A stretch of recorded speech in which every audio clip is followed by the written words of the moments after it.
Every time this guy dies, he goes back in time by 1 day. And now, he has to kill himself 4,000 times to rewind 11 years into the past, just to be able to kill an unkillable guy from whom he copied this same regression skill. From the start, Gongja was F-rank trash that everyone mocked. He had only one useless skill that he basically couldn't use. He could copy one random skill from anyone who killed him and make it his own. But what's the point of new skills if he's going to be dead anyway, right? So he just lives his pathetic life with no skills and no purpose. Until one day, as he's heading home after having a couple of drinks, he hears something strange. He witnesses a top-ranked hunter, the #1 guy he had always admired, about to kill a girl because she tried to poison him. Even though there's no evidence, he kills her like it's nothing. Our guy tries to sneak away quietly, but a traitorous empty bottle gives him away. To make things worse, he slips and falls. Before he can get up, the Flame Emperor catches him. He asks how much our boy saw and whether he's from the same guild as the girl. Gongja denies everything and says he just wants to live and will keep his mouth shut. But the Flame Emperor doesn't care. He can't let a witness live, so he kills Gongja on the spot, just because he saw too much. Everything goes black. He's dead. That's when Gongja's only skill activates, and he obtains one skill card from the Flame Emperor. Still, Gongja isn't happy about it, because he died anyway, and there seems to be no point in new skills. But the next moment, he wakes up in his own room. Gongja tries to understand what just happened, and when he checks his phone, it turns out he's gone back to yesterday. But he was definitely killed by the Flame Emperor. So how is this possible? He opens his system and realizes he's here thanks to the skill he copied from him. It's called the Time Traveler's Clock. It lets him go back 24 hours right after he dies, keeping all his memories and abilities. There's a catch though. The higher his level, the bigger the penalty for using it. Still, it seems like the perfect combo for his first skill. Now he'll be able to get revenge on this bastard. The next day, at the exact same time Gongja was killed, a huge fire breaks out in the city. The Flame Emperor set nearby buildings on fire to destroy the evidence.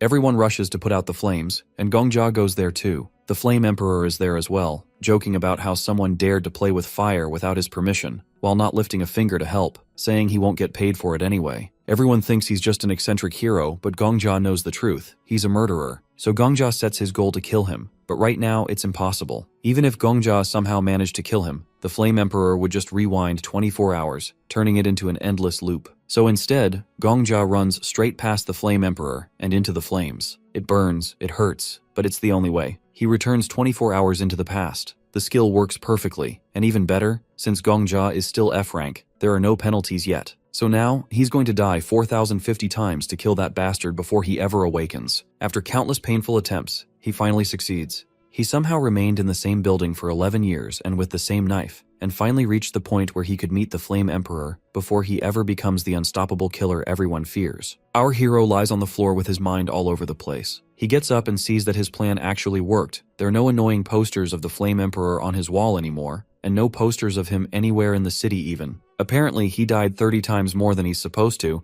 and he feels kinda traumatized by that. He sets off immediately to start his mission. Our hero gets to the Flame Emperor's house when he is just a regular F-rank hunter, frustrated with his life. He remembers the Emperor's complaints about having to deal with slimes, hating every minute of it, but not being able to escape. It wasn't just the slimes he hated, it was his whole boring life. He watches the Emperor deal with his daily grind, getting real pissed off while killing slimes. He stands back with his knife, waiting for the moment when the Emperor, tired of the slimes, starts looking for something bigger. When a slime attacks, Gongja cuts it down quickly. He doesn't care much about it. It's just another thing to deal with. The Emperor, still hunting, doesn't realize the danger that's coming. Over at the 6th floor of the hunting zone, the Flame Emperor stands there with his weapon, and Gongja shows up, covered in fake blood from a fight with wolves, which is actually just a story he made up. He asks for a potion to heal, but the Flame Emperor asks for a lot of gold. Gongja gives him 20 gold, but the dude laughs at him, calling him poor. Gongja then gives him 40 gold, but the dumbass Emperor still wants more, trying to see how desperate Gongja really is. Gongja, pretending to be in worse shape than he is, hides the pain. Sensing Gongja's weakness, the Emperor decides to take advantage of him. He grabs Gongja's wallet, counting the gold inside. Gongja knows this is exactly how he really is, but he knows this is just the start. The confrontation gets heated when the Candle Flame Emperor gets ready to attack, but our hero kicks him where it hurts. The Flame Emperor falls over and our boy takes his shot, stabbing him with his knife. He falls with blood spilling everywhere, and our hero stands over him, looking down at his lifeless body and thinking about everything that led to this moment. Killing the Emperor doesn't bring him the joy he expected. After the Emperor's death, a pack of wolves pulls up to the location. They circle him, but he doesn't even care. He doesn't need to fight them, as he's already won the battle that mattered. He walks away, letting the wolves tear the Flame Emperor's body apart.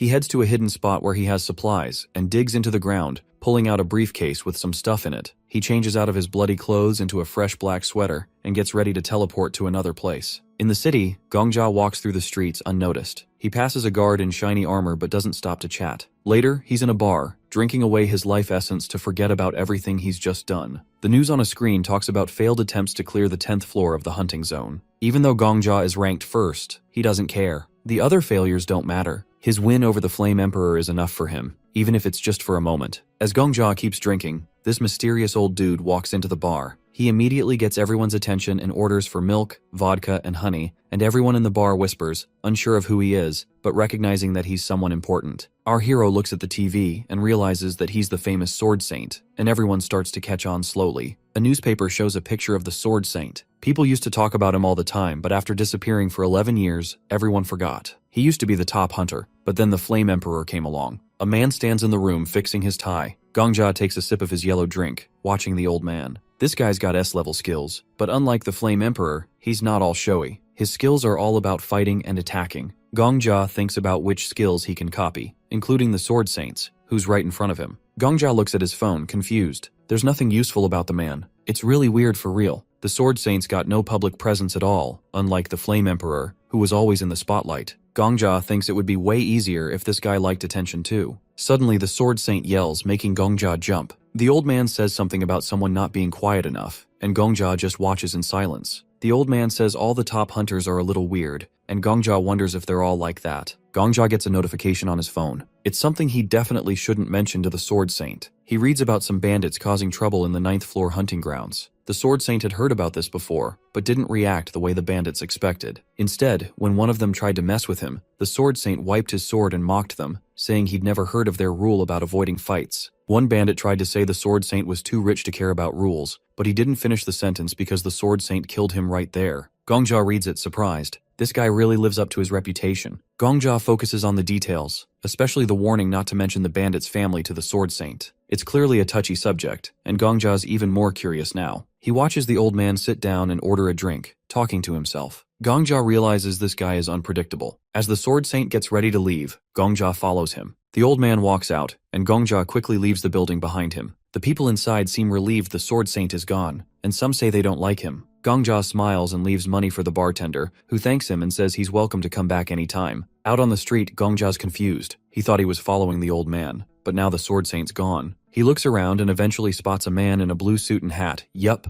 it's the Sword Saint. Gongja follows him through the crowd, noticing how the old man stands out. Gongja wonders what kind of skill the Sword Saint has, if it's a fighting skill or something else. Gongja feels that if he can figure out the old man's skill, it might become his own. Suddenly, Gongja feels some kind of danger vibe. The Sword Saint notices him, and Gongja realizes he's been caught. The old man tells him to come out, and Gongja, a bit nervous, steps out from behind a tree. The Sword Saint leans on his sword, and Gongja feels a chill down his spine. There are no witnesses here. Gongja asks the old man for something, though it's not clear what he means. He realizes his request sounds weird, but he asks anyway. He doesn't have weapons, just his knife, and his heart's racing as the old man watches him carefully. The Sword Saint seems to think Gongja's pretending to be someone he's not. Gongja, still confused, apologizes and tries to explain he's not what the old man thinks. The Sword Saint, agitated, assumes Gongja must be a high-level assassin, trying to trick him. Gongja tries to convince him that he's just a regular guy, but the Sword Saint isn't buying it. The old man draws his sword and shows Gongja a reflection of himself in it. He tells Gongja to shut up, his face serious. Gongja, still not understanding, realizes things are getting serious. The Sword Saint warns him that he can tell when someone's lying, and Gongja's lie is obvious. The old man talks about the 4091 people Gongja's killed, which is shown by the red number above his head. Gongja thinks back to all the lives he's taken, including his own deaths, since he's killed himself 40-90 times to reset things. The Sword Saint is furious, seeing Gongja as a demon who's killed without mercy. Gongja, standing there, terrified, tries to explain that he only killed the Flame Emperor. Gongja, realizing there's no way out, bolts, but the Sword Saint's right on his tail. Gongja barely dodges, but then he trips on something and falls straight into the ground. He just lies there, too tired to move. He knows it's over, and Sword Saint stands over him, raises his sword, and finishes the job. Or at least that's what Gongja expects. But nothing happens. Instead, Sword Saint suddenly tells someone to shut up. Gongja, still on the ground, looks up, confused.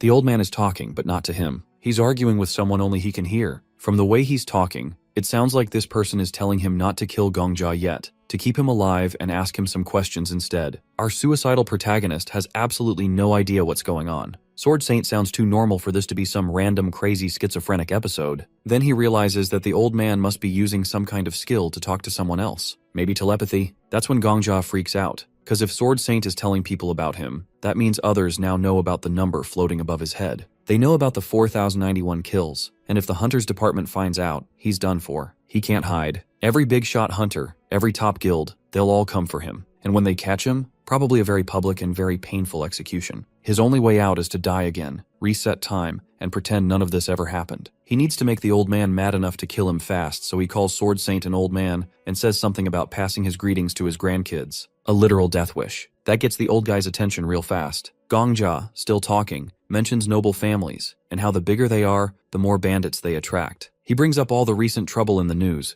adding that the old man's grandkids must be something special, considering their bloodline. Sword Saint gets real mad, and before Gongjia could even say anything else, Sword Saint swings his sword in light speed. For a second, our boy is flying through the air, and for some reason, the moon looks upside down. Then he sees his own body, his rather headless body. He expected to feel pain, but there's nothing, just a weird and kinda good floating feeling. Well, at least it was quick. That sword was so fast he didn't even notice it happen. He would love to have that kind of skill. Then finally, he appears in the game lobby, and the system pops up, telling him that the skill condition has been met. That means he can copy it. This was the plan all along. He'll grab an S-rank combat skill, come back stronger, and be unstoppable. He looks at the choices, but there's no golden card. This has to be a joke. He just died for this. He stares at the choices, feeling like he just got scammed. It makes absolutely no sense, as the Sword Saint was the best fighter. He had to have an S-class skill. But then he realizes the old man made it to the top without any S-class skills. His power wasn't from some overpowered ability. It was just him. What a waste of time. Still, he doesn't have a choice. Most of the silver cards look terrible, but 4 seem okay. He picks one and hopes for the best. The system confirms it, and he reluctantly accepts it as he gets respawned.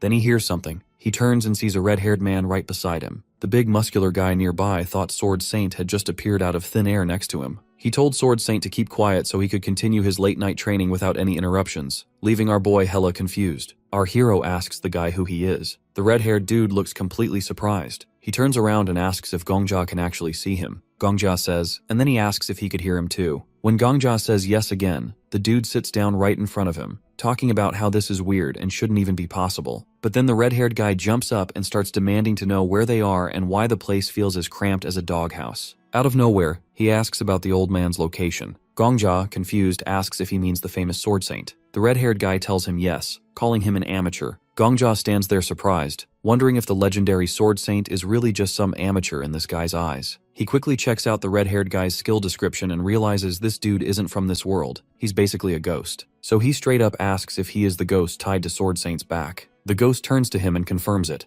Gongjia freaks out, apologizing and saying he doesn't mean to copy or mess with the ghost's essence. But the ghost starts yelling, demanding to know if he could send him back to the old man. He shouts that since Gongjia copied his skill, he should be able to undo it. He's not having it if Gongjia says it can't be reversed. But the protagonist says that he hasn't gotten rid of the skill like he wanted to. The ghost then climbs onto the ceiling, hanging upside down, and yells that he, Sword Saint's teacher, has been kidnapped by some incompetent loser. Gongjia begs him to stop screaming upside down, saying that he's scaring him. The ghost calls this a disaster and blames Sword Saint for neglecting his teacher. He says he's warned Sword Saint 1,000,000 times to respect and appreciate him, especially in tough times. Gongjia asks him to chill, but the ghost dude says he's been dead for ages. The protagonist tells the ghost that he should just die quietly and move on. The ghost yells back, saying Gongjia is cursing him as a dishonest ghost and pushing him toward the afterlife. Gongjia thinks that this dude is talking way too much and way too loudly. At that moment, he starts to understand why Sword Saint is always so aggressive about telling people to shut up.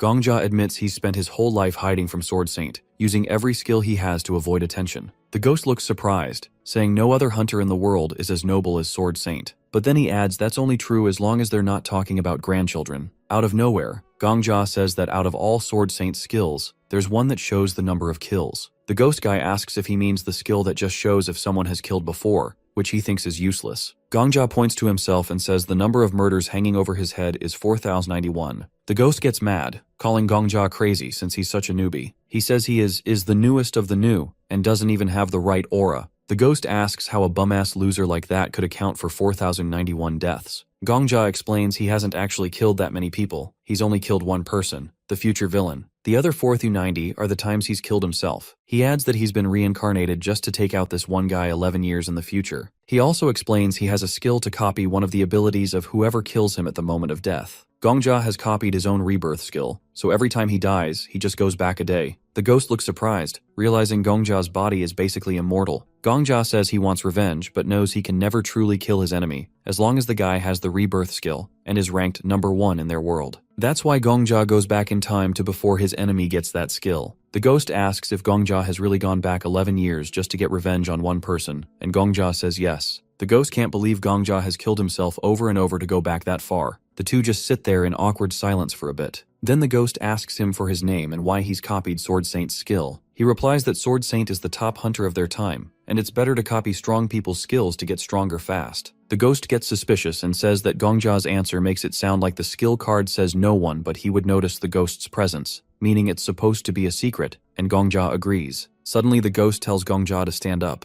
He starts flying around him, checking him out. He says Gongja is stubborn, has a decent body, and really wants to improve himself. Then the ghost flies right up to Gongja and tells him to show how he catches monsters. A while later, they're in a forest facing some monsters. Gongja asks if catching a couple is enough, and the ghost agrees. Gongja pulls out his knife and swings at a slug-like monster. The slug flies at him, wrapping around his body, but Gongja stays calm and stabs it a few times, killing it. The ghost wipes slime off his face and says he expected that. Gongja asks what he means, and the ghost starts talking about his past life. He says he was once the best swordsman in another world, where a huge tower appeared, and he climbed it faster than anyone else. Gongja remembers the legend of the Flame Emperor reaching the 40th floor, with maps even showing a 99th floor, something crazy impressive. The ghost points at himself, saying achievements like that naturally caught the attention of experienced hunters like him. He says that's why he's interested in watching Gongja hunt. Our poor boy says it all seems pointless since he has no potential, and the ghost says that's nonsense, as he actually has incredible potential. Gongja can't believe it. He asks if the ghost is joking. The ghost says no, and then he explains that Gongja has no talent for martial arts. His moves are clumsy, his body isn't suited for it, and awakening a rare martial art is something only heroes can dream of. But the ghost says Gongja has one unique talent: no fear of death. Most people instinctively dodge danger, but our suicidal MC charges in without hesitation. The ghost says dying over 4,000 times has erased Gongja's fear of death, rather than traumatizing him like everyone would think. Gongja asks if that really counts as a talent. The ghost says yes, it isn't natural but earned through hardship. He says overcoming the fear of death is one of the hardest things anyone can do. He adds that it's really amazing. Gongja realizes that no one has ever said anything like that to him before. He remembers how the Flame Emperor treated him like trash, which has driven him to keep sacrificing himself without thinking about the past or future. Gongja looks at his hands and realizes his many deaths have become his talent. The ghost asks what Gongja was thinking when the Sword Saint killed him. Gongja looks away and says he thought about how beautiful the moment was. The ghost starts laughing and making fun of this weird experience. The ghost then talks about Gongja's copying skill, saying since it copies instead of steals, Sword Saint must have another ghost as his friend spirit. He flies closer, curious about who will become the better hunter, Gongja or Sword Saint. He says he'll train him to not just match but surpass Sword Saint. The next morning the ghost screams at Gongja to get out of bed. Gongja asks for 5 more minutes,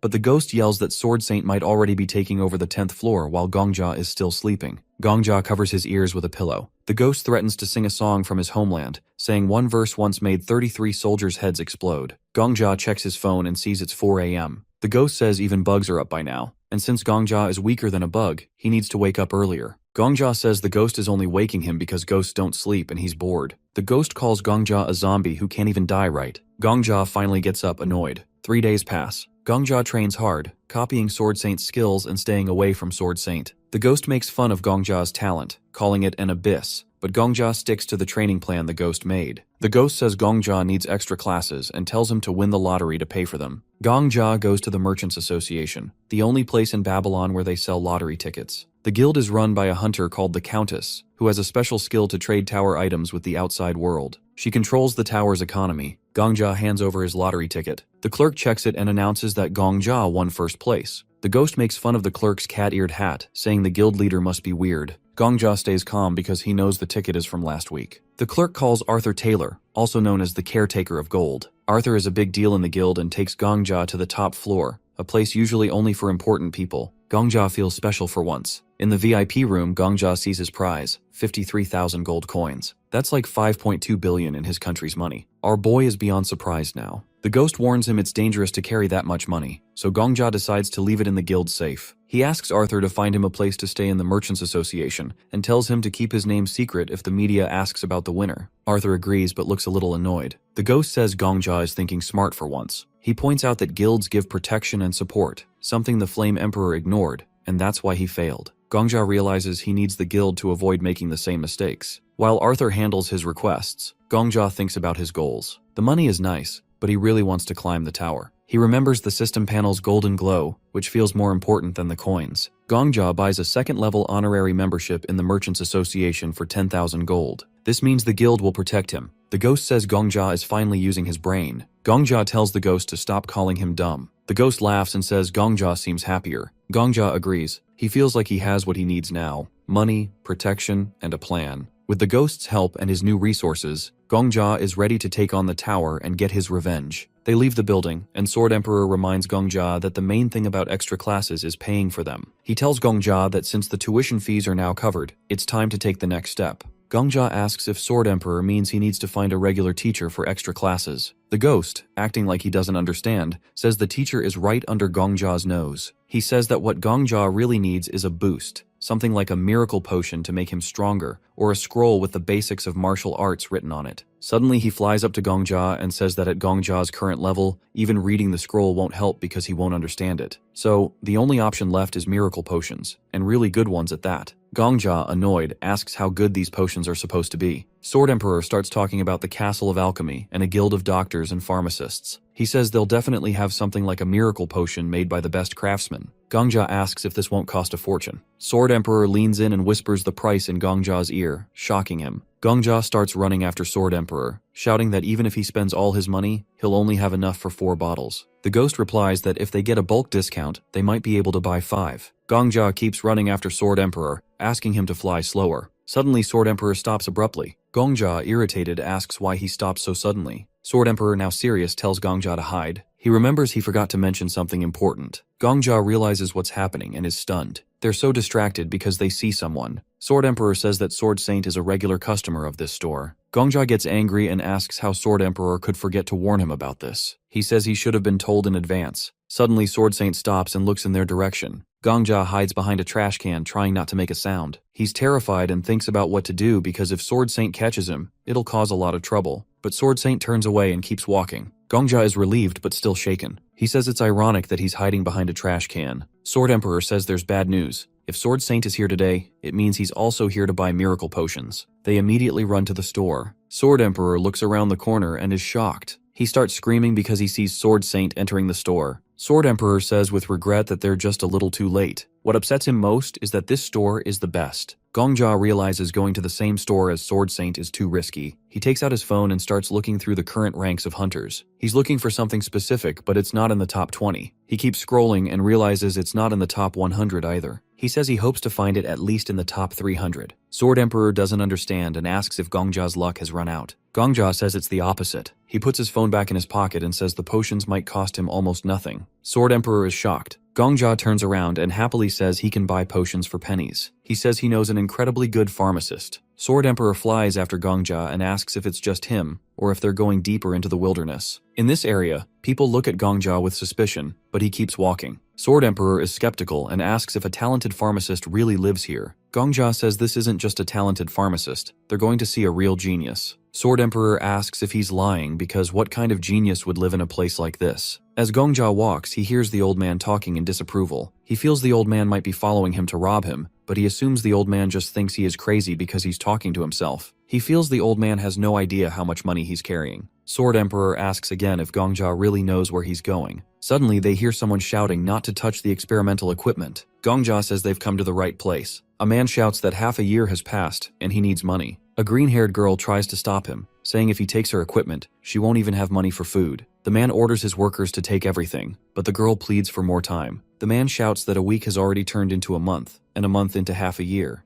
He takes her card and the girl holds onto it, saying she hasn't finished her mixture. The man lets go of her and she falls to the ground. He tells her to stop making potions and walks away. The girl lies on the dirty ground as her equipment is taken. Passers-by say the store was going to close anyway and that the prices were too high. The girl shouts that her prices aren't high, she barely charges more than the cost. She says they won't find potions anywhere else in Babylon at that price. She puts her hand on her chest and says they should thank her for even selling in such a terrible area. The dude leaves, calling her hopeless, and she begs them to buy at least one bottle of her special strength potion, but they refuse. Sword Emperor points at the green-haired girl and asks if the R-boy was talking about is this loser. He replies, asking what if it is her. Sword Emperor is shocked and asks if Gongja has even seen her. Gongja walks up to the girl, who's lying on the floor, crying. He kneels down and asks if she's still selling. He says she's not some crazy person or a loser. She's a pharmacist who will rise to 5th place in rank in the future and become the head of the Alchemy Castle Guild. The girl stands up, brushes off the dirt, and says she can do anything. She asks how expensive the order is, and Gongja says he thinks it'll cost 20,000 gold. She's surprised, and our boy thinks to himself that it's smart to make connections with people who will become influential figures in the future before they rise in rank. He thinks it's like getting golden geese. He asks her what's wrong, asking if she'll accept the order. He decides to get to know her before she even steps foot in the rankings. The girl invites Gongja and her unknown guest, Sword Emperor, into her messy home,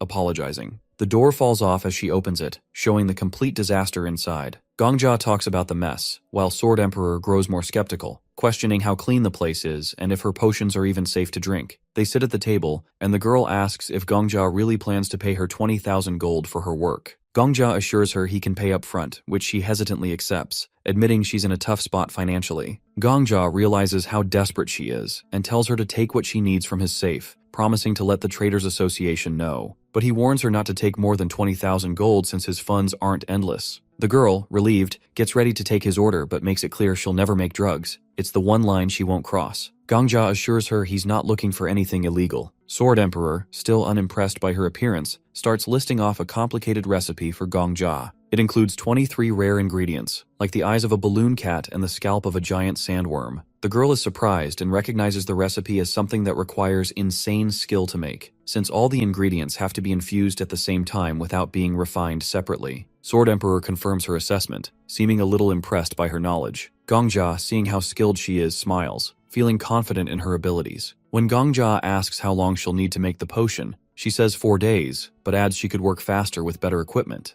Gongja, remembering her future reputation, agrees to the timeline. As they leave, Sword Emperor expresses doubts about whether she's reliable, but Gongja defends her, saying she'll become a master alchemist within 10 years. Sword Emperor, offended, brushes off her potential, saying she might just take the money and run. 4 days later, the girl delivers 30 bottles of the potion, way more than expected. Gongja calculates it'll last him 30 days and notes it's 15 times stronger than store-bought versions. Sword Emperor, embarrassed, asks how Gongja knew she'd come through. Gongja explains he trusted her because she seemed genuinely kind and talented. He remembers her bravery during a city fire and her dislike for the Flame Emperor, realizing she's a rare genius. Gongja offers her a partnership, hoping to build a better future with her help. The girl agrees and promises to prioritize his orders. The next day, Gongja gets ready to hunt on the 3rd floor, knowing it won't be easy. Sword Emperor tells him to drink the potion first. Gongja drinks it, noticing it tastes like mild lemon and honey. Almost immediately, he feels a sharp pain in his chest and starts sweating like crazy. Sword Emperor explains the potion is working, heightening Gongja's awareness of his aura, the energy all hunters have inside them.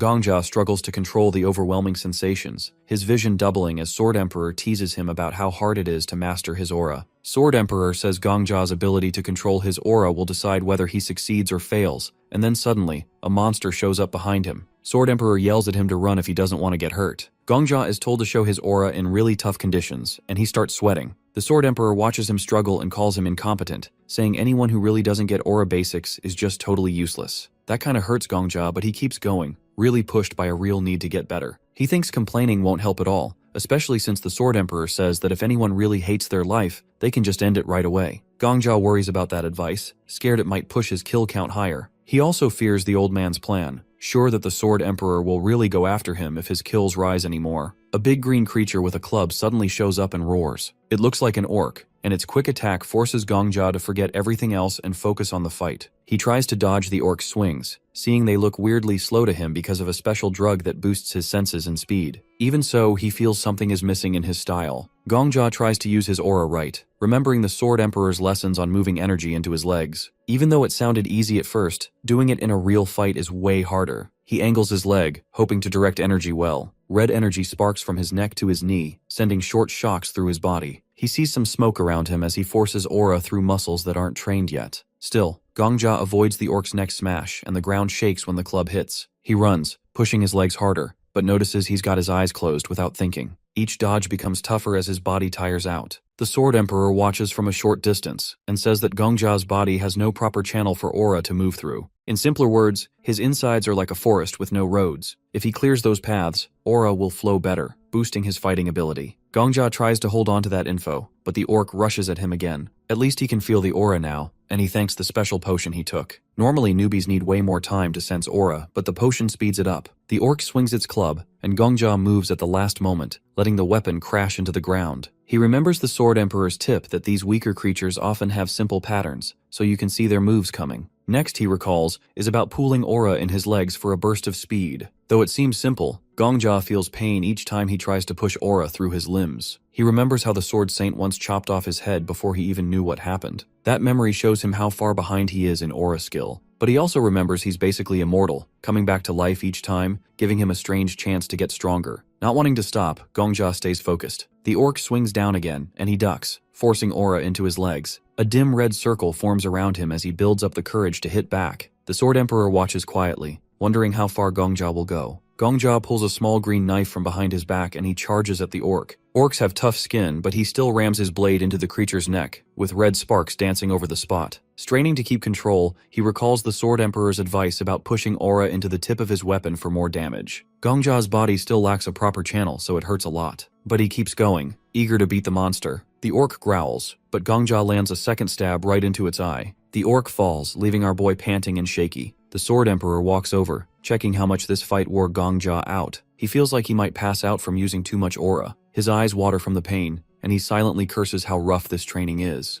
The old man gives him some credit for being crafty, but also points out that Gongja's aura use is far from good. Gongja sinks against the dead orc, still feeling messed up. The Sword Emperor says that if Gongja is feeling that bad, he can just die and come back, since he's guaranteed to revive. Normally, the old man wouldn't say something so wild, but Gongja's weird power makes it possible. Gongja refuses at first, thinking any death might affect his kill count or set off other problems. But the Sword Emperor talks about a way to avoid increasing that number. He sets up a plan so that Gongja's next death won't hurt his tally. Before Gongja can argue, another orc appears. It swings at him, and Gongja, already tired, fails to dodge. He feels a painful hit. Then everything goes dark. A death notice flashes in his sight. Suddenly, he's back in the strange blank space he sees whenever he dies. He sees the usual note telling him he returned to a time 24 hours earlier. He remembers stuff from training with the Flame Emperor and Sword Saint, and then he notices a new skill message. It says he just unlocked the condition to copy a new skill, this time from the orc, and it looks pretty strong. Gongja and the Sword Emperor stare at that notification with so much surprise. They both realize this new skill is super OP and could change everything.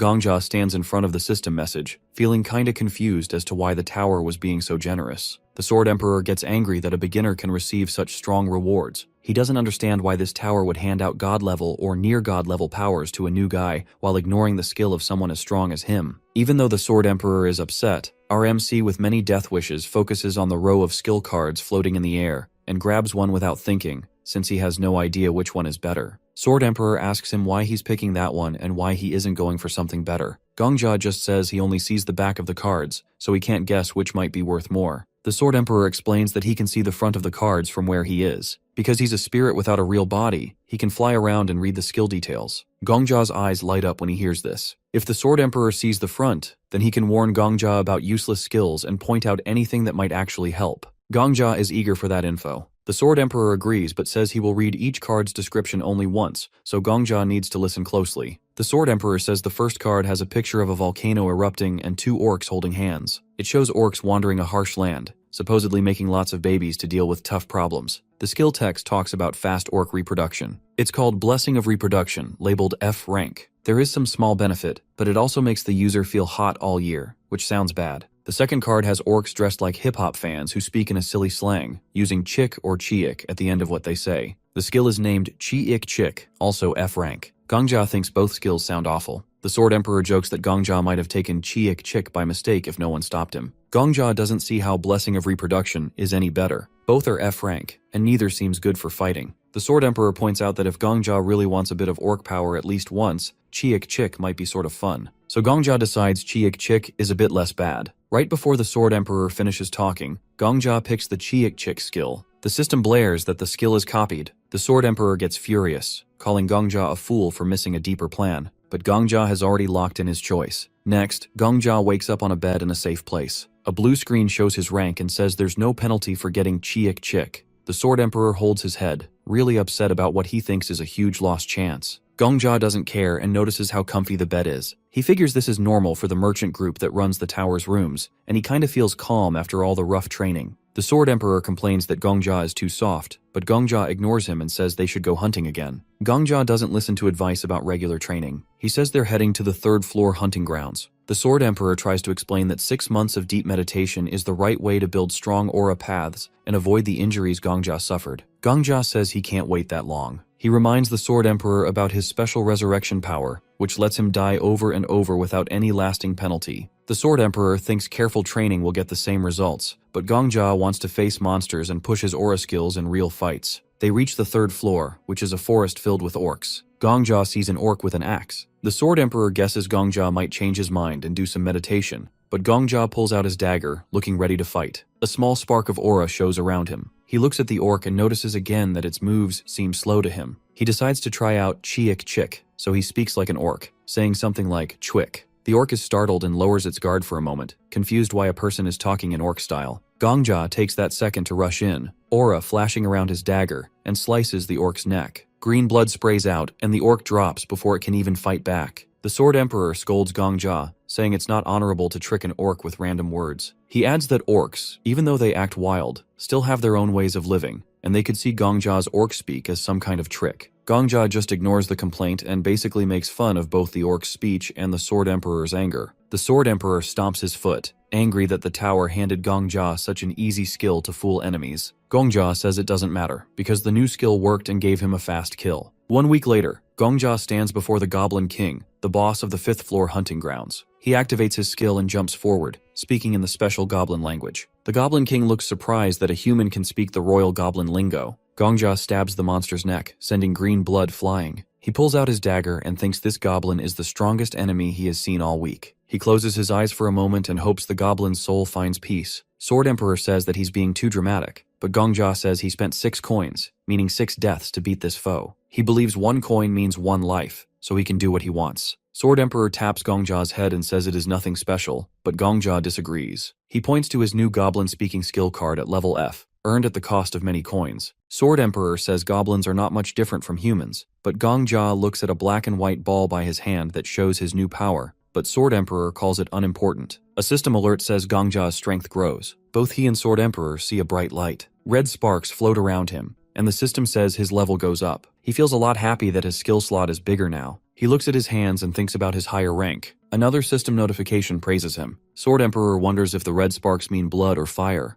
Gongja thinks they come from leveling up, but Sword Emperor explains that this glow shows an aura tied to a big memory. He mentions the Flame Emperor, who once killed Gongja and had a fire aura. Gongja remembers that, and Sword Emperor says that aura types often show what is hidden inside, and he thinks Gongja's aura is blood, not fire. Gongja asks about the Sword Saint, and Sword Emperor tells him about a child lost in the mountains who kept climbing to stay alive. The child loved the moonlight, believing even moonlight can be beautiful. Gongja listens, not sure why it matters, and then they drop the topic. The spirit claps and says that Gongja has cleared the 5th floor, so he should keep moving. Our boy raises his hand and asks if they can go straight to the 10th floor boss. Sword Emperor thinks he is too sure of himself, but the protagonist insists he can do it. The spirit asks if he knows how many years tougher hunters spend on the 10th floor. Gongja makes a bet. If he cannot beat the 10th floor boss with only 2 coins, he will call Sword Emperor teacher. The spirit is shocked and reminds him that he used 6 coins to beat the Goblin King. Gongja thinks Sword Emperor is selling him short and says he is ready to take big risks. He wants to know what skill the 10th floor boss has. If Gongjia wins, Sword Emperor must treat him with respect. Sword Emperor gets mad and calls Gongjia's power a cheap trick that does not mean he can beat the top swordsman. He predicts Gongjia will fail and stay a student. Gongjia says the Sword Emperor should get ready to serve a new master. They laugh about it together, and people nearby start thinking that Gongjia has gone cuckoo. Later on, a knight stands at the entrance to the 10th floor. He says Gongjia cannot go alone because even a group from the Black Dragon Guild has failed. Gongjia sees no problem and points out that any willing hunter can try. The knight worries he will be blamed if Gongjia dies. Sword Emperor thinks Gongjia should just knock the knight aside, but instead, he takes another route and tells the guard he understands his fear. Then he says he wants to die, which surprises both the knight and Sword Emperor. He explains that he lost his partner a year ago and also learned he has a deadly disease, so he does not have much time. Instead of waiting in a hospital, he plans to fight monsters until he dies. He offers all his money, meant for treatment, and asks the knight to let him through without writing down his name. The knight, moved by his story, finally agrees. When the gate opens, Gongjia goes through with Sword Emperor. They reach the 10th floor, once cleared by the Flame Emperor. Gongjia wants to beat that record. He walks to a door and steps inside, aiming to do something greater than the Flame Emperor did. The room is filled with creepy dolls that's got shining eyes in different colors. The dolls ask to play with them, and they picked hide and seek. Gongjia and Sword Emperor get ready, and a system message says he has entered the boss stage. He agrees to join the game, and another message pops up, wishing him luck. Black Dragon Guild has always been the top guild ever since the tower opened. However, today the guild faces its 30th loss in the purge. Paparazzi crowd around, taking pictures and asking her why they failed. This hot purple-haired chick holds up a device and says their skills were fine, but their luck was bad. Flame Emperor stands all cocky as fireworks light up behind him. Apparently, he's got the 10th floor stage cleared. He says luck counts as a skill too and calls them pushovers. Later, people call this interview the pushover declaration. Everyone wonders why only he managed to beat the 10th floor. Back to our suicidal protagonist in the burning building full of dolls. These dolls belong to Hellfire Maiden, the 10th floor boss. The way to beat this floor is simple. The true doll is hidden somewhere in this estate. Destroying that real doll is the goal. These flames aren't ordinary flames, they're aura-based hellfire. Even with aura, the protagonist only has 10 minutes to stay alive. People with fire-type aura don't get burned, which is why the Flame Emperor did it easy peasy. Gongjia creates a shield around himself to fend off the flames. Flame Emperor tells him that he's been living off his luck, but the protagonist disagrees, saying that he's having it pretty rough right now with these flames.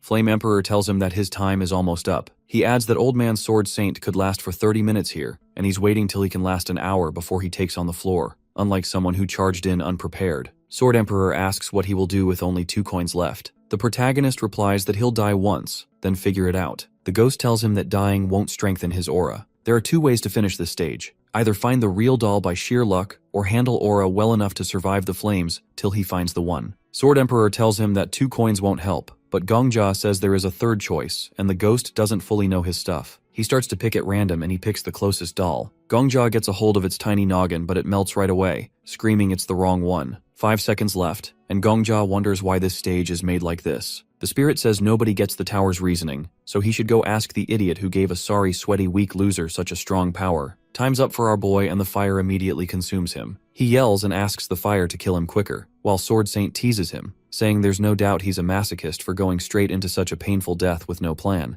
and that he's much weirder than the tower. Our boy finally dies, and a notification pops up saying that a skill condition is met through death. He asks the spirit if he remembers their agreement. He points to a golden card and says it's S tier. The user must be inside the barrier to use it. He tells Gongjia to grab it cause that skill can create the same hellfire that killed him. But Gongjia freezes, thinking about something. Something about it feels wrong. He remembers the doll melting in his hand. Sword Emperor is not sure what's up, and Gongjia asks him to read the other skills. The spirit does so, naming some real interesting stuff. Gongjia looks surprised, and makes his decision to pick the silver card against the ghost's will. The ghost tries to make him pick the golden card, but Gongjia refuses, saying that the card is what he's looking for. He realizes something is off. Among thousands of dolls, one is the real deal. That real doll organizes things, has a fire aura so it doesn't burn. But then, why don't the fake dolls burn either? A notification pops up that the skill grants immunity to fire for whatever living being or object he chooses. However, damage from water and ice type attacks increase by 300%. He receives the power and starts to go back 24 hours like he's supposed to. But just as he was celebrating and asking Sword Saint to call him sir, a penalty notice appears. It says his penalty is to relive the trauma of the enemy who killed him. The penalty level is low, and Gongjia doesn't understand, but the penalty starts anyway, recreating Hellfire Maiden's pain.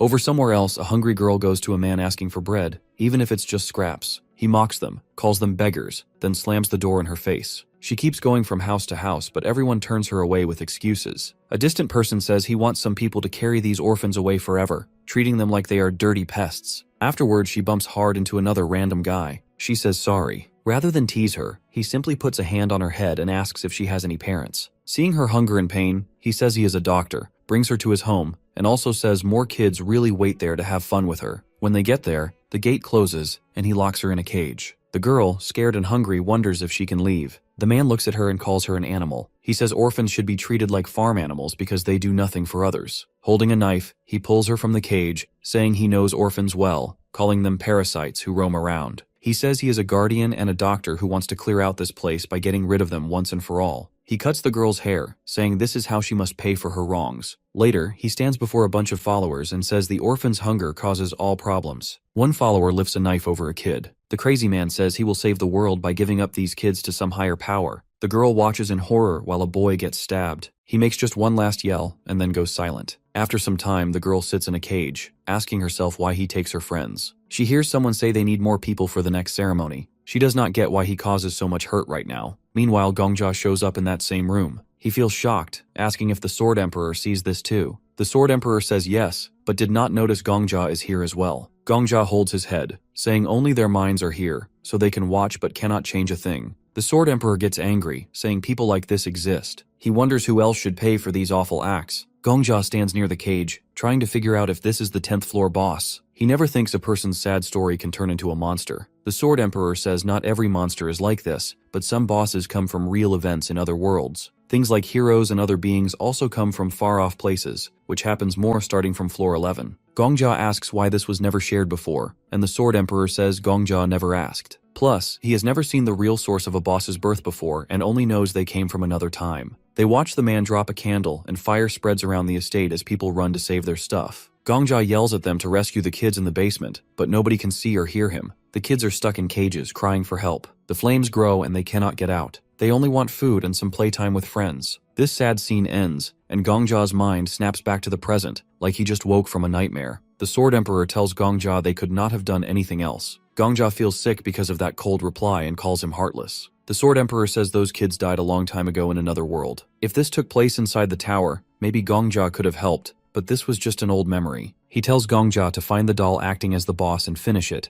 then go on. Gongja does not want to just kill the boss without thinking. He says the Flame Emperor would do that in a second, but he does not want to act like that. At the estate door, the Sword Emperor pushes him to remove the boss and clear the floor. Gongja fires back that the Sword Emperor is as cold as the Flame Emperor. He remembers the S-class skill note that no one can leave here unless the boss says so. The Black Dragon Guild got out without winning against the boss, which means the boss let them go. Gongja figures the boss only wants someone to stay and play. They walk into a big hall packed with dolls. Gongja feels each doll holding some part of the children's souls. He decides to help them rest by playing hide and seek like the boss wants. He uses a skill that makes fire around him, but the flames do not hurt him and can free the dolls. They watch, saying he is fine in the heat. One doll asks if he plans to join them. Gongja closes his eyes, counts, and says he never loses hide and seek. He goes after the dolls, and each one fades away when he tags it, even though it is not easy. He keeps moving deeper into the estate, ending up in the same basement from before. He finds the last doll, a small girl sitting in that same cage. One eye stays shut, and she looks really tired. She asks if he wants to play with them. Gongja puts his hand on her head and says she is water. She thanks him, then disappears like the rest. Gongja sees a vision of the real child, finally resting in peace. A system message says the 10th floor is cleared, and that Gongja now steps into the boss stage. The system panel says the clearing reward is ready and will come 24 hours after stepping onto the 11th floor. Gongja and the Sword Emperor stand outside a building. The spirit at home says Gongja looks a bit down, but clearing a hidden scene is huge and means he will get a sweet reward. Gongja covers his face and says the Sword Emperor does not understand why he is sad, because the Sword Emperor does not have normal human feelings. Gongja also says he thinks the world is a bad place and hates bosses that come from sad stories like the one they just saw. The spirit at the back says that stuff like this happens wherever people live. Gongja and the Sword Emperor stay quiet until the Sword Emperor suddenly grabs his head and yells that this mood is not right for him. He pats Gongja's shoulder, saying Gongja is amazing. Gongja looks unsure, so the Sword Emperor says he means Gongja's special way of beating the boss. Gongja calls it weird, but the Sword Emperor says he always gives praise when it is due, and Gongja won by his own skill, not luck. He says they are partners and should share good news together. All at once, fireworks light up the sky. An announcement says the 10th floor is cleared on a Friday and the 11th floor opens in 24 hours. People ask about the fireworks, confused why they appear outside the first floor. Someone writes that he is on the 3rd floor hunting grounds but sees them and hears the 10th floor message. Our boy and the Sword Emperor check the timer. The Sword Emperor says this reminds him of something he once saw, and the hero agrees, saying this is his second time seeing it. Gongja looks at his phone. On a forum, people say it is not the Black Dragon Guild because their leaders are spotted in a cafe on the ground floor. Others bring up the Pantheon Guild, but apparently their priests and a so-called cult interrogator are busy, so it is not them. Some guess it might be Sword Saint, but someone shares a photo of Sword Saint drinking milk. Everyone is confused about who cleared the 10th floor. The spirit at home asks Gongja how it feels to go from a small helper to the main star. Gongja, staring at his phone, says he feels like he has everything he wants now. The spirit laughs and says that is not true, he only beat the 10th floor. Still, the spirit admits Gongja is the closest anyone from his world has come to the top. Gongja says he is still climbing and will reach the end. A man in armor suddenly runs over and asks if Gongja did it. Gongja acts dumb, so the man explains he means clearing the 10th floor. He shows his phone and points out that Gongja is the only challenger today, and everyone up there is going wild. Gongja taps him on the shoulder, asking what they would do if he really is the one. The man asks him for at least a name,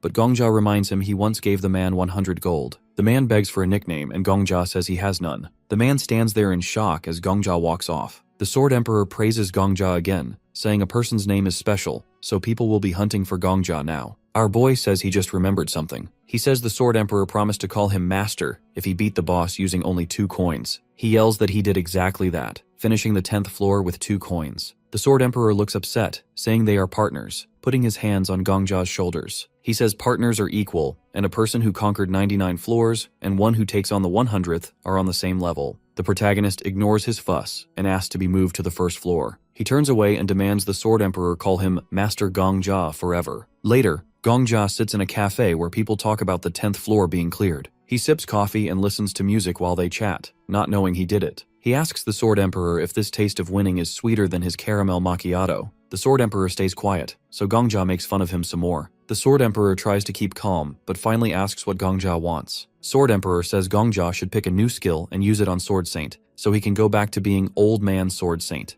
Gongja jokes if they are not stuck together for life now. Seeing that about an hour and a half has gone by, Gongja figures it is time for something else. While sipping his macchiato, he notices a cat. He does not expect such a big figure to come in person, but he pets the cat like he knows nothing. Deep down, he realizes there is something strange about this cat. At that moment, 5 people walk up and ask if he is Hunter Gongja. He shows his ID, saying he wonders how long it would take them. Right away, they call someone on the phone, saying they want Gongja for their group. One person from the vigilante squad bows and explains what joining them is like. Gongja stops him and says he has 2 rules. First, do not share his name with the news. When they ask for how long, he says until the clock hits 0, so he can dodge reporters before heading to floor 11. The recruiter agrees. Since they are in a public place, Gongja says they should serve the other customers first. They say sorry and rent the cafe for an hour to keep it private. They all sit at a table with the drinks, and the vigilante squad offers 10,000 gold up front. Someone from the League of Adventurers laughs at them for being broke, offering 20,000 and a leader spot. A person from the Gate of 1,000 Faces says they will treat Gongja with the highest respect and pay 25,000. Then someone from the Pantheon group says they will give him an honored seat. Another from the department says they will also put him in a top spot. Gongja notes that everyone fears Sword Saint, a big freelancer who stays out of guilds, so the big groups feel threatened. If another strong person shows up, they want him on their team fast. Right then, the cat in Gongja's lap talks, offering 500,000 gold if he joins the Merchant Alliance. The cat jumps off and changes into a stunning woman, showing she is the leader of the merchant group, ranked 3rd. She tells Gongja he can have not just the gold, but also the job of vice guild leader. Gongja smiles, takes off his headphones, and says now he is interested. The Countess says Gongja has guts, noticing he does not look shocked that her cat form turned into a person. Gongja says he even sees ghosts now and then. The Countess laughs, saying he stays really calm, and Gongja wonders how she looks so young for someone over 40. He figures she must be the richest person in the tower, and probably drinks something like an eternal youth potion every day. A recruiter from the Vigilante Guild tries to talk to the Countess, but she cuts him off. He says sorry and asks if giving Gongja a 500,000 gold deposit is too much. The man tries to argue, but the Countess stares him down, and he looks away, stumbling over his words before admitting he was wrong. She taps him with her fan, telling him to call his bosses if he wants to keep arguing. If anyone has a better offer than 500,000, they can stay, but if not, she won't waste her time talking to them. Everyone except the Countess and Gongja leaves. Out of nowhere, someone yells insults from far away. The Countess says that guy finally showed up. An angry man with a bandage, leader of the 1,000 Faceless Gate Guild, ranked 5th, walks in with a few others. A cult interrogator, who is ranked 4th, follows, saying the other guild leaders should admit they messed up by letting Gongja slip through their fingers. Miss Paladin, ranked 8th, says that calling the Countess Miss might not be right, and reminds them their job is to keep hunters in check. The Black Witch, who runs the Black Dragon Guild and is ranked 2nd,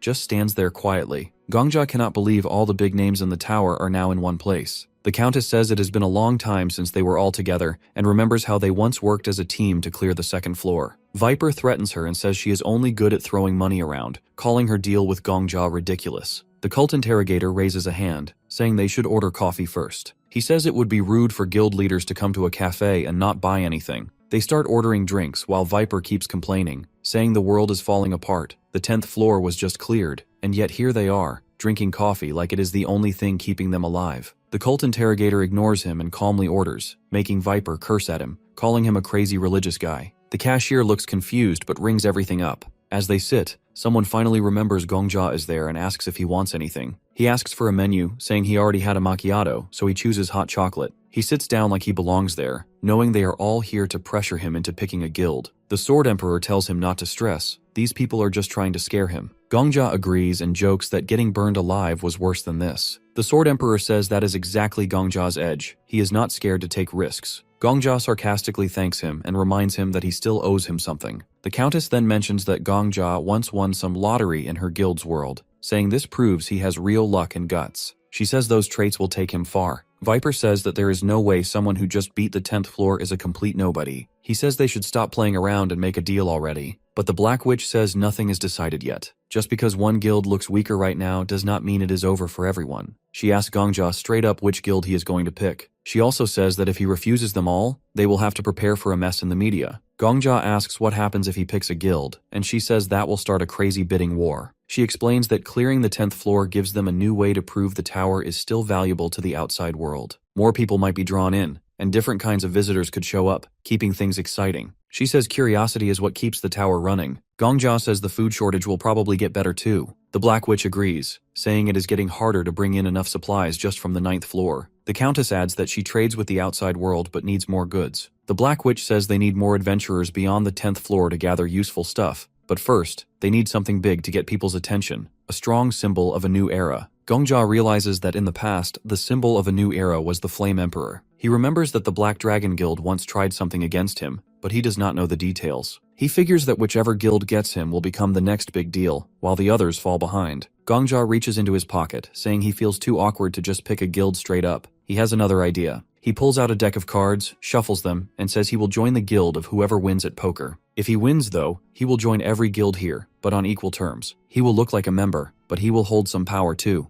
The Countess opens her fan, raises an eyebrow, and asks if this guy, who has only cleared one floor, thinks he deserves the same position as people who have conquered way more. She calls it interesting and agrees to the game. The cult interrogator says he is fine with playing as long as nobody cheats. Viper says no skills are allowed, and if anyone tries to use them, they are out. Miss Paladin says her guild is way too poor to fight in a full-on bidding war, so gambling is their only shot, and the Black Witch also agrees to play. Gongja holds the cards and turns to the Sword Emperor, reminding him that he promised to call him Master Gongja until this challenge is over. The Sword Emperor looks like he wants to disappear, but Gongja demands that he burn the cards for him. He quickly agrees, saying he will even watch for cheaters, and so they start playing. Sword Emperor starts giving Gongja hints right away. First, he whispers that the Countess has a straight and tells Gongja to fold. Gongja does what he says. Then Sword Emperor moves behind Viper and tells Gongja to call, forcing the snake to fold. Gongja listens again. When Sword Emperor checks Miss Paladin's hand, he tells Gongja to go all in. Gongja trusts him and does it. After 30 rounds, Gongja has not lost once. Viper slams the table, yelling that Gongja is cheating. He points at him, furious that an F rank could win this much. Gongja asks how he knows his rank, casually mentioning that he got promoted to E rank just yesterday. Thanking the snake for the high rating, Gongja then asks if he ran out of chips. The snake, completely beaten, goes to sit at the loser's table. The cult interrogator waves at him, saying he ordered an extra espresso for him, knowing he would lose fast. The snake gets even madder, curses at the Inquisitor, and flops into a chair. Time passes, and only 3 are left. Gongja, Miss Paladin, and the Black Witch. Miss Paladin loses next and throws her cards down. She says she thought her poker face was her best skill, and wonders if Gongja can read minds. Gongja just smiles and says maybe he has a skill or can see through everything.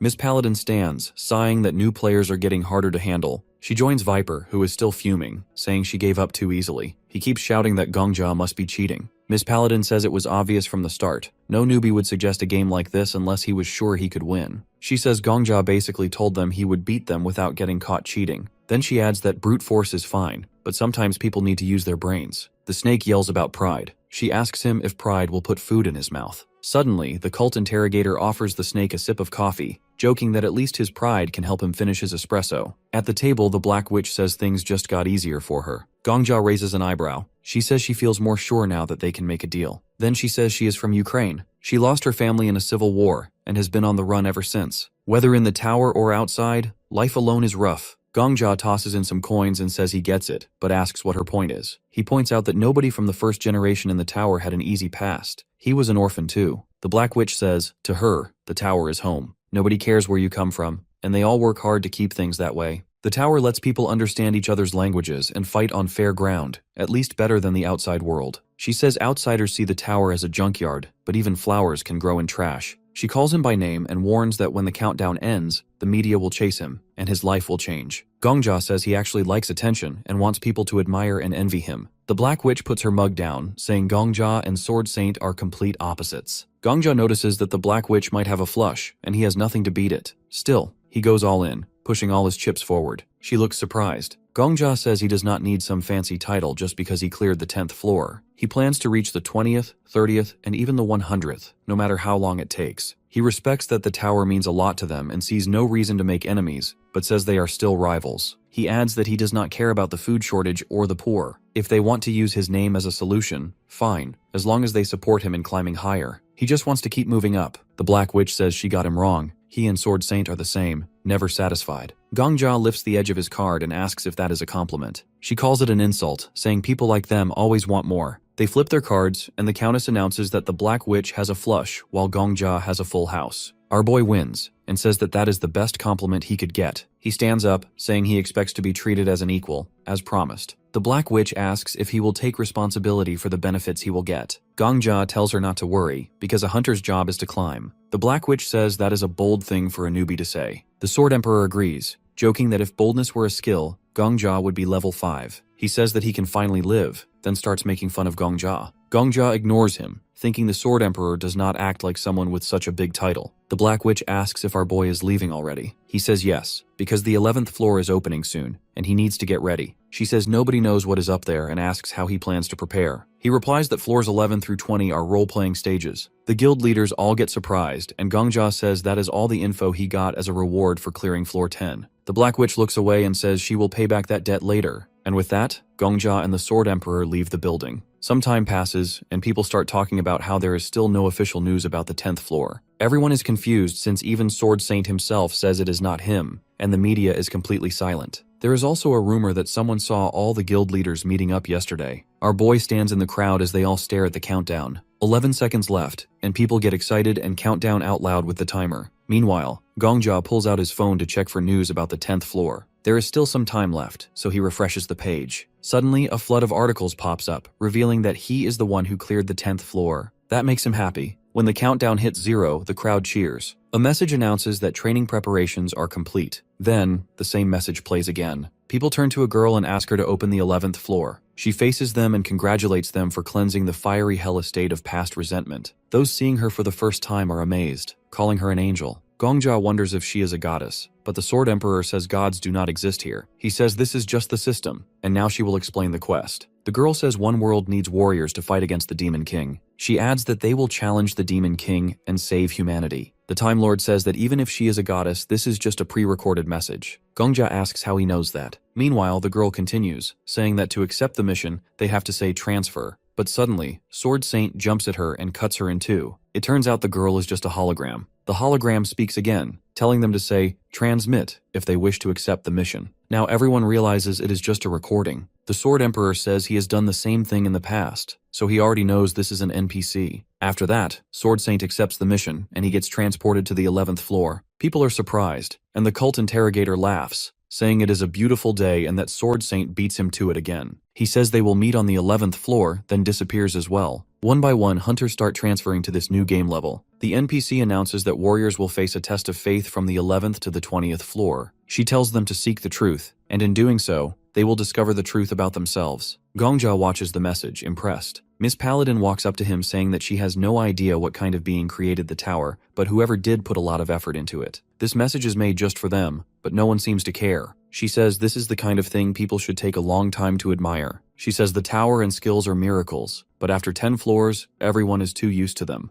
Gongja says she turns out to be pretty thoughtful. The head of the Vigilante Guild says that outside the tower, her specialty is music. She asks if he would prefer a girl from the music department. Gongja says that in that case, she has probably never seen real money before. She laughs, saying that is the painful truth. The Sword Emperor warns Gongja to be careful, saying something is off, and Gongja asks what is wrong this time. Suddenly, someone behind him asks if he is the hunter Gongja. He turns around and Miss Paladin says it looks like he has been spotted because of her. She apologizes and says she is heading to the 11th floor. Right away, a bunch of reporters surround Gongja. He asks if that is why she came to him. The head of the Vigilante Guild says Miss Paladin is just good at reading people, so he should take this as a sign of her interest. Gongja asks what she has figured out, but before leaving, she smiles and says the answer is inside his soul, then she vanishes. Gongja is frustrated, wondering if she has just set him up and run away. The Sword Emperor reminds him that she seems suspicious from the start. The journalists start throwing questions at Gongja about how he cleared the 10th floor. Gongja takes a deep breath, thinking about what he should say. He needs to get to the 11th floor as soon as possible. The reporters keep pressing him for answers, but suddenly he silences them all by saying he will clear the 20th floor. Then he wishes them luck and transfers himself. Now, on the 11th floor, Sword Saint arrives and is completely surprised as a huge battle is already taking place. Warriors are fighting desperately to stop the Demon King's army for the sake of the Ajum Empire. While the crazy fight is happening on the field, the knights are fired up because if they run away, the Empire is done for. Sword Saint tries to figure out what is going on, and suddenly arrows start flying at the hunters. The protagonist thinks the training is over now, and that fights like this will keep happening all the time. A knight runs up to the hunters, calling them warriors who will save the Empire. He holds up his sword and begs them to help him, saying this place is the last supply route for the Empire, so they have to protect it no matter what. If they fail, the capital will fall. The Sword Emperor says Gongja has gotten good at using aura to hear and see better. The knight in front of them asks them to save the Ajum Empire. Right then, the system tells them their job is to defend the port at all costs, because this fight is the first step to saving the Empire. The hunters freak out. They wonder if the Demon King is really about to show up. Monsters keep attacking, and they start to panic. Sword Saint says he does not know the full story, but the first step is to kill everything in sight. The hunters get excited and charge in after him. Gongja opens the system panel. A notification pops up saying he is getting his 10th floor reward. His reward for a regular scene is the patronage of the god of all things, and now he gets a map of floors 11 to 20. The Sword Emperor yells that he knew it would be some kind of unfair prize. Then, the system gives Gongja a hidden reward. This time, he gets the protection of the human god. He can also see all NPC skills and locations from the 11th to the 20th floor. But wait, there's more. Gongja also gets the patronage of the god of trade, which means he can get any item that exists on floors 11 to 20. Our boy says this game is about skill. The Sword Emperor loses it, yelling that this game is about pure luck. Now Gongja learns how the tower works. Floors 1 to 10 are for training, like a city for newbies to get used to fighting. Floors 11 to 20 are about warriors and the Demon King. He says there are only two ways to stop the Demon King's army: be strong enough to destroy them alone, or lead an army. Sword Emperor asks if Gongja is really going for the second option. He does not think Gongja could pull it off and asks if he has ever led an army before. Gongja says, of course not, but he opens the system panel and says he is sure he can learn. He looks at the Sword Emperor and says he just called this a bad game a second ago, and Sword Emperor stands his ground and says it is still a bad game. Gongja says he is going to prove that skill is what really matters. He pulls up a list of NPCs and filters it to show only the ones on the 11th floor. He says that the top 100 have really good skills. The Sword Emperor yells that this is not how things should work, saying Gongja should be fighting to get stronger. He says he's ruining his name. But our boy says he is not ruining anything. He tells the system to show NPCs with command skills. Then he filters it to the top 3 and checks where they are on the map. He also looks at where he is. He adds again that this game is all about skill. He adds that his decent prize just became super good, all thanks to his brains. The Sword Emperor calls him names and asks if he really thinks he is smart. Our boy then laughs and says having an empty head is also a skill. Gongja heads towards the closest blue dot on the map. He finds the NPC he needs. He walks up to Commander Sarbus, and he asks what he wants. But the first thing our boy thinks is that Sarbus has a really cool mustache, so his skills must be cool too. Gongja looks at him and says if he really sees him as a warrior, then do him a favor. Sarbus agrees but freezes when he hears what Gongja wants. He asks Sarbus to kill him. Gongja says he has a secret weapon, and if he dies, a god's power will come down to save the battlefield. He adds that this is a special death move, and with this blessing, the Empire will win for sure. The commander is horrified and says he can't kill a warrior who came all this way from another world.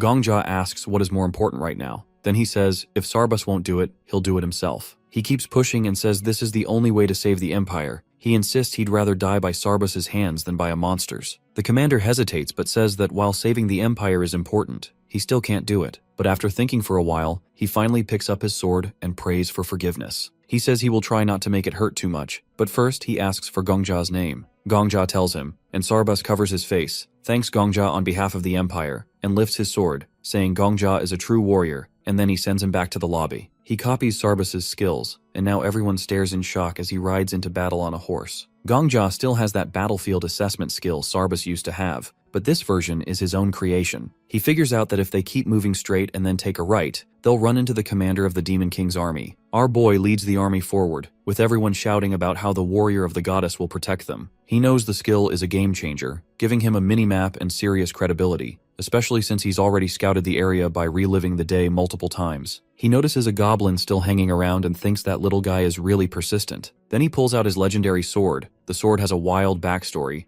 Legend says the founder of the Ejim Empire was blessed by the goddess, but he and the sword vanished without a trace, leaving behind a cryptic prediction about a man with the sacred sword showing up when fate calls. Anyone in the Empire would trust the person holding that sword. The knights go nuts when they see it, yelling that the goddess hasn't abandoned them. Gongja raises the sword, shouts for everyone to attack, and thinks to himself how useful it is to clear hidden scenes. Meanwhile, Sword Emperor isn't really too happy that our boy picked that shiny, durable knife over all the other useful items. Gongja says that the knife is durable, sparkly, and will make NPCs on the first 20 floors go crazy. He keeps riding his horse, talking with the commander, and explaining that these creatures aren't just quest givers, they're quest helpers. Some hunters are wondering why Gongja is always with the commander, and why he's dressed like a hunter but acting like he's in charge. Gongja just laughs, thinking it's funny how envious they sound. Sword Emperor is still mad, yelling that he taught Gongja aura for sword skills, not eavesdropping. Gongja just says he likes it anyway and moves on. Ejim's army destroys the left side of the Demon King's forces, and Gongja orders them to push forward. Sarbus even calls Gongja his commander and tells everyone to follow him. Finally, they face the big boss, the Great Goblin King from the 11th floor. The Goblin King yells at his minions to stop the heroes, but Gongja isn't having it. He launches into the air, hits the Goblin King with a skill, and just like that, the boss is down. The knights go wild, shouting that the Demon King's army is defeated and the warrior of the goddess has taken out their leader. The goblins panic and try to run, but the hunters aren't letting them off that easy. They go full beast mode, taking out goblins left and right. And just like that, the 11th floor is cleared. The hunters are hyped, celebrating that they've beaten it in just 24 hours. The system tallies up the participants and announces the top 10 conquerors. Gongja is number 1 and the Sword Saint is number 2. Everyone is shocked that Gongja doesn't have an alias and that the Sword Saint is in second place. They wonder if Gongja is some hidden master. Sword Emperor tells him that he's just a cheater with a big head. Gongja shoots back that skill is king in this game, but Sword Emperor refuses to admit it. Gongja thinks to himself that this ghost cares more about his own ego than skills.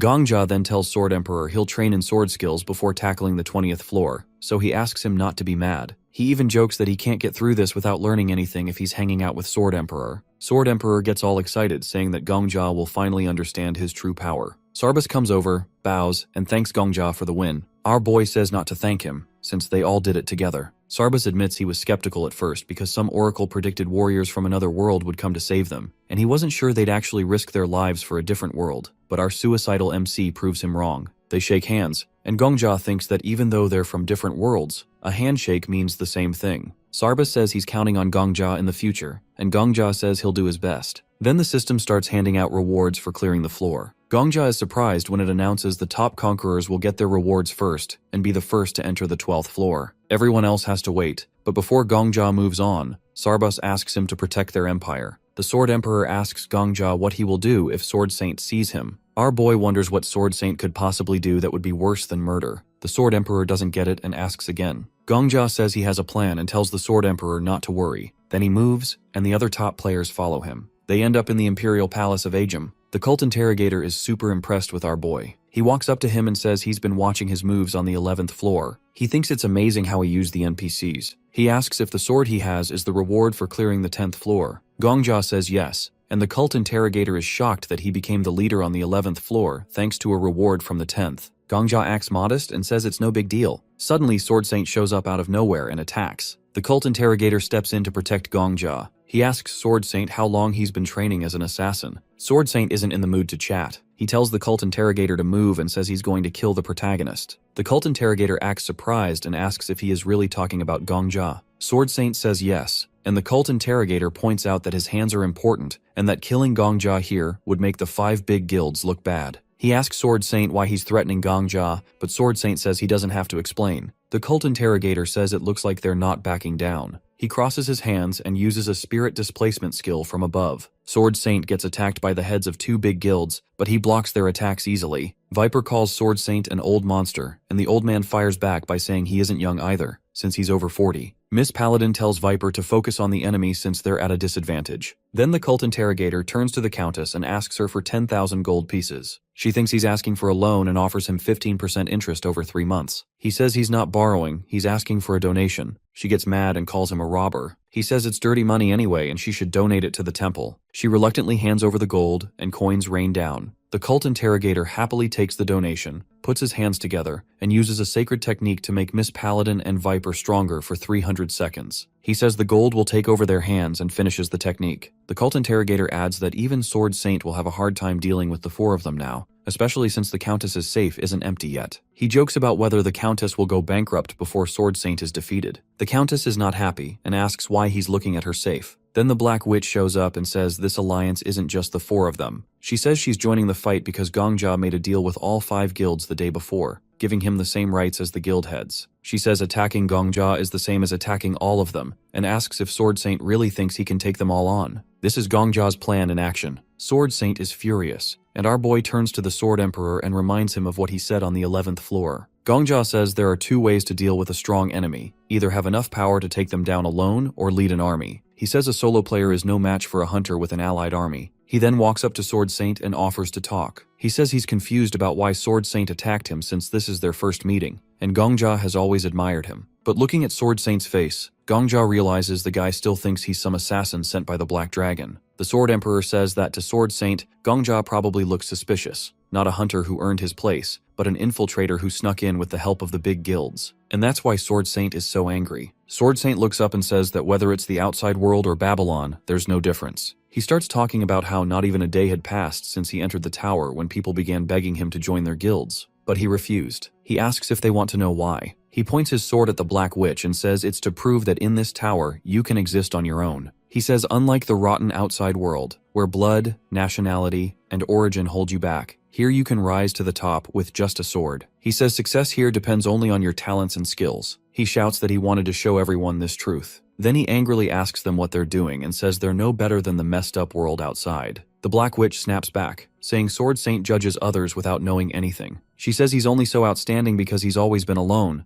but if he had helped others earlier, many hunters would still be alive. Viper starts yelling, saying Sword Saint didn't clear the 5th, 7th, or 9th floors alone. He's mad because if Sword Saint had cooperated, their losses would have been cut in half. The Countess joins in, saying if Sword Saint had helped with connections outside the tower, they'd have fewer food problems. She says the current system would be more stable too. She calls Sword Saint an irresponsible child. The Black Witch shouts that since he's number 1, he should act like it, but instead, he just tells everyone to shut up. He says they're all whining like big babies and orders them to leave, threatening to clear his way with his sword if they don't. The Sword Emperor is thrilled and says this is his real disciple. Our boy steps in and asks if they really want to fight here, where there are only 10 people. He says even the NPCs on the 11th floor work together to protect their country. The Black Witch turns to him and says this conversation is more serious than he thinks. The protagonist tells everyone they're called hunters, so why don't they focus on clearing the 12th floor first? He tells Sword Saint they need to help, even if it's just NPCs. He says their country is under threat of destruction, and they're here trying to be warriors called into the Empire. He asks if they know what's special about the rank of warrior, and explains that a warrior is someone who can handle what others can't. He suggests they focus and deal with the remaining scenes. Miss Paladin puts her sword away and says, our boy is right. She says she doesn't know what he did to upset Sword Saint, but now isn't the time to fight. She takes out something and says she'll donate it so everyone can see clearly. She reveals she has a lie detector skill, which she used to rise to the rank of deputy chief. She turns to the protagonist and Sword Saint and says if they trust her, she can guarantee the truth or lies of their statements right now. She says doubt is poison, and truth is the antidote. Gongja thinks this is a great opportunity and raises his hand, saying he's in favor. Sword Saint turns to Miss Paladin and says she's the only one here who hasn't harmed anyone. Miss Paladin agrees and says she'll assume they both agree. She tells Sword Saint he can ask the protagonist anything, and she'll report the results honestly. Sword Saint points to our boy and asks if he's killed over 4,000 people, and he says yes. Sword Saint starts screaming that he's a devil, but Miss Paladin says that's a lie. Sword Saint is shocked. Miss Paladin explains that the protagonist answered yes, but it was a lie. He's never killed over 4,000 people. Gongja smiles and asks if Sword Saint has more questions. Miss Paladin says it's a strange question to begin with, asking if one person could even kill that many. Sword Saint points to our boy and asks if they trained him to be a special class assassin. Gongja says yes, but Miss Paladin again says it's a lie. Sword Saint starts yelling, saying he trusted Miss Paladin to judge honestly. She says she made it clear from the start whether he was ready to believe her or not. Sword Saint is stunned when Miss Paladin asks if he's going back on his word now. Sword Saint says the protagonist must have killed at least one person. Gongja says he's right, and Miss Paladin confirms it's true. Our boy adds that he killed exactly one person. He says murder is murder, but that man deserved it. Gongja gets angry and says that man tried to kill him first, and was a cruel killer. Sword Saint doesn't know what to do, because Miss Paladin confirms everything the protagonist said is true. The cult interrogator starts laughing and says it's a good conclusion. The Sword Emperor covers his face in shame and says he told the old man he couldn't rely on skills forever. The protagonist walks up to Sword Saint and says it seems like they just had a misunderstanding. He says he's glad it was just a simple misunderstanding. Gongja gets closer and asks if he'd already be dead if the guild heads hadn't protected him. He looks at Sword Saint and asks if now isn't the perfect time for Sword Saint to apologize to him. Our boy says Sword Saint should apologize to him. Miss Paladin backs him up, saying it's the perfect truth and that his remark is absolutely true. Sword Saint starts to speak but is clearly nervous. Everyone's waiting to see what he'll say, and Gongja wonders what's going to happen next. He thinks that even though Miss Paladin is known for being selfless, she's still part of one of the 5 largest guilds. He wonders if Sword Saint will accuse her of lying or if he'll reveal all the details of his skill to explain himself. If he does the latter, he'll lose some ground but might still justify himself. Sword Saint asks Gongja about his name. At this point, the protagonist considers the possibility that Sword Saint might try to kill him to shut him up, just like the Flame Emperor did.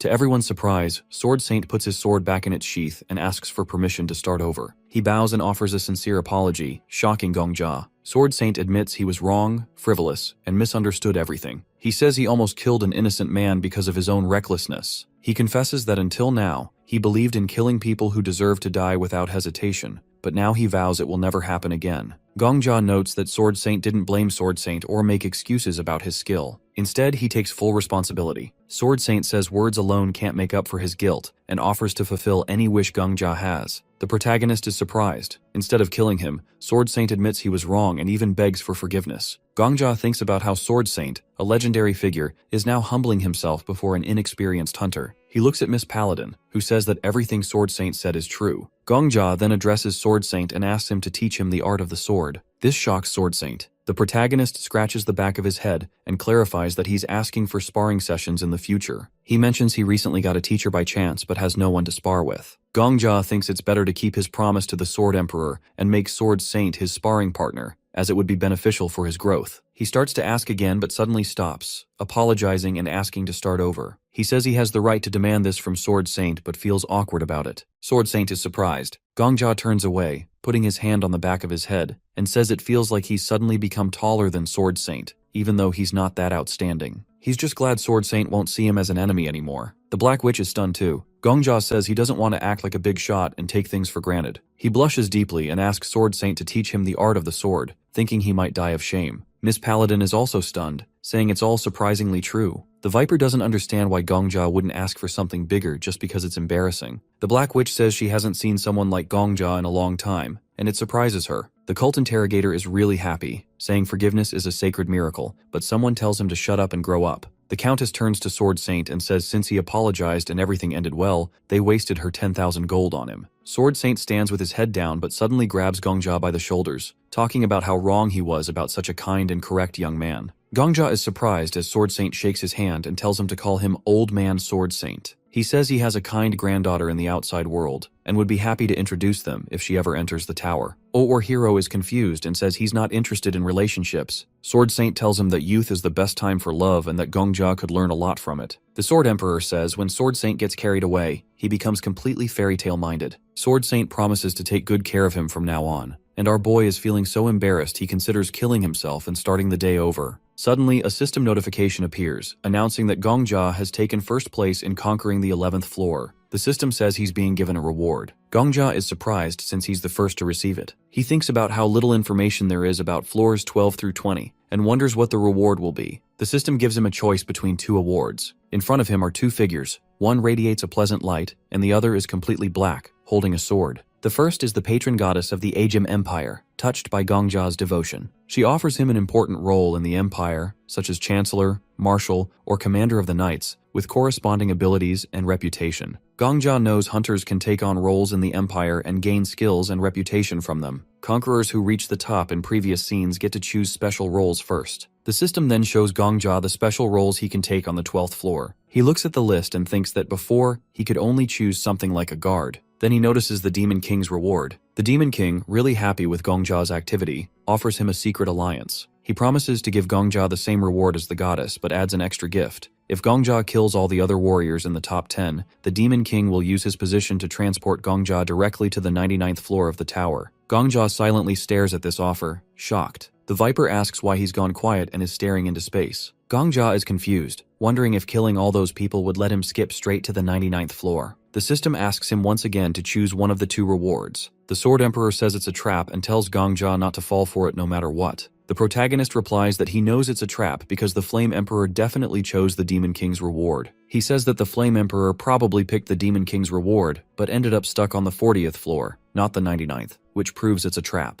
Everyone looks at him confused. Gongja keeps speculating that maybe the Flame Emperor initially sided with the Demon King, realized it was a trap, and then got reborn. But he admits it's still tempting. He wonders what it would be like to face the boss monster of the 99th floor, even if it meant dying. The Sword Emperor looks at him seriously and tells him not to even think about it. He says he reached the 99th floor alone and fell through, calling the Demon King's reward a cruel and disgusting trap. He assures Gongja that even with his skills, he wouldn't be able to kill the top 10 fighters, and even if he did, he'd never conquer the 99th floor. Gongja asks if the boss of the 99th floor is really that strong. The Sword Emperor says there's no boss monster there, it's something far worse. He covers his face, clearly disturbed, and warns Gongja again. The protagonist asks what's so scary up there, feeling uneasy because it's the first time he's seen the Sword Emperor like this. The Sword Emperor admits he hates to say it, but Gongja is doing a good job, and should just keep going the way he is. He says if the protagonist stays on this path, he'll clear the 99th floor on his own without any issues. Gongja looks away, thinking, and sadly says he won't try the Demon King's reward. He adds that he'll take the safest path and ignore the rewards for now to see how things play out. The Sword Emperor asks why he's ignoring the goddess's reward too. Gongja replies that sometimes you need to take a step back to move 2 steps forward. He turns to the hunters and announces that the rewards for the 11th floor have appeared in front of him. The Black Witch says she's tired of waiting and asks him to choose so things can move forward. Gongja says he's already decided, he won't accept any reward. Everyone is shocked. The system announces that the scene reward wasn't selected. The goddess of protection is puzzled, while the Autumn Rain Demon King quietly laughs. Miss Paladin is also confused and asks Gongja why he did this, since Sword Saint is in second place and will now choose his reward. Sword Saint says he understands Gongja's choice because it's the safest option, but he asks why they have to refuse the reward altogether, saying Gongja might end up with nothing if he's always this cautious. Gongja thanks him for the concern but says he has no regrets. Sword Saint admits this philosophy is too hard for him to follow and chooses the goddess's reward, the role of commander of the Knights of the Ajim Empire. Suddenly, knights enter the gate and swear allegiance to Sword Saint, surprising everyone. The cult interrogator is next to see the rewards and says it's like playing Mafia. He promises to explain everything and touches the ground, making descriptions of the rewards appear. The Viper and the Black Witch are both surprised by the second reward. The cult interrogator puts a hand to his chin and says, the person who chooses the goddess is called a warrior, while the one who chooses the Demon King is a traitor. He adds that the chairman's position is much more dangerous than a mafioso's. 9 people will become warriors, including the vice head of the vigilante detachment. Miss Paladin confirms this and says she can identify the traitor. The cult interrogator looks at Gongja and says he went too far in refusing the reward, but respects his decision. He chooses the title of Marshal of the Empire.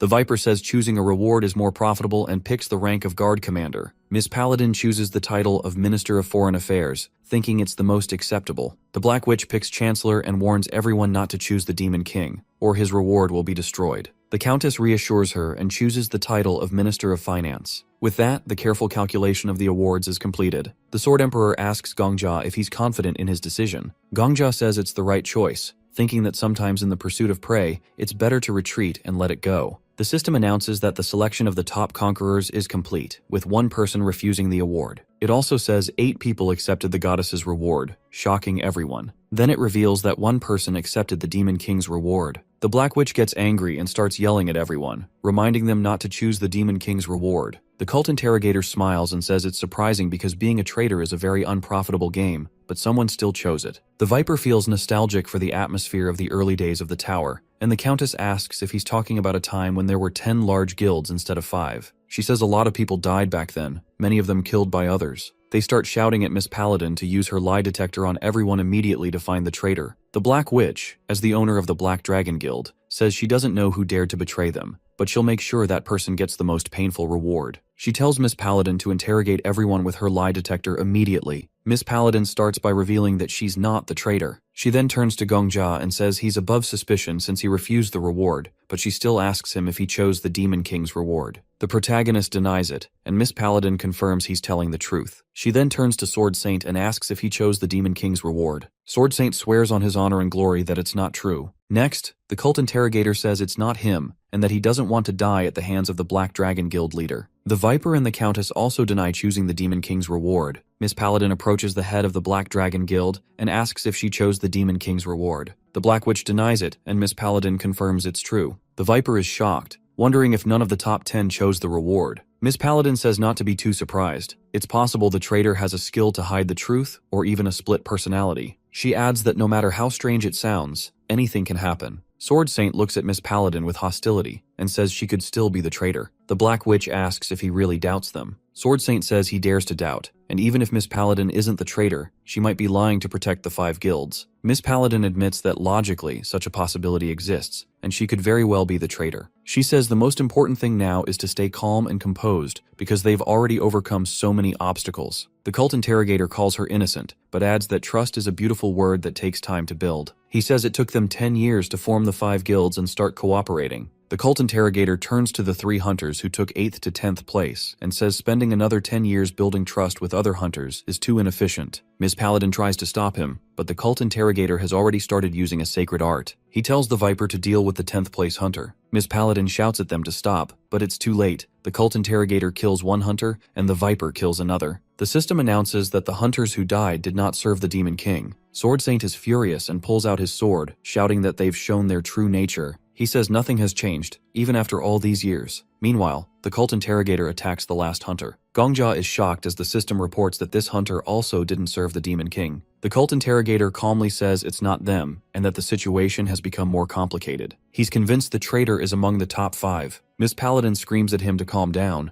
but the cult interrogator says he's already calm and that the highest probability is the traitor is among them. Sword Saint attacks the cult interrogator, but Viper steps in to block him. Sword Saint calls the cult interrogator a fanatic and tells him to give a signal before killing someone. The cult interrogator sits on the floor, looking at his severed hand, and says the situation is heating up. He won't be able to use sacred art techniques without both hands. The Viper, under Sword Saint's onslaught, asks for help, saying he's about to die. Miss Paladin entrusts Gongjia with full authority, saying he's the only one who didn't accept any reward and can't possibly be the traitor. She asks him to stop Sword Saint. The cult interrogator, pouring a potion on his hand, agrees that it's better to trust someone who can't be the traitor. Another guild leader also entrusts Gongjia with full powers. The protagonist is shocked and turns to the Sword Emperor, asking if he has some kind of talent for winning over psychopaths. The Sword Emperor just congratulates him on his rise in social status and asks if he refused the reward because he foresaw all this. Gongjia says rancor relationships are never stable, so if a traitor appears, something will definitely happen. He knew giving up the reward was the best option, but didn't expect things to get this bad. He decides he'll have to be reborn later anyway. He turns to Miss Paladin and asks about the cult interrogator. She says he's always been like this. When they first entered the tower, religious conflicts were extreme, and the cult interrogator just killed everyone to solve the problem. Gongja realizes the religious groups never actually came to an agreement, and it was just a media cover-up. The cult interrogator admits he made a mountain out of a molehill due to an error in judgment. He says since Gongja now has full authority, he should stop Sword Saint. Gongja covers his face with his hand and says he'll talk to the cult interrogator seriously later. Meanwhile, Sword Saint continues fighting the heads of the large guilds. Gongja asks Sword Saint to listen to him, reminding him that he bowed to him earlier. He asks Sword Saint to stop fighting and talk first. Sword Saint suddenly stops when Gongja asks him to introduce him to his granddaughter. Gongja says if she comes to the tower, he'd like to go on a date with her at least once. Sword Saint says he'll never forgive them and that Gongja's words won't change that. He says all he needs to do is pick up his sword and they'll die soon, so it's no big deal. He asks if he can kill them after they identify the traitor. Gongja wonders why Sword Saint is asking him this. Sword Saint puts his sword back, surprising the Viper. Gongja tells everyone to calm down and says he doesn't know who the traitor is, and they might not figure it out. But that's not the most important thing right now. He says they can overcome this trouble without capturing the traitor. Miss Paladin says the traitor choosing the Demon King's reward means their lives are at risk. Gongja tells them to look at the description of the awards. He points out that the Demon King's core is located on the 20th floor. He says they should forget about capturing and executing the traitor because it's a trap. The traitor might be shaking with fear, and the system might have forced the role on someone. Gongja says the priority is to deal with the Demon King first. If he disappears, his reward will too. The system informs Gongja that the Autumn Rain Demon King clicked his tongue, but the goddess's eyes are sparkling. Gongja says no matter what test the tower comes up with, the solution is always simple. He suggests they rise up and smash the Demon King's core. The system then begins issuing the quest for the 12th floor. Everyone's terrified at the red rain. They say that this is the same rain from a nightmare, and now it's all over. Viper is surprised and wonders if this is some kind of setup, asking if the NPCs are acting this way on purpose. But Gongja says the quest has begun. He walks over to the window, breaks it, and the Autumn Rain Demon King appears. The Demon King calls them all pathetic nobodies. He mocks them, asking if they really believe people summoned from another world would become their shields. He says they can call thousands of warriors and millions of knights, but they're all just the same little people. Gongja opens the map and sees the castle is surrounded. The entire map is covered in red dots. The Demon King says they'll be consumed by their malice. A quest notice pops up, saying the Demon King has been weakened and the heroes need to stop him. Viper is surprised and asks if the Demon King is really weakened. Gongja repeats that now isn't the time to quarrel with each other, but Viper starts shouting that this quest is designed to fail from the start. Gongja tells them to calm down and says the tower doesn't give impossible quests. He points to the NPCs and says the Viper, as the head of the Egypt Empire's guard, needs to lead the guards. Gongja says they can't complete this stage just as hunters. The guild heads need to inspire the NPCs and lead them into battle, treating them like real people. He tells Sword Saint as a commander to unite with the Viper since they've both been given leadership roles. It's time for them to do their duty. Gongja then tells Miss Paladin to find the Emperor and the NPC officials from the Ministry of Foreign Affairs. He turns to the cult interrogator and says he doesn't like hunters like him, but right now, they can't afford to lose the marshal. The cult interrogator laughs and says he likes Gongja more and more, but Gongja cuts him off, reminding him that they've handed over all powers to him. Our boy says the knights on the fortress wall are terrified of the army in front of them, so the marshal needs to personally climb the wall and calm them down. He orders the marshal to protect the wall at all costs because if the enemy breaks through, the scene will end. The marshal bows and says he's never broken a promise since birth. They all start acting on Gongja's orders. The protagonist says he'll go first. The other hunters are surprised and say this is much cooler than the port, the Black Witch, but she asks him to call her the head of the Black Dragon Guild. He asks how she ended up here, and she says she has an instant movement skill that lets her move to any place in her field of vision. The Sword Emperor says Gongja should die from her just once because instantaneous movement is a top-tier skill. Gongja asks why she's here instead of going to the fortress wall. She says she came to take him away. She saw on the 11th floor that he has a sword that affects local NPCs, and with it, he can raise their morale. She says the knights on the wall need him, not her. She extends her hand and asks him to agree to move with her. She says he needs to clearly say he'll move with her, or her skill won't work. Gongja is surprised. Instantaneous movement is at least an S-class skill, and she's sharing information that should be kept secret. The head of the Black Dragon says she's the chancellor of this empire and asks how she could hide something while defending her country. She tells Gongja to hurry because there's no time. He agrees, and she grabs his hand, saying there's one more condition. They jump off the ledge, and only then does she use her movement skill. As they move, Gongja thinks about the NPCs and how they're no different from living people. Even if they seem like an illusion, their fear is real. They land, and Gongja thanks her for bringing him here, but she surprises him by asking him to wait. She says she can't leave without showing her leadership to the younger ones. She adds that she didn't become the head of the guild for nothing. The head of the Black Dragon Guild starts addressing the knights of the Egypt Empire. She shouts at them to stand up, saying a stone fortress wall alone won't protect them.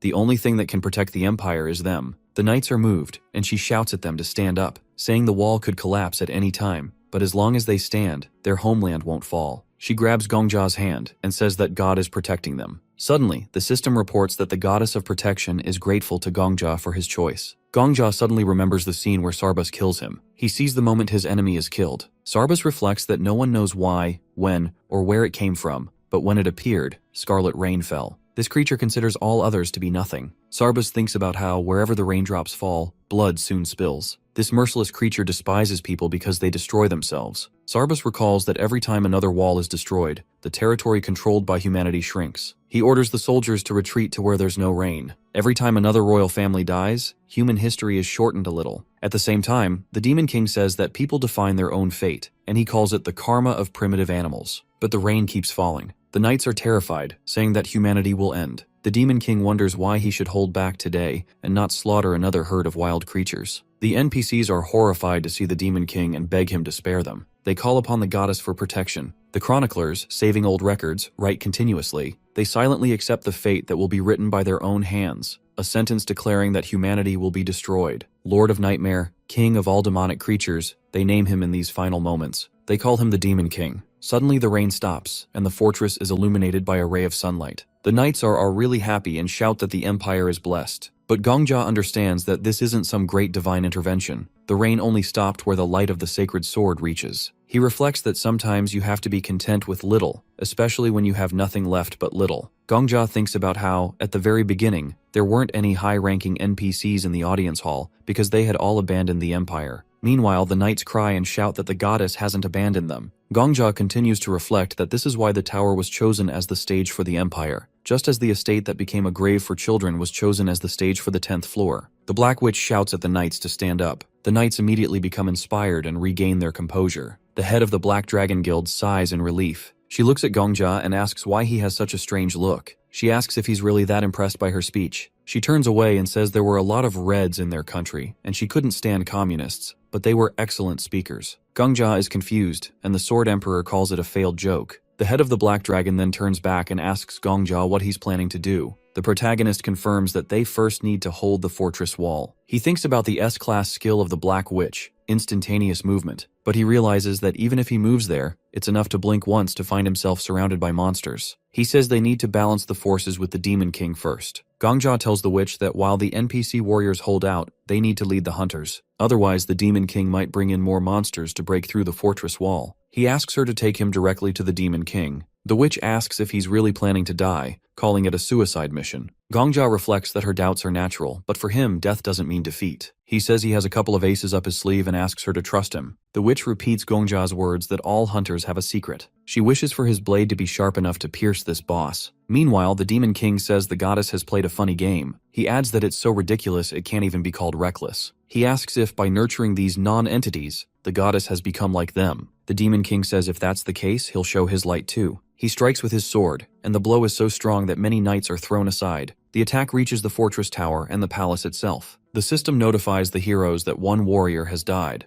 a warrior who didn't serve the Demon King. The head of the Black Dragon says in shock that there was an audience hall. She adds that Sword Saint, the cult interrogator, and the Viper are leading the troops, and Miss Paladin, following Gongja's orders, is looking for the Emperor. That means only the Countess could have been in the hall. Gongja realizes she wasn't a traitor. The Black Witch calls her a scoundrel for dying first. Gongja says if the Countess died, the tower's connection with the outside world is in trouble. But the Black Witch says they need to focus on what's in front of them. She says even the Demon King can't keep attacking like this forever. Gongja opens the map and sees the Demon King's army has changed formation. He wonders if they're trying to break through. He extends his hand to the witch and agrees to her proposal to defend the fallen castle gates. They hold hands, and in a moment they move. Gongja realizes they're on the front line now, with no allied army to protect him. The Sword Emperor tells Gongja it would be great if he could hold out for 30 seconds alone. He says that to win this war, Gongja must become the hope of the human race. Even 30 seconds can matter, and the one who gives those 30 seconds is a hero. Gongja drinks an enhancement potion, and it immediately takes effect. The Sword Emperor asks if Gongja remembers his promise to teach him the art of the sword until the 20th floor. He says it's a little early, but it's time for practice. He starts giving Gongja commands. He says there are 2 goblins right in front of Gongja. They have poor eyesight, and because of the dust clouds, they're squinting, effectively blinded. The The Sword Emperor says that in battle, it's not the absolute second that matters, but the relative one. You can win this second by taking away the enemy's sight. Gongja's sword will be faster, and the protagonist says it's hero time. Gongja starts fighting the goblins. One dies, then another, and another. It's a sword dance that lasts for seconds. The Sword Emperor tells him not to just swing the sword, but to connect each blow seamlessly. The Sword Emperor instructs him to aim the sword down, and then immediately send it back up. This way, his attack becomes prolonged and connected. The Sword Emperor explains that fencing is a fight against time. An inexperienced fighter won't last even a second in a dominant position. One wrong step means the end. But a more experienced warrior can suppress opponents for about 5 seconds. Gongja keeps on fighting, and the Sword Emperor reminds him to make the most of every second and pour everything into the battle. The protagonist spots a big ogre and a question pops into his head. As he attacks the ogre, he wonders why the tower gave an S-level skill to someone like the Flame Emperor, who he considers a psychopath. He thinks it would have been better if someone more normal had acquired the skill. Gongja questions whether the tower is impossible for anyone but the Flame Emperor to conquer. He wonders if he has to become like him to reach the top,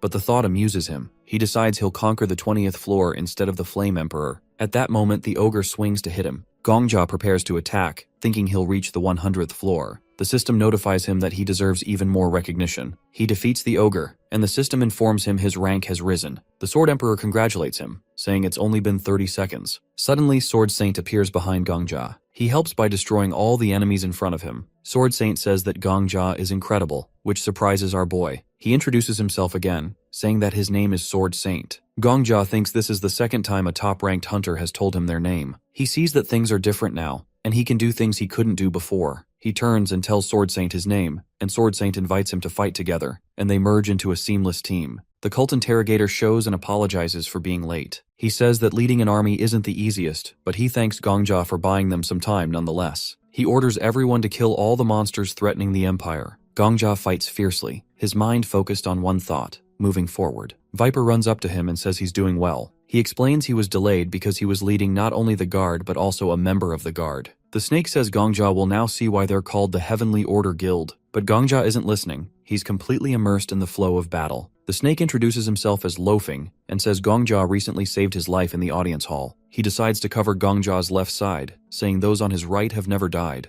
Miss Paladin appears and apologizes for being late. She reports that she found the Emperor, but he committed suicide by poisoning. Sword Saint says it's fine, and that it's better to fight together than waste time gathering an army. Miss Paladin agrees but is stunned when she sees Gongja. Sword Saint tells her not to interfere because for Gongja, time is like gold, and he's reveling in it. The Demon King mocks them, calling them worthless and asking if they're proud just for gaining a little time. He says even their patron goddess has weakened, and there's no longer a god in the Empire. He raises his sword and asks what they're hoping for. The Black Witch shouts to raise the mirrors. She says she let him go once, but won't let him off so easily this time. She uses the mirrors to deflect his blow, but they shatter. Viper and Sword Saint repel the blow together. The Black Witch grabs their hands and says she'll move them all to the Demon King, but they need to hold on. She screams Gongja's name and extends her hand, shouting for him to grab it. She yells that they'll leave without him if he doesn't. Gongja feels like everything will soon disappear. He remembers the past and realizes they'll all forget what happened. The Sword Emperor calls him a partner and says it's time to go catch the boss of the mobs. Gongja thinks maybe it won't disappear, just like the fact that one person died on the first floor and a soul perished on the 99th. He realizes the problem won't be solved by going back, but he's already grown stronger. The Black Witch uses her movement skill, and they appear right in front of the Demon King. The Demon King says they've learned there's a traitor, or rather, an imposter among them but still desperately trust each other, tying together the scraps of what's left. He asks if they truly believe these scraps will become their armor. The Black Witch tries to stop Gongja, but he apologizes in his mind, saying that they'll meet again in the next life. He decides to attack the Demon King. The Demon King asks if Gongja has come to kill him, but Gongja says he's come to die by his hand. The Demon King grabs Gongja and kills him instantly, and the system informs him that the conditions for using the skill have been met. Gongja is dead, which means he can now copy the skill of the Autumn Rain Demon Sea. The cards float around him, and the Sword Emperor says he's checked all the available skills. Gongja asks him to read them out loud, and one of them is an S-rank skill which makes you almost impossible to track. Our boy thinks this might be how the Flame Emperor cleared the 10th floor. It makes him wonder if the tower itself can feel regret. Next is an A-rank skill that boosts your aura by using your emotions as fuel. The stronger the emotion, the bigger the boost. But the problem is, you might get too dependent on it. Gongja thinks there might be hidden quests on every floor, even the 12th. The third skill is about summoning evil spirits. Anyone Gongja kills comes back as monsters, but without any memories or skills from their past lives. He has to pick one, and he chooses the one he thinks will help him clear the 20th floor. The Sword Emperor doesn't get why he picks that one, but it's Gongja's choice. Then Gongja asks the Sword Emperor about the daily routine of the Sword Saint. The Sword Emperor says the Sword Saint lives like a strict old man with a fixed schedule. Gongja asks about the evening routine, which makes it clear he's planning something. After copying the skill, Gongja comes back. It's been 24 hours since then. He briefly thinks about the Demon King's injury, but decides to deal with that later. Just then, the Black Witch asks if he's really leaving. Gongja says yes, the 11th floor is about to open, and he needs to get ready. The Black Witch asks how he's going to prepare if he doesn't even know what's coming. Gongja isn't too worried about the 11th floor but says the 12th floor will be a problem, the Demon King will be waiting there. She notices he looks a little pale. Gongja covers his face and says everything is fine, he's just really impressed by how amazing everyone is. Then Gongja tells them that he knows what's coming, and even the quest details for the 10th floor. The guild heads are surprised, and the Black Witch asks if he'll share the info. Gongja says he will, but only if they promise to do him a favor in the future. He makes it clear it won't involve money or killing anyone, and if they find it impossible, they can say no. The cult interrogator says it's a fair deal, and everyone else agrees. Gongja smiles. Step 1 of his plan is done. He explains that the 11th to 20th floors are part of the Ejim Empire arc. Everything up to the 10th floor is basically just a tutorial. From here on out, it's going to be big battles. The guild heads start talking about how to prepare their members. Before leaving, Gongja turns to Miss Paladin and asks if she'll take a walk with him. He says he needs her advice. She agrees but says she doesn't have much time. Gongja says half an hour will be enough. As they walk, people around them kinda gossip about the guy who conquered the 10th floor. Suddenly the Sword Emperor appears and tells Gongja that someone is following him. Gongja asks him to double check. The Sword Emperor confirms it but tells him not to look back. The person is using stealth and won't be visible anyway. Gongja asks the Sword Emperor to keep an eye on how persistent the follower is. Something feels off. He remembers that in the last round, clearing up the misunderstanding with the Sword Saint on the 12th floor happened too late. This time he wants to fix it early. He also knows the Sword Saint doesn't get along with the guild leaders. If the Sword Saint turns against Gongja, it could lead to some trouble, especially with a traitor now. He has to stop that from happening. Miss Paladin asks where they're going, noticing they're heading toward the slums. Gongja says he wants to show her a shop. His real plan is to lure the Sword Saint out. He's memorized the Sword Saint's schedule, and just as expected, the Sword Saint starts following him. Miss Paladin cluelessly follows along. Gongja says the store is run by a really talented but unknown pharmacist. He says a bit of promotion could make her successful. Suspicious, Miss Paladin uses her lie detector. Gongja passes, he's not technically lying. She asks if he's planning anything. Gongja smiles and says he's the one asking for a favor, so any trouble is on him. She apologizes, saying she's often told she overthinks things. They enter the shop, and the alchemy master greets them. Gongja asks if she's still working. She says business hours are over, but she's always ready for clients, especially for her favorite, Gongja. When Gongja introduces Miss Paladin as the deputy head of the vigilante squad, the alchemy master panics, thinking it's an inspection. She starts saying she's never sold anything illegal. Miss Paladin, caught off guard, uses her lie detector again. It confirms everything is true, which only shocks her more. Gongja says he's not here to cause trouble, saying that the alchemy chick's business isn't keeping up with her skill level. He suggests giving Miss Paladin a potion sample. If she likes it, they can make a deal. Adding the vigilantes as clients would boost her business. The alchemy chick is really happy. She says Gongja once saved her store with a big order, and now he's helping again. She asks how she can ever repay him. At that moment, the Sword Saint enters the store and tells everyone to leave except Gongja because he wants to talk privately. Miss Paladin asks Sword Saint what he wants with Gongja, but Sword Saint mocks her, saying maybe her ears don't work. He tells them to step aside because he's here for Gongja. Miss Paladin asks what kind of conversation he could possibly have with Gongja, but Sword Saint repeats a third time, "Get out of the way." She doesn't move and tells him that even if he says it 30 times, it won't change anything. She says he's old now and clearly can't understand basic things anymore. Miss Paladin reminds him that Gongja officially joined the top 5 guilds, and attacking him now would mean declaring war. Sword Saint gets irritated. He says if the guilds are involved, then Gongja must be an infiltrator, so he reaches for his sword. Miss Paladin still looks confused and says she doesn't understand what he's talking about. She also grabs her sword and says she knows he's been going around attacking people just because of suspicion. The vigilante squad didn't step in before because they didn't want to deal with his personal drama, but this is different. He's about to do it right in front of her. Sword Saint asks if she really thinks she can stop him. Miss Paladin says no, but she'll fight with everything she's got. If she dies here, he'll just be remembered as a murderer who killed an innocent person. She tells him not to hold back if he wants that title. Gongja thinks to himself, yep, that's Sword Saint's weak point. The poor guy can't hurt innocent people. He remembers this from the previous round. Sword Saint really trusted Miss Paladin because she never hurt anyone. That's why Gongja brought her along. Then the alchemy chick steps in. She puts herself between them and says Gongja is her client and her benefactor. She says even though Sword Saint is famous and respected, she won't let him touch Gongja. Sword Saint starts calming down, and the alchemy chick asks him to leave her shop. Gongja realizes that these people might not be stronger than Sword Saint, but their presence alone can stop him.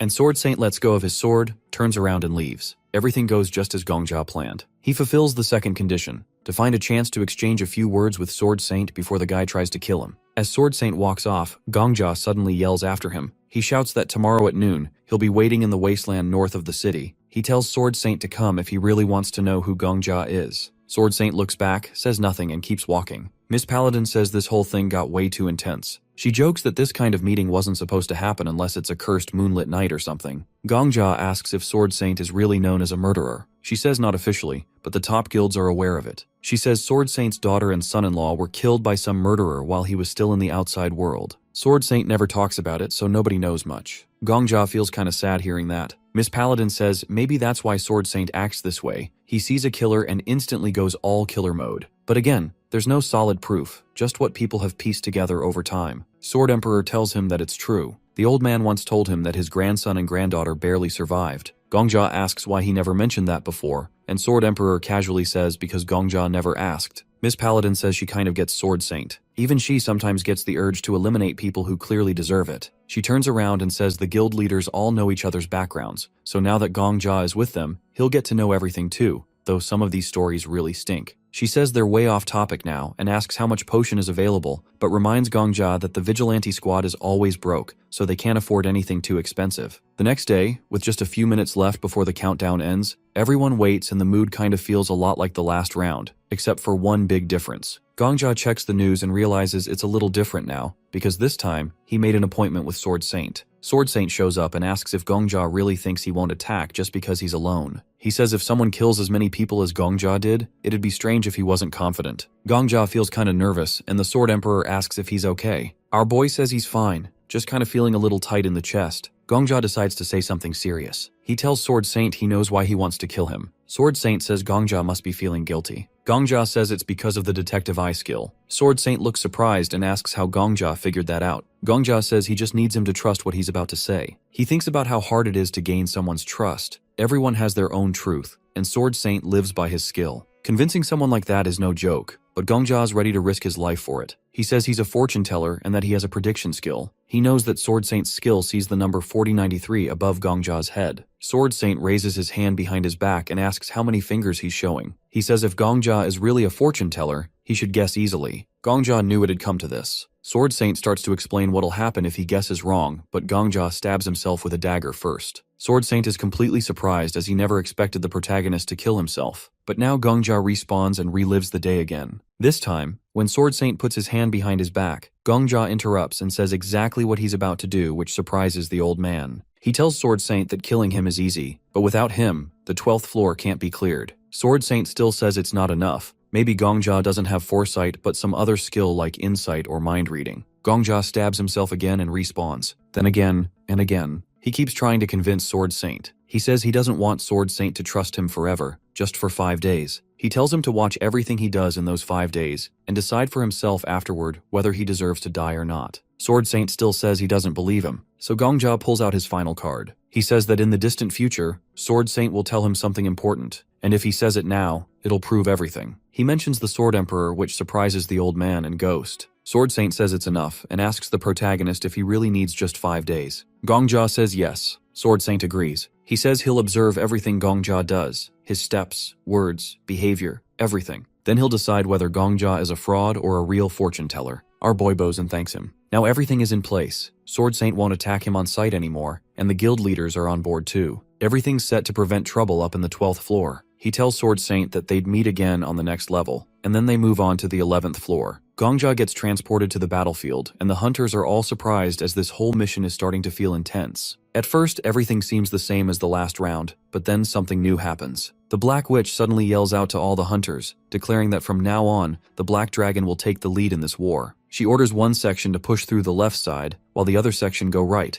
and the Black Dragon unit will go straight down the center. She tells everyone to keep their complaints to themselves until the battle is over. The hunters charge in, and Viper shouts that he'll strangle anyone who dares die in this war. The guild leaders jump into battle as well, and Sarbus watches all this in surprise, then yells at his own army, telling them that warriors from another world are crushing the monsters easily. He calls for his knights to join in, and they do just that. Meanwhile, the Sword Emperor walks up to Gongja and asks if he's okay, teasing him that if things keep going like this, he might fade into the background. He keeps making fun of him, saying that he loves attention more than anyone and wonders if he's okay losing his spotlight. Our boy just says it's fine and that he doesn't care. The Sword Emperor laughs and asks if Gongja has finally grown up. Behind Gongja, Sword Saint is silently standing, and Gongja doesn't notice at first. Then he turns and jumps in fear when he sees the old man right behind him. He asks what the old man's doing, and Sword Saint reminds him that he said he'd watch Gongja for 5 days before deciding whether to kill him or not. Gongja asks if he really meant 24/7 surveillance, and Sword Saint says yes. Gongja says that maybe he should fight some monsters too, since the rewards depend on contribution, and without even turning around, Sword Saint casually slices off the heads of several goblins. He says he'll swing his sword from time to time so he shouldn't worry. Gongja walks towards the Black Witch, but her men stop him, asking what he wants with the leader. The Black Witch turns around and sees him and Sword Saint, telling them to make it quick since she's busy leading the charge. Our boy tells her that he has a reward for clearing the 10th floor, and she barely reacts, so he pulls out a mini-map and says he can see the whole battlefield, with the location of enemy and ally forces. That gets her attention, so she turns around and asks if it's real, and he asks why he would lie. Immediately, she grabs his hand and scolds him for not coming sooner, then demands to know where the boss monster is. He points at the spot, and it's surrounded by enemies that are hard to see, but the map shows it clearly. She immediately activates a teleport skill and tells him to accept the transfer. He agrees, and as they prepare to teleport, Gongja notices how different she is when she's not in control. Her real personality shows when she's flustered. They teleport right above the battlefield, and the Black Witch asks where they need to go next. Gongja quickly points toward a distant shape, and they teleport again, appearing directly above the boss monster. As they fall, she asks if he even knows how to use a sword, and he says he's strong enough to handle this one.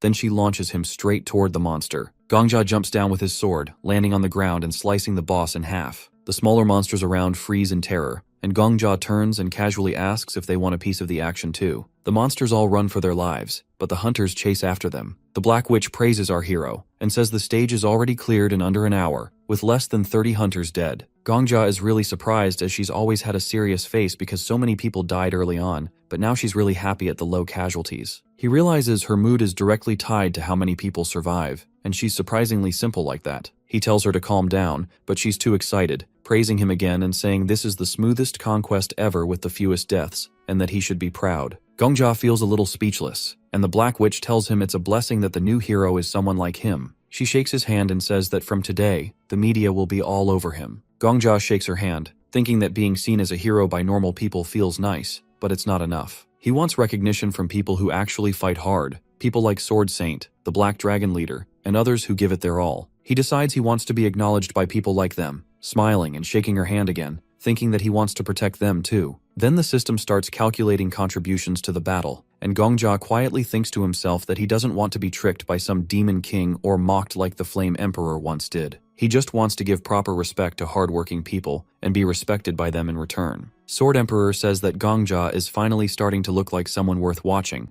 and our hero stands in front of the system panel, thinking that in this changing world, he wants to change too. He looks at the rankings and sees that the order isn't the same as in the previous round. The Black Witch tells everyone that with this momentum they can push straight to the 20th floor, saying she thought they'd lose at least 5,000 people, but now things are going smoothly. But Gongja frowns, remembering that if nothing changes, the real disaster will be on the 12th floor. He knows that losing the only specialist who can handle trade relations with the outside world would be a massive blow, and if they don't act, they wouldn't even lose 5,000. They'd lose 50,000, or even 500,000. Gongja is immediately transported to the 12th floor, and everyone is already there. The Black Dragon leader looks around and says she didn't expect such a place. The cult interrogator praises Gongja, then asks if he knows where the next boss is, since he cleared the previous scene. But Gongja says he has something to tell the guild heads first. Everyone starts paying attention, and Gongja asks if they remember yesterday's promise, and the cult interrogator raises his hand and says, "Of course." Gongja tells them to honor that promise now. He asks everyone to do absolutely nothing for the next 5 days. Just stay put, and says he'll take care of everything up to the 20th floor alone. The Black Witch is surprised and asks if this is a joke, telling Gongja to stop because it isn't funny at all. The hero says they hear everything correctly and that this isn't a joke. Everyone is surprised, The head of the Black Dragon says it's impossible, adding that he knows clearing the 10th floor alone has taken them many years. Sure, they have just conquered the 11th floor in less than an hour, but according to her, Gongjia is overconfident and simply too excited. The hero bows and asks them again, saying that while he clears the 10th floor primarily for himself, he shares the rewards and achievements with them. He points out that everyone benefits from the information, not just him,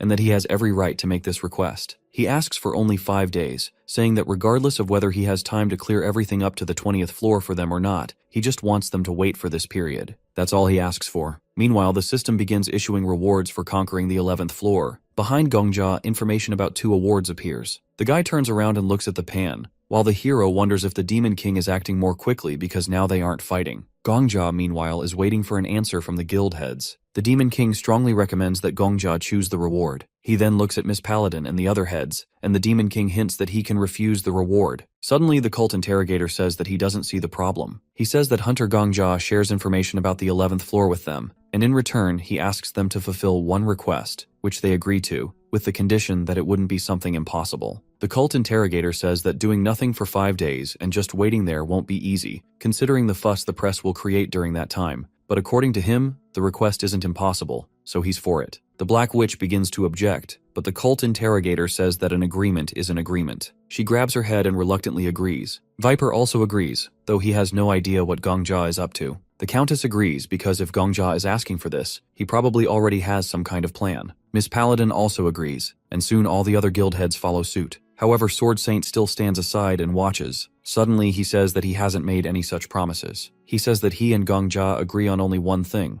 that Sword Saint will be watching over him for the next 5 days, so he sees no point in fulfilling any more requests. Sword Saint adds that if Gongjia goes to clear the 20th floor, he will follow on his heels, as per their agreement. Gongjia replies that everything is fine, though he is thinking that he plans to defeat the Demon King alone. But with Sword Saint on his back, he will definitely feel more at ease, so he isn't going to give up on it. Then he asks them to listen and silently turns around, looking at them joyfully. He thanks them for fulfilling his request and, as he leaves, says they will see each other in 5 days. Gongjia opens the gate and walks out. Both he and the Sword Emperor are surprised when they see that all the NPCs have frozen. Gongjia explains that this is because the quest hasn't started yet. Sword Saint, as agreed, continues to follow him. The hero explains to the Sword Emperor that no one has yet chosen a role, and now the Empire has neither a Chancellor nor an Admiral. Replacing them with hunters will trigger the quest from the 12th to the 20th floors, as it ties into the quest given upon entering the 11th floor scene. Gongjia begins to remember and wonders if, last time, the quest on the 12th floor has been given out too late. He realizes that the quest only opens after analyzing the roles. Heading toward the exit of the fortress, he says that if they don't choose a role, the quest won't begin, and neither will the invasion of the Demon King's army or the Empire's resistance to it. As he continues to leave the fortress, Gongjia turns around and asks the Sword Emperor what will happen if the Demon King dies in this state. He opens the minimap and asks again what will happen if the boss dies before the quest begins. Gongjia replies that it's elementary. No one will be able to choose the Demon King's reward, and of course the traitor won't appear either, because he will be gone before he can get things done. The Autumn Rain Demon King begins to get angry at Gongjia, but then he suddenly appears. The Demon King asks how Gongjia dares to interfere and orders him to adhere to the agreed order of the Goddess of War. He calls Gongjia an impudent person for coming here without making a choice. However, Gongjia answers says that he has chosen as expected. He pulls out his sword and says that this is the best choice. Gongjia smiles and says that he will kill the Demon King before the start of the quest, and then not a single hunter or Imperial will die. Of course, some kind of traitor won't appear either. He says that this will be a happy ending without a single victim. Gongjia smiles again and says that he hasn't been able to stomach bad endings for a long time,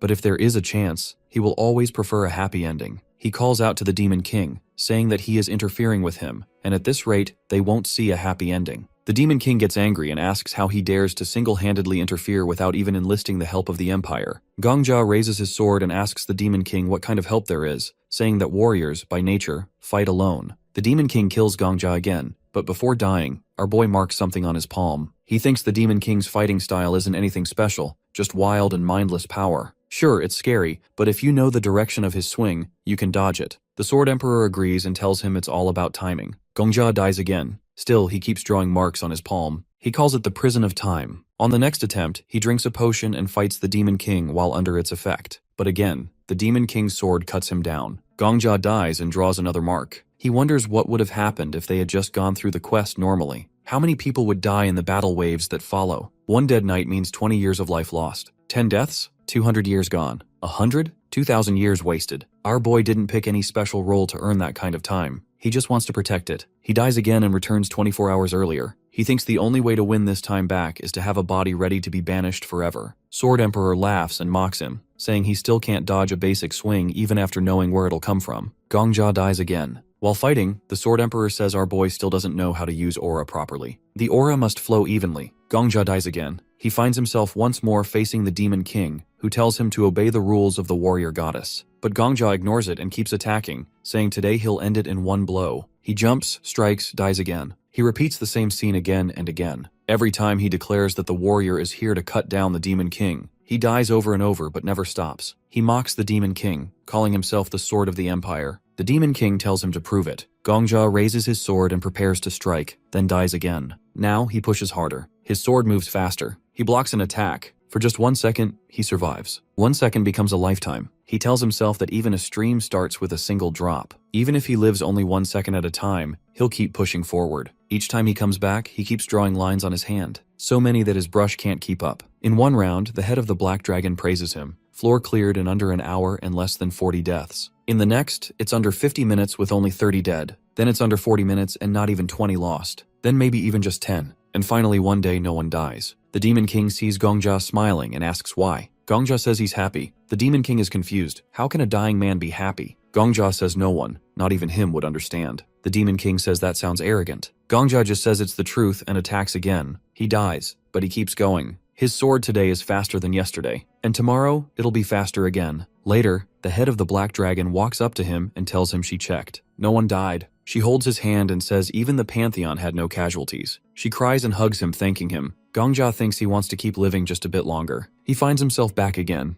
The Demon King asks how he dares to challenge him alone. Gongja says it's just the way of warriors. He fights again, dodges the next blow. The Demon King keeps swinging, calling his shadow the true evil. Gongja blocks it, but suddenly a mirror appears. The Black Witch teleports in behind him. She says she was supposed to stay put, but curiosity got the better of her. She asks what Gongja's doing here all alone. He says it's the warrior game. She says she's not letting him have all the fun and joins in. Gongja jokes and asks if she's trying to steal his kill. She says stolen prey tastes the best. The Demon King tries to speak, but Gongja cuts him off and says, forget fighting alone. Maybe attacking as a group is also the true warrior spirit. The Demon King gets mad. He says their weak tricks won't work anymore and calls upon the evil spirits. Monsters appear everywhere. The Black Witch is shocked. This is beyond what they can handle alone. The head of the Black Dragon shouts if the Sword Saint plans to help or not. Sword Saint stands relaxed, says he's still watching. After all, it's only been 30 seconds and Gongja's already fighting Dark Slime. Gongja shouts that he wanted to fight alone for a bit and now he's ready for help. The head of the Black Dragon prepares to leave and tells them to grab her hand, but Gongja refuses. He says it's fine. He raises his hand and points to the sky, then activates his skill. He summons his own evil spirits and the Demon King is surprised. In a flashback, the Demon King was injured. It grew in size little by little, but it still wasn't that big. Each time it received a new body, it also got happier. Suddenly, the Demon King in the form of a puma saw a girl. She started running away, screaming for her dad to save her, but there was no one nearby. The Demon King ate the girl up and absorbed her completely, and there was nothing left of her. With her memories slowly flowed into the Demon King, and the creature became the girl. Her father yelled out for her. It turned out her name was Estelle. He looked out from behind the bushes and asked her what was wrong with her clothes. The girl turned to her father and said she's okay. Back to our hero, who had just activated his skill. Skeletons start to emerge from the dark shadows, and Gongja asks the Sword Emperor if he's wondering why he chooses to summon evil spirits. He says that at first he also leans toward a different skill. He starts talking about the technique that enhances aura, saying it would probably be kinda cool if he could use it like the Demon King. But now, his opinion has completely changed. He shows a skill card and draws the Sword Emperor's attention to the fact that the card mentions summoning people killed by the owner of the skill. He asks the Sword Emperor how many people he has personally killed. The Sword Emperor replies that he has killed 0 people, adding that maybe he's only killed 2, the Flame Emperor and himself. Gongja agrees and says that must be true. Then he asks why the detective eye of Sword Saint shows his kill count as over 4,000. He says the method of counting deaths in the tower is different. He asks again how the Sword Emperor sees the number of deaths on his hands. Suddenly, the Sword Emperor sees that one of the skeletons is holding the same sword that Gongja carries. He realizes these aren't just ordinary skeletons, and Gongja says that he really has died many times. The Black Witch looks surprised and asks if this is Gongja's skill. She says this must be why he cleared the 10th floor alone. The Demon King also looks all surprised and asks where Gongja got such a technique. Our boy tells him that he has no intention of telling him where. The Demon King shouts that this is unforgivable and unacceptable. Meanwhile, Gongjia turns to the Sword Saint and asks him to fight the skeletons with him, saying that with his support, they'll be invincible. Sword Saint says he's not thrilled about fighting beside monsters, but admits they're still better than Gongjia.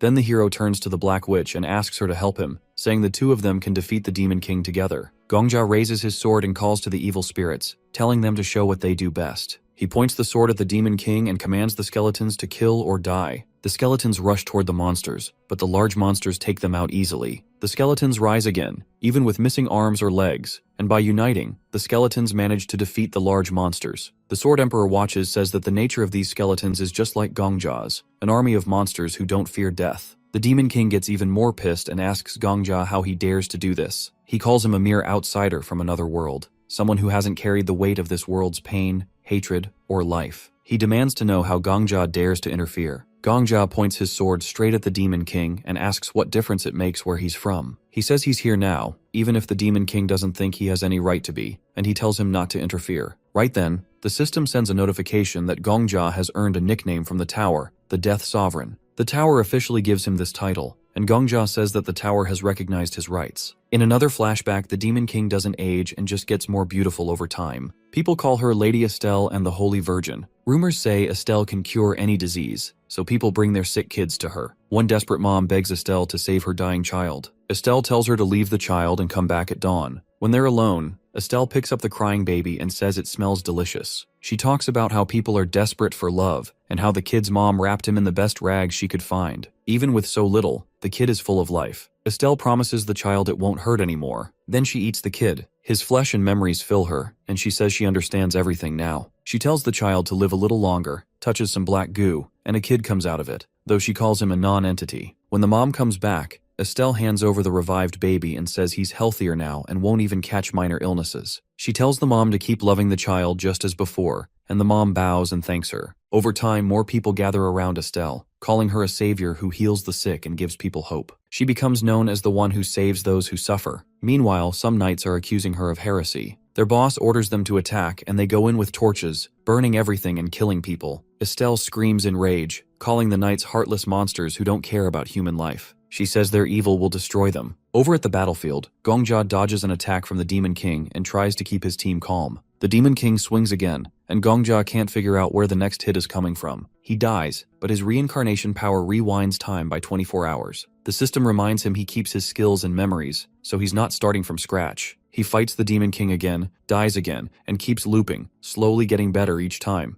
The Black Dragon's head helps Gongjia every round, but the Demon King keeps summoning monsters, and Gongjia keeps dying. Time passes, and eventually only 4 days are left before he can summon spirits again. He dies again, and finally, with 23 hours left, he faces the Demon King once more. The dragon is worried he'll die, but Gongjia dodges the attack and says he's fine. The Demon King asks if Gongjia has some kind of foresight, and Gongjia gives a vague answer. Then the system tells him spirit summoning is available again. Gongjia activates it, surprising the Demon King. He jumps high and swings his sword, but the Demon King blocks it. The Sword Emperor, one of the summoned spirits, says the Demon King is strong but valuable. He tells Gongjia to test if he can summon a second spirit later, and jokes that Gongjia could go from zombie to zombie king. Gongjia tells him to stop talking because it's distracting. Suddenly, Gongjia dies again and resets the day. He's mad and yells that the Sword Emperor distracted him. The Sword Emperor mocks him, saying it's not his fault Gongjia is weak. The system updates, showing nearly 7 days are left before the next summoning. Gongjia swears he'll beat the Sword Emperor someday, but the spirit teases him, saying you can't kill someone who's already dead. He tells Gongjia to hurry up and beat the Demon King. The Sword Emperor brags about reaching the 20th floor without cheats, and Gongjia shouts to the Black Witch that the next strike will come from the right. She gets ready, and uses mirrors to focus her energy and blasts the Demon King, tearing his torso apart. Gongjia laughs and jokingly calls her ma'am.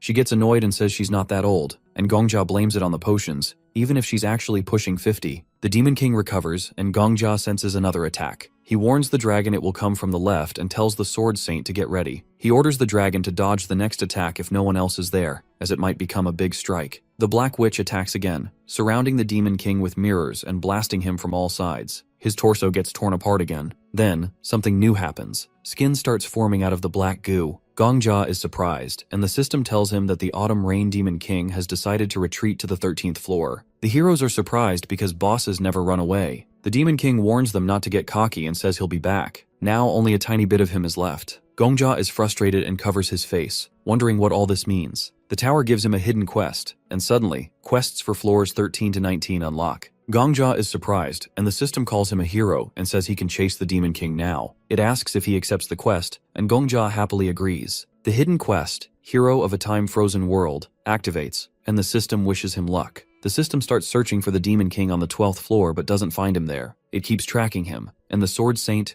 Gongja, and the head of the Black Dragon watch this. The Black Witch is surprised and asks Gongja what's going on, but he says it's his first time seeing this too. The Sword Emperor is also seeing this for the first time. Gongja is surprised and turns to the Black Witch, pointing out that there are way fewer banners on the fortress wall now. The head of the Black Dragon agrees and takes his hand, saying there's something he needs to check. They move to the fortress wall, expecting to see a frozen city, but instead, all the inhabitants are alive and moving around living peacefully. The protagonist says this is a change in history, and realizes history has been rewritten due to their heroic actions. He explains that the Egam Empire was originally supposed to be occupied by the Demon King, and whether they defeated him or were destroyed was always a question. But now there's no invasion in this world. Gongja is very happy. He understands that no one knows about this yet, but history changed because of him. He remembers the beginning of the Red Rain, but now life is blooming in the same place, and the townspeople are enjoying the bustling life. The heroes happily look at the city from the fortress tower, but suddenly someone starts shouting at them. Sarbaz, along with 2 knights, demands to know who they are and how they dared to set foot on the fortress tower of the empire. Gongja remembers how Sarbaz once asked him to help their country. He recognizes him immediately and calls him by name, but this only makes Sarbaz angrier. He asks how Gongja knows his name. Gongja thinks about how Sarbaz, who was once friendly and on the 11th floor, now acts like a complete stranger. He remembers how Sarbaz asked him to protect their empire before Gongja moved to the 12th floor. Gongja starts laughing hysterically and Sarbaz is confused. The Black Witch watches in surprise as Gongja laughs like a madman. The Sword Emperor also doesn't understand and looks at Gongja with confusion. Gongja laughs for a while but then starts to calm down. Suddenly yells that he protected their empire. The knights look at him with confusion, and our boy continues, saying that he kept his promise. All the residents start paying attention to him. Gongja thinks about how he wasted hundreds of days because he didn't want to allow even one victim. Hundreds of days later, he finally defeated the Demon King. He shouts that he's proud of it, that he did it. Gongja reflects on how he used to be a mess, envying others, mocking them, and wasting days drinking alcohol. He justified his frozen heart with indifference and gave up on his life. But today, Gongja can be proud of himself, and that makes him very happy. He thinks that even if the world only notices the Sword Saint and the head of the Black Dragon, the most important thing for him is that he was a worthy person today. The system starts counting the participants in the purge and displays 3 conquerors on the screen. The first one is the Death Sovereign. Sarbaz irritably asks Gongja what he's talking about. Suddenly, Gongja shouts his name again, waves at him, and tells Sarbaz to take care of the empire. Gongja confuses the knights by shouting that it's enough to catch the Demon King, but their empire can still rot here and there. He starts shouting that they'll manage it themselves. The Sword Emperor laughs and says that he thought Gongja would act like a decent adult, but all he did was brag loudly. Meanwhile, Gongja turns to the head of the Black Dragon and suggests they quickly head to the 13th floor. She says with a gloomy look that she understands hunters in the top are never normal. She uses her movement power, and they end up next to the Sword Saint.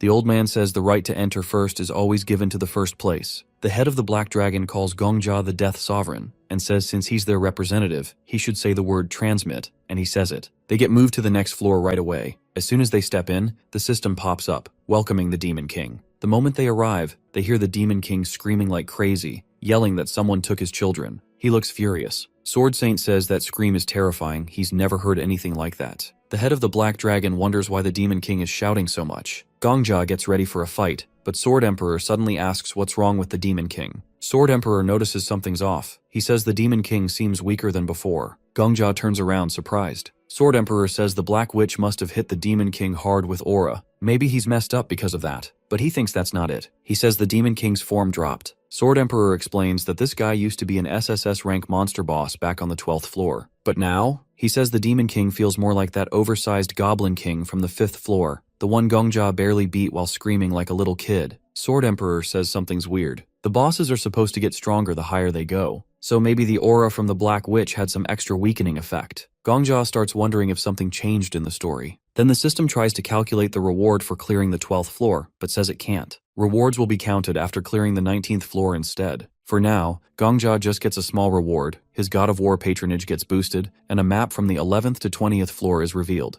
Gongjia is surprised. It's like a whole world map. He turns to Sword Saint and the Black Witch and says he figured it out. He asks the Black Dragon to remember what they saw before. The story about the Demon King invading the capital is gone. The refugee camp is gone too. Gongjia tells them to think, where did all those refugees even come from? He realizes it makes sense. They probably evacuated the whole continent. But even that refugee camp vanished. The Black Dragon gets it too. She says the story of the invasion changed, not just in the Empire, but the whole continent. Gongjia says they've gone back in time to before the Demon King almost took over everything. They're now at the moment when this temple was attacked. He tells Sword Emperor that the Demon King's level dropped. He adds that every time hunters level up, people say their existence becomes stronger. Gongjia always thought that was just fancy nonsense, but maybe it's real. Maybe the Demon King got stronger by killing all those Imperials and refugees. And now that all of that is gone, his power dropped too. The system says the Demon King's existence is fading. The Demon King suddenly starts screaming again. The heroes get ready for a counterattack. The Demon King calls upon his evil spirits, summoning thousands of demons. He calls them his children and orders them to attack. The Black Witch says she always hated zombie movies. While fighting,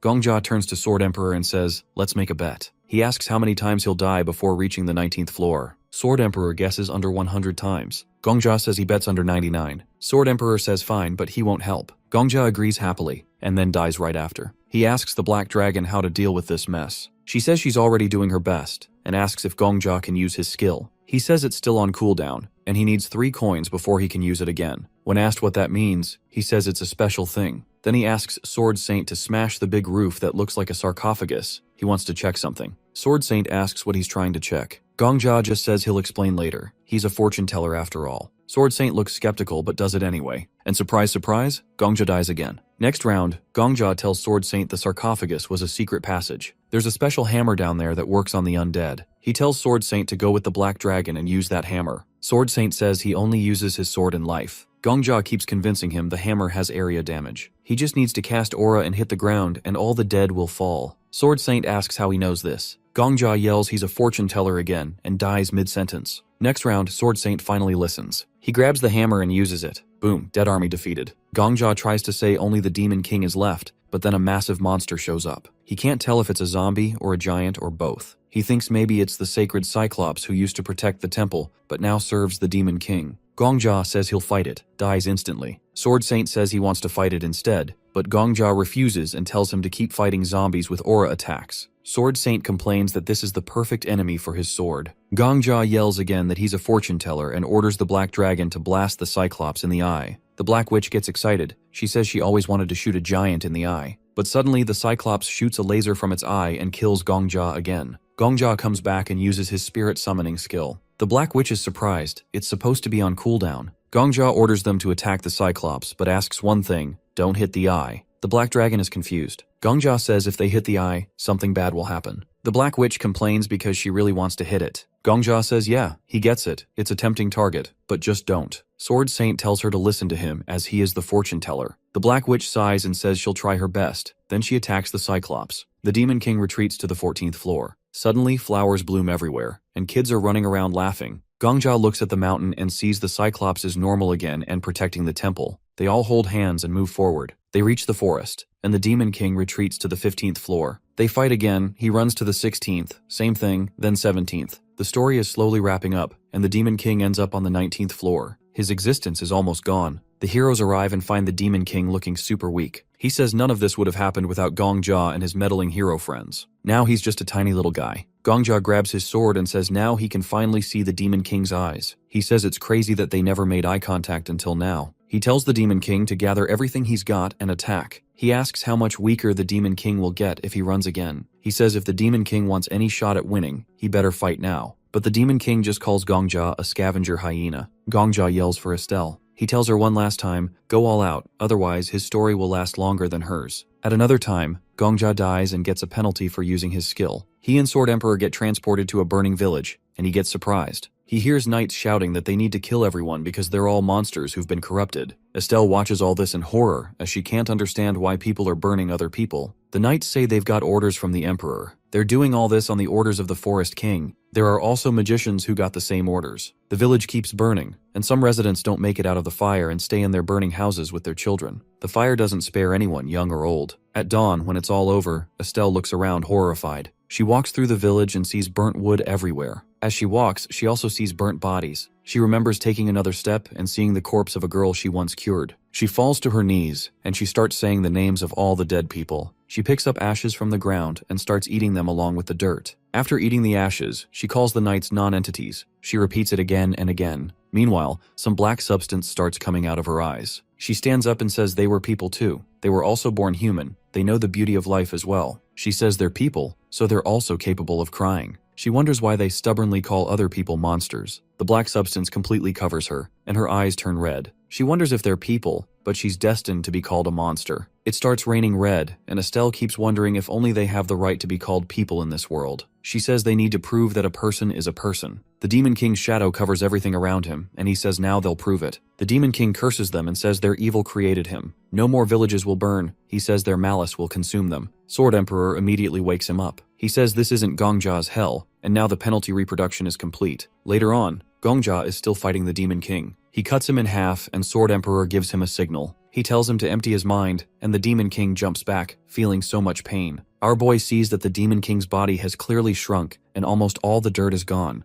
The system notifies them that the existence of the Autumn Rain Demon King is fading, but the Demon King doesn't want to admit it. Suddenly, blood starts flowing from his hand and he's surprised. Then he's even more surprised when Gongja orders him to retreat. Gongja tells the Demon King to retreat to the 20th floor because he still can't defeat him. He says the Demon King can safely return to his base, his last fort. He tells the Demon King to go back to his starting point because that's his final destination. Sword Saint watches all this silently. He picks up his sword, and the Black Witch says she's letting the Death Sovereign take the last attack. The Demon King is very unhappy but still retreats to the 20th floor, and Gongja changes history again. Gongja turns to Sword Saint and the Black Witch and says he wants to go to the 20th floor alone. Sword Saint bows and thanks them for helping him so far, but he says he wants to reach the finish line with the Demon King. The head of the Black Dragon doesn't object. She says thanks to his huge contribution, they made it this far. She also says she broke her promise not to move for 5 days, so this time she'll really wait. Sword Saint says today is the end of the 5th day and orders Gongja to meet him as soon as he deals with the 20th floor because they have a lot to discuss in private. Gongja agrees. He bows and thanks them once more before moving to the 20th floor. The system greets Gongja and tells him he's entered the boss stage. The Demon King stands in the forest and Gongja walks toward him. The system starts counting all the rewards from the 11th to 19th floors. It tells Gongja the tower recognizes his huge contribution. It notifies him that the powers of the Death Sovereign have been established. He's given limited rights as an apostle, and he gets the right to improve any of his skills except the X-level skill. He says he doesn't know why the tower was built, who built it, or why it's filled with creatures from other worlds, and starts to guess what kind of creature the tower is. A creature monitoring their choices, and one that will remember Gongja's choice.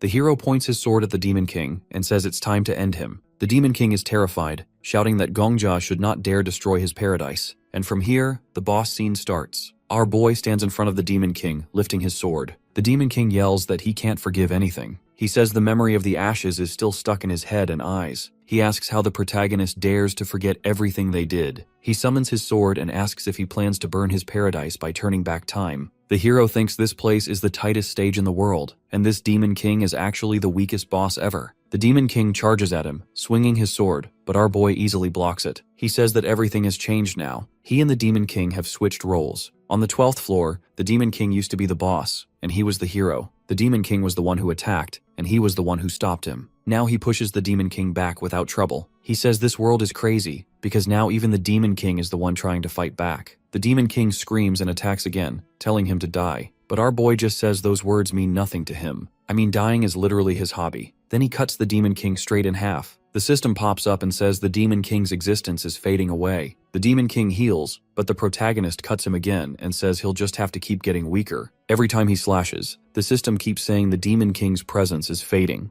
Then he cuts him again, and suddenly the Demon King freezes. Dark dirt starts pouring out of him. Estelle panics because the tower has taken away her title as the Autumn Rain Demon King. She screams and begs the tower not to do it, but it's useless. Even her eyes turn back to normal. The hero watches her struggling. He says she's weak enough now. Estelle looks scared and tells him not to come closer, but he walks toward her and says if she doesn't stop him, he'll keep coming. Estelle backs off, rambling about her children and what people did to them. Then she shouts that he has no right to treat her like this, but our boy cuts her off and says she's wrong. He tosses his sword over his shoulder and says that from her point of view, he's just a stranger from another world. He also says her whole world worked together to burn her village down, and only he is truly an outsider here. He says the other hunters had nothing to do with what happened, so she has no right to judge him, and she doesn't even have the strength to stop him anyway. Estelle cries out, saying she was only trying to help the sick, but the protagonist's face turns serious. He asks if she really believes she did nothing wrong. He says she must have felt just as scared before, just like she is now. He remembers how she begged not to be killed and cried out for her father. He talks about how a desperate mother brought her child to Estelle, hoping she would save him.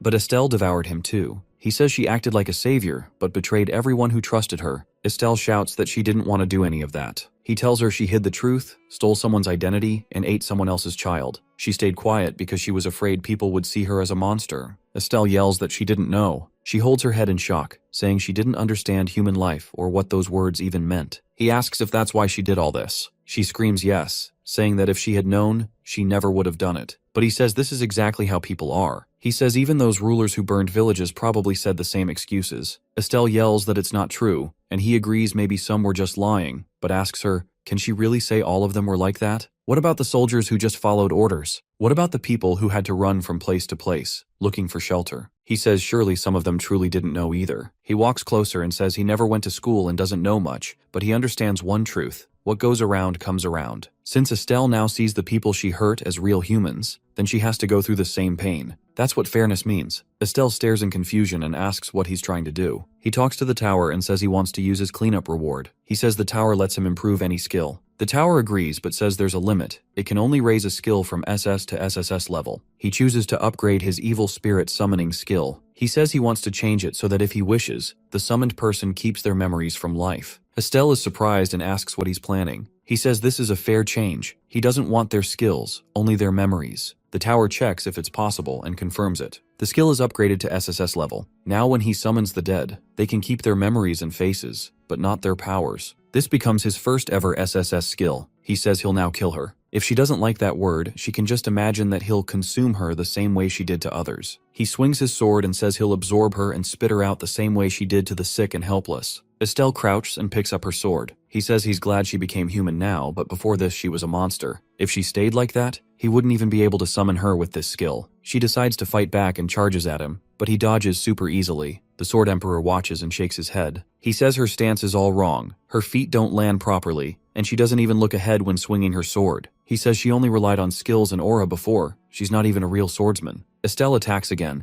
but the Sword Emperor reminds our boy that's why he always tells him to train the basics, because at the end, only your hands and feet can save you. He yells at him to end it. The protagonist smashes Estelle's sword in one hit and a big chunk flies off. She falls and cries, and he stands over her, about to end her for good. He raises his sword, but the Sword Emperor suddenly stops him. He apologizes for interrupting, but says he shouldn't rush to kill her. The hero, annoyed, asks why. The Sword Emperor says this all seems too smooth. He says Estelle might not be a monster anymore. Maybe she's just an NPC now. But they don't even know if NPCs can be summoned through his skill. He argues that NPCs are people too, but the Sword Emperor says that's just how he sees it. He tells him to check the skill description again. It says it only works on people he killed. He says that still includes NPCs. The Sword Emperor says sure, but how does the tower see it? Estelle stays silent while he talks to himself. Then he gets an idea. He asks the tower, does this skill work on anyone he kills or only people like hunters? The tower says the question is unclear. Then it says the question is outside its authority. The tower checks his rights and announces something surprising.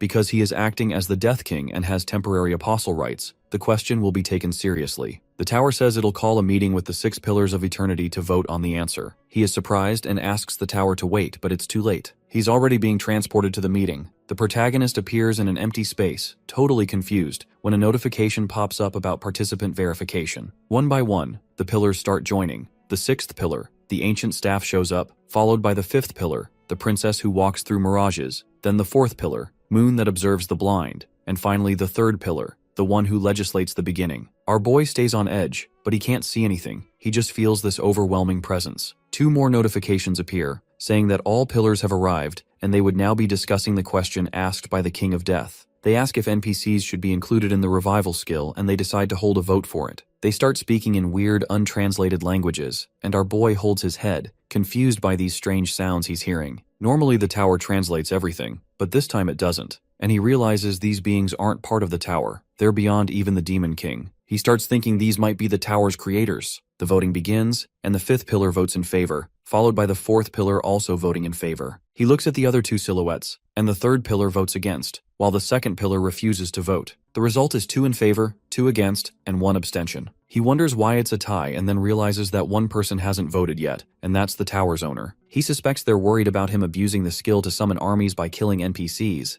but he believes he's proven his intentions. He speaks up, saying that he's not the kind of person to misuse the skill for such reasons, nor would he become one. He gets a response saying that his declaration is not bad, but still complicated. The celestial being asks him to speak from the heart and not the brain this time. With a confident smile, he replies that the Demon King is his prey, so they shouldn't even think about touching it. The first pillar, Master of All Lives, votes in agreement, and with that, the voting ends with them wishing him good luck again. NPCs are now included in the skill, but his temporary apostle power is revoked. He snaps back to reality, and the Sword Emperor asks why he zoned out after he simply asked him to ask the tower a question. He stays silent for a moment before finally speaking up, saying that it all happened in the blink of an eye, but at the same time, it feels like an eternity has passed. He asks the Ghost Heart anything strange, telling him that the tower summoned him to another world, and that the tower's creator appeared and laughed at him. The spirit admits he knows nothing about it. Not even a legend who cleared the tower to the 99th floor knows what our boy is talking about. He raises his sword at a terrified girl, preparing to strike, and decides to handle other matters after reaching the 100th floor. The Sword Emperor asks if he's going to ask about the tower, but he says he already got his answer. He kills her, and then uses his power to make black slime form on the ground. The Estelle chick rises from it,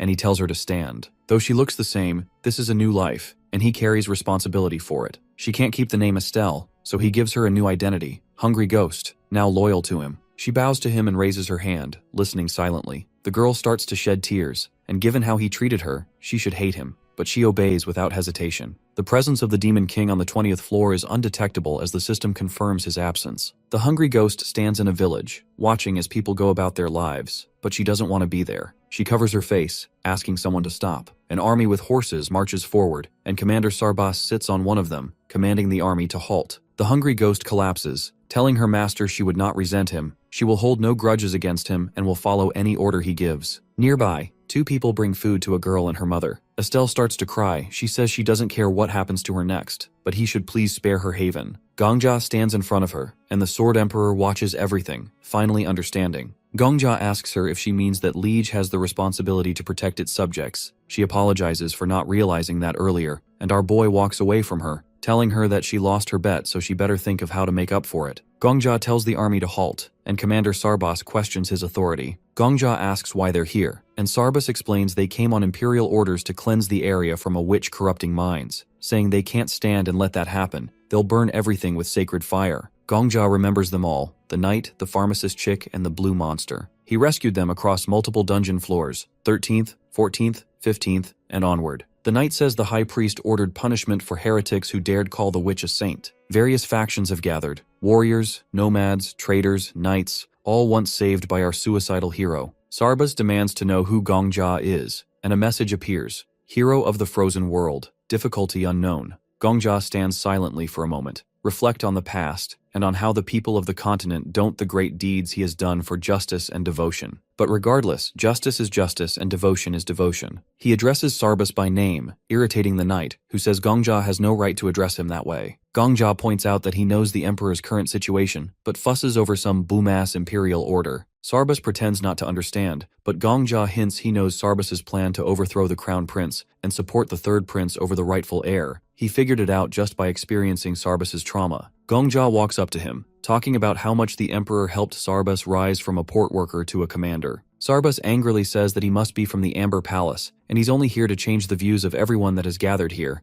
and Gongja mocks him, saying that the fishing nets he's been carrying aren't the only things with holes in them, as his eyes seem to be serving him no purpose. The knight starts sweating in fear, asking who sent Gongja. The protagonist raises his sword, telling them to look for themselves. He's the heir of the founding emperor, Lafanta Egem. The sword glows brightly, and Gongja declares he knows about the political unrest and Sarbas's betrayal. He questions Sarbas's loyalty and asks if he's disappointed by his words, and Sarbas falls from his horse and kneels, saying he isn't disappointed at all. Gongja tells him to protect the empire and all life in it. Sarbas's men salute him as the predecessor, and the entire army bows to him. The Sword Emperor stands beside him, admitting the hero's deception is unmatched. Our boy asks him if he's just realizing that now, and the Sword Emperor advises him that confidence is key, not just in swordplay, but in deception too. In order to completely fool your opponent, you must fool yourself too. Gongja lowers his sword, and all the knights kneel before him. 2 elves and 2 men in red clothes discuss if he's truly the predecessor. They aren't sure, but the sword is real. Sarbas, still kneeling, asks a question.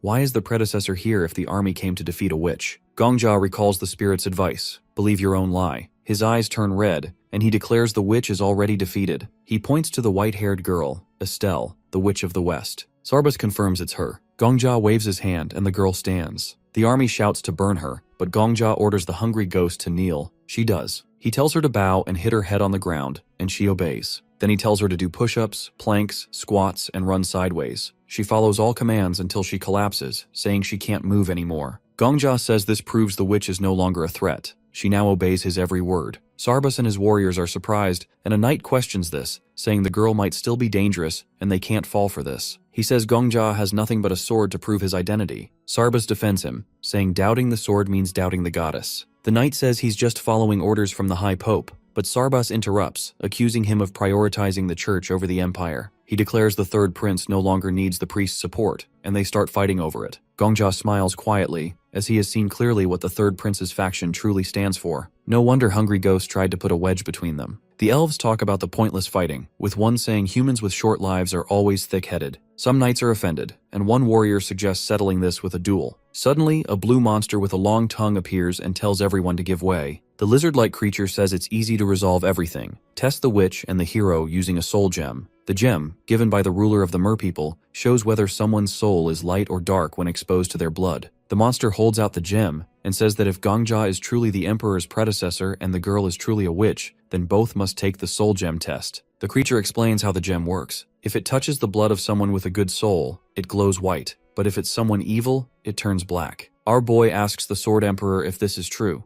and he confirms it, saying that half-creatures are good at making tools like this. So Gongja tells them to test him without hesitation. The lizard says that bluffing won't help and warns Gongja not to regret it later. The monster grabs Estelle's hand, cuts her palm, and lets her blood drip onto the gem. The gem turns black immediately, and the lizard is surprised at how dark her soul is, wondering what kind of crimes she's committed. He calls her a witch, or even the Demon King, and pushes her aside. Now it's Gongja's turn. He steps forward and says he's ready. The lizard cuts his palm, still talking about how bluffing won't help, and lets his blood touch the gem. The gem lights up like a solar flare, glowing so intensely that everyone is blinded. The elves and the lizard are surprised, and the commander and the others can't believe how pure Gongja's soul is. He's glowing like a holy figure, with a halo above his head. The lizard is convinced that our suicidal boy is a saint, and tries to remember where he's seen a soul like this before. Tears fall from the lizard's eyes as he whispers that Gongja must be the apostle of the goddess, and Gongja confirms it, saying that he is indeed the apostle. The dumbass knights are all confused, wondering what the creature meant by calling our boy the light, but it's clear that Gongja is something special. Some monsters notice the sword he's holding. It's the Emperor's sword, which proves his noble origin. One captain says that if Gongja is the great Emperor's successor, then why does he stand in their way from burning the village? Hungry Ghost tugs on his jacket, suggesting that if he's really the apostle, he should lead the heavenly punishment against the knights. He remembers the Sword Emperor says that the best lies are 90% truth. He tells the knight to watch his words, as he'll decide the method of punishment. As a matter of fact, he has already taken care of the evil ones. He snaps his fingers and raises skeletons from the ground as proof, which scares the living spirits out of the knights. Gongja places a hand on Estelle's head, claiming it's his mission. He asks why they assume that this witch is the only evil in this world, explaining that these skeletons are villains he defeat, demonic followers of evil comparable to that of the witch. He says it's the will of the goddess to destroy evil and send demons to hell. This is his destiny. The lizard realizes that Gongja did all this on his own, and Gongja confirms this, saying this truly is their hell, and no one could have imagined the apostle would go this far. Gongja says there's no need to punish Estelle anymore. He already eliminated the real villains. These demons will suffer in his hell forever. The Sword Emperor admits he has nothing left to teach someone like him. He's more skilled in lying than he thought. He tells the Sword Emperor not to be modest, as he still has a lot to learn from him. Then Gongja reminds everyone that this is the will of the goddess. The Knight Captain asks if Gongjia is really in control of these demons. He just wants to be sure they won't escape someday. Gongjia snaps his fingers, saying the captain simply wants proof he's not sheltering demons. A skeleton with black emerges from the ground. Gongjia interrupts and says this should clear all doubts. The skeleton starts to disintegrate, and Gongjia calls forth the spirit within. Surprise, surprise, it's the Flame Emperor. The Flame Emperor immediately grabs Gongjia by the collar and starts yelling at him, saying that boiling him in hot sewage water won't be enough for what he did to him. He screams that he'll kill him and drag him through hell, and he keeps shouting and shaking him by his jacket. Gongjia tells everyone this man is one of the true villains, even worse than the witch. The witch was born evil, but this man was born human and committed worse crimes. The elves watch in fear as the Flame Emperor makes more noise. Our boy snaps his fingers again, telling him to dance. The Flame Emperor suddenly starts dancing uncontrollably, confused and furious, and entering a huge aura debt. He yells dancingly that he'll gong someday but keeps dancing. He dances circles around Gongjia, literally, and definitely anything but a victory dance. The captain kneels, seeing this overwhelming power, and Gongjia says the demons can't disobey him, yet the warriors still hesitate. The knight asks the hero's name, and Gongjia replies, "It's Confucius," which actually is the meaning of Gongjia. All the knights fall to their knees and say they will follow him, while the Flame Emperor continues to put on a show and throw fabulous threats to our boy. The system congratulates him, telling him that he has cleared the quest, and the boss stage has been completed. 2 notifications pop up above the hero's head, and the sky changes from orange to blue. The system starts to calculate the rewards for clearing the stage, and it will be given in 24 hours. The 21st floor will open soon. Sword Emperor laughs, looking at the hero and talking about how insane it is to clear a boss stage like that. The hero raises his head and says he doesn't care if he's crazy or not. At least he cleared the tower up to the 20th floor, doing everything his own way. Not a single hunter died during the battles. He remembers how knights died in the past, but this time, no imperial or continental resident lost their life, and he was able to take the hungry ghost under his wing. Even if they had just watched from the sidelines, the stage would have probably cleared anyway. But the other possible ending was brutal. Burning the city down and destroying everything could have been another outcome. The tower doesn't care about good or bad endings. If it did, someone like the Flame Emperor wouldn't have made it to the 40th floor. Gongjia says the tower didn't choose this world, and the ending doesn't always need to be perfect. The day is calm, no fire, no rain. This ending is the one he chose. Sword Emperor asks if that ridiculous dancer is also part of his chosen ending. Flame Emperor yells, telling him to stop, confused why Gongjia is letting him continue dancing, and our boy simply gives a thumbs up and smiles, asking if it's beautiful. A loud announcement says the 20th floor stage has been cleared, twice, and Gongjia is bummed because there's no connection. Sword Emperor reminded our hero that he once said he'd rather be recognized by special people like the Black Witch or the Old Man, instead of just random people. Gongjia tries to deny ever saying that at first, but then says the more the merrier. He says maybe it's possible to earn recognition from everyone, and Sword Emperor calls him greedy. Suddenly, Black Witch jumps on Gongjia, happy that he's alive. She calls him crazy and says that on top of that, she heard that he's still a baby that's not even in his 30s yet. She squeezes his neck out of excitement and he complains that it hurts. The old man stands nearby under a tree, and the girl shows her phone to Gongjia. She says people are glazing him for clearing the floor in just 5 days. She went back to the first floor and took screenshots of a bunch of news articles. Headlines are everywhere. 14th floor cleared, King of Death, a new star rises. She couldn't take screenshots of all of them, but it's clear that things are running wild, not just inside the tower, but outside too. Gongjia is surprised about all of this, and the Black Witch says that everyone is talking about him, where he came from, how he got so strong, how he's climbing so fast. He asks if the went through the trouble of taking all these screenshots herself, and she proudly says yes. She even used a portal to get to the first floor just to collect all those screenshots for him. He can't believe it. The number 2 hero, going through all that trouble just for him. She moves his face closer and tells him again,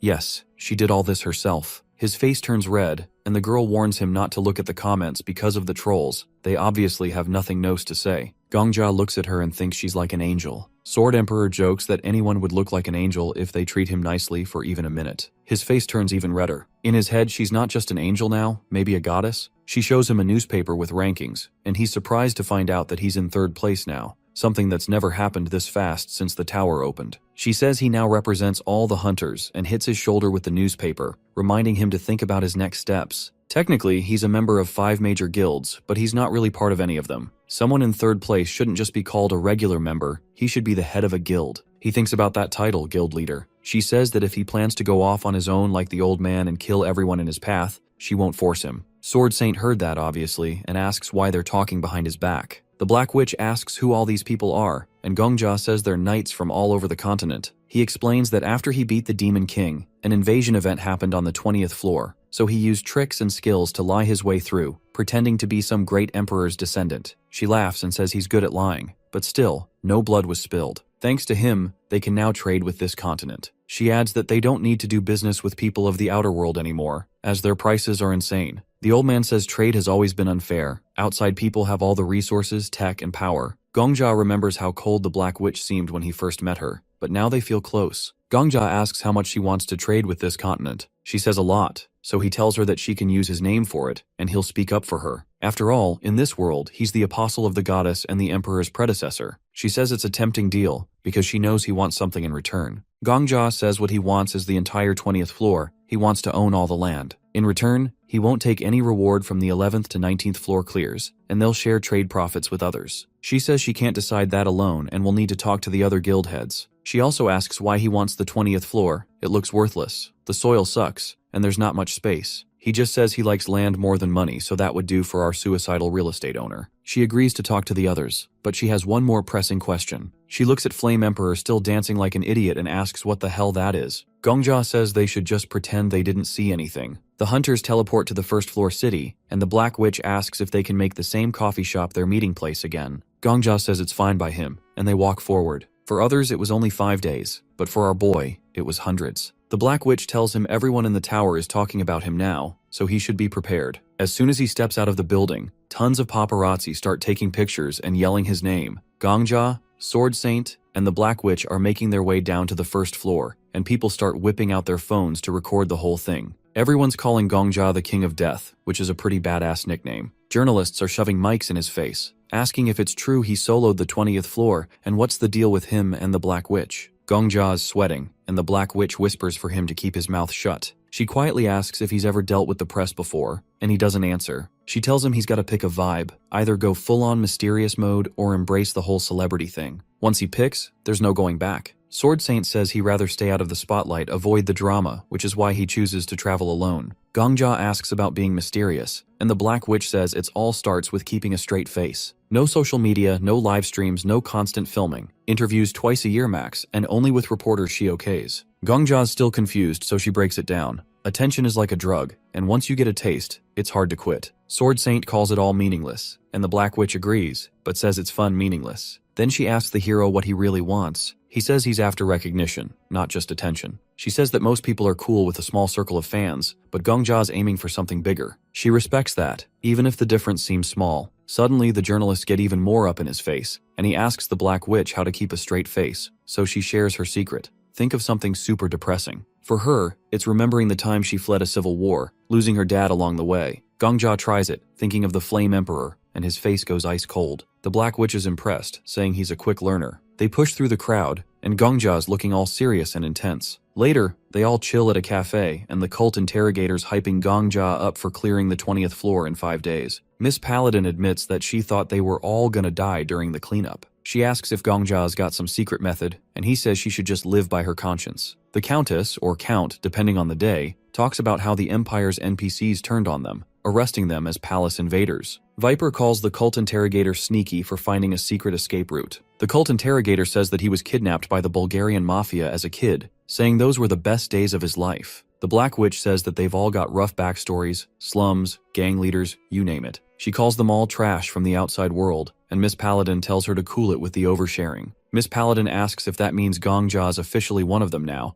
and the Black Witch says yeah, since he played a huge role in the cleanup. No one died, even with a ton of people on the 11th floor. She says Gongja is the perfect guy to represent their tower as a new hero. Everyone else has problems, the Count's too greedy, the cult interrogator's got too much blood on his hands, Miss Paladin hates the spotlight, and Viper's just awkward. Sword Saint is an old dude obsessed with fencing, and she works in the shadows. Gongja's the only one without a public image. The cult interrogator starts analyzing Gongja, saying he should play up the mystery angle, so now he's freaking out as they start planning his whole public persona with fake backstories and donation announcements. He reminds them that he's going for the mysterious gimmick, but the Black Witch insists they need at least one photo for the press. They start a photo shoot, making Gongja pose with a sword while the Sword Emperor tries not to laugh. Gongja's so done with it, taking off the jacket and yelling that hunters should focus on climbing the tower, not this nonsense. He mocks them for being stuck on the same floors for years while worrying about stupid stuff. The Black Witch and Countess just laugh, saying his outburst is perfect for headlines. Sword Saint tells Gongja to give up, saying the same thing happened to him back in the day. He's ready to bounce, complaining this could go on all day. Gongja follows him, and the guild heads shout that there's a press conference tomorrow, so Gongja should lay low until then. On a rooftop, a hunter recognizes our boy and asks for an autograph. Gongja's never signed anything before but does it anyway. Once the guy leaves, he talks to Sword Saint, saying that he has killed a lot of people but never punished himself. He admits he lives by his own rules, and says that everyone else at the top has a tragic backstory, but he was born into luxury. He joined the tower to see if his skills were real or just privilege. He draws his sword, saying he used to rely on skill but ended up depending on a skill card called Vigilance. He asks if Gongja's ever killed an innocent person, and he says no, never. Sword Saint cuts his skill card in half, saying he'll trust his own eyes from now on. He thanks the protagonist for sticking with him through the last 5 floors and tells him to rest up for the press conference and the 21st floor. Then he jumps off the roof, leaving our boy behind.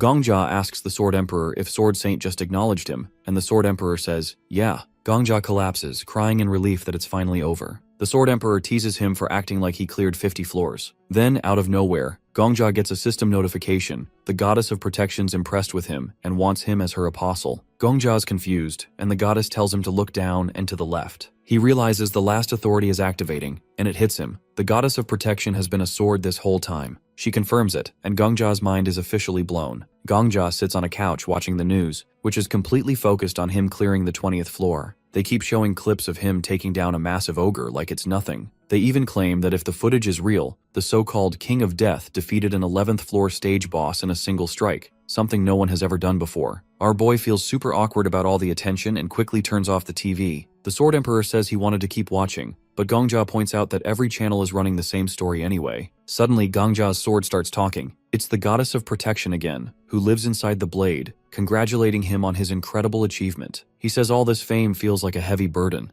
like some kind of tax he never asked for. He's already exhausted from yesterday and asks if the goddess is maybe overestimating him. She calls him the light and brings up the speech he gave when he first entered the tower. Gongja cringes so hard he wants to disappear. He realizes that she might be fangirling over him the same way he used to glaze the Flame Emperor. Gongja holds up the sword and threatens to clean it with a gross, dirty rag if she doesn't stop the glaze. The goddess panics and begs him not to do it, and he's glad she finally shut up. He looks at the sword and asks if she's really a constellation, some kind of being that represents an entire world. She explains she used to be a divine spirit but got sealed into 5 sacred swords by the founder of the Ejim Empire. Her name is Idol, the first sacred sword. There are 4 others: compassion, prayer, sacrifice, and salvation. If he can collect all of them, she'll regain her full power. Gongja asks where to find the other swords, but the goddess goes mute. He guesses she probably doesn't even know. She says that she can sense them if she gets close, but Gongja is not in any rush to track them down anyway. He asks what else she can do besides rallying Empire citizens and glowing like a flashlight. She brags about slashing through monsters and then blasts him with that blinding light he's seen a million times before. He tells her to come up with something better. Just then, the Black Witch knocks at the door, reminding Gongja they've got 5 minutes before the press conference. She also says that the 21st floor will open right after, so he can head there once it's done. He agrees, and when she leaves, he goes right back to pressuring the goddess. He decides that aside from glowing and giving basic support, she's pretty much useless. The goddess says that's not fair, but Gongja shuts her down, pointing out she didn't even protect her own empire. He threatens to toss her back into Agam if she keeps talking, and that shuts her up real fast. Soon the press conference kicks off, and Gongja, the Black Witch, and the Sword Saint sit at a table while reporters swarm around them. The journalists immediately ask the Black Witch to face them,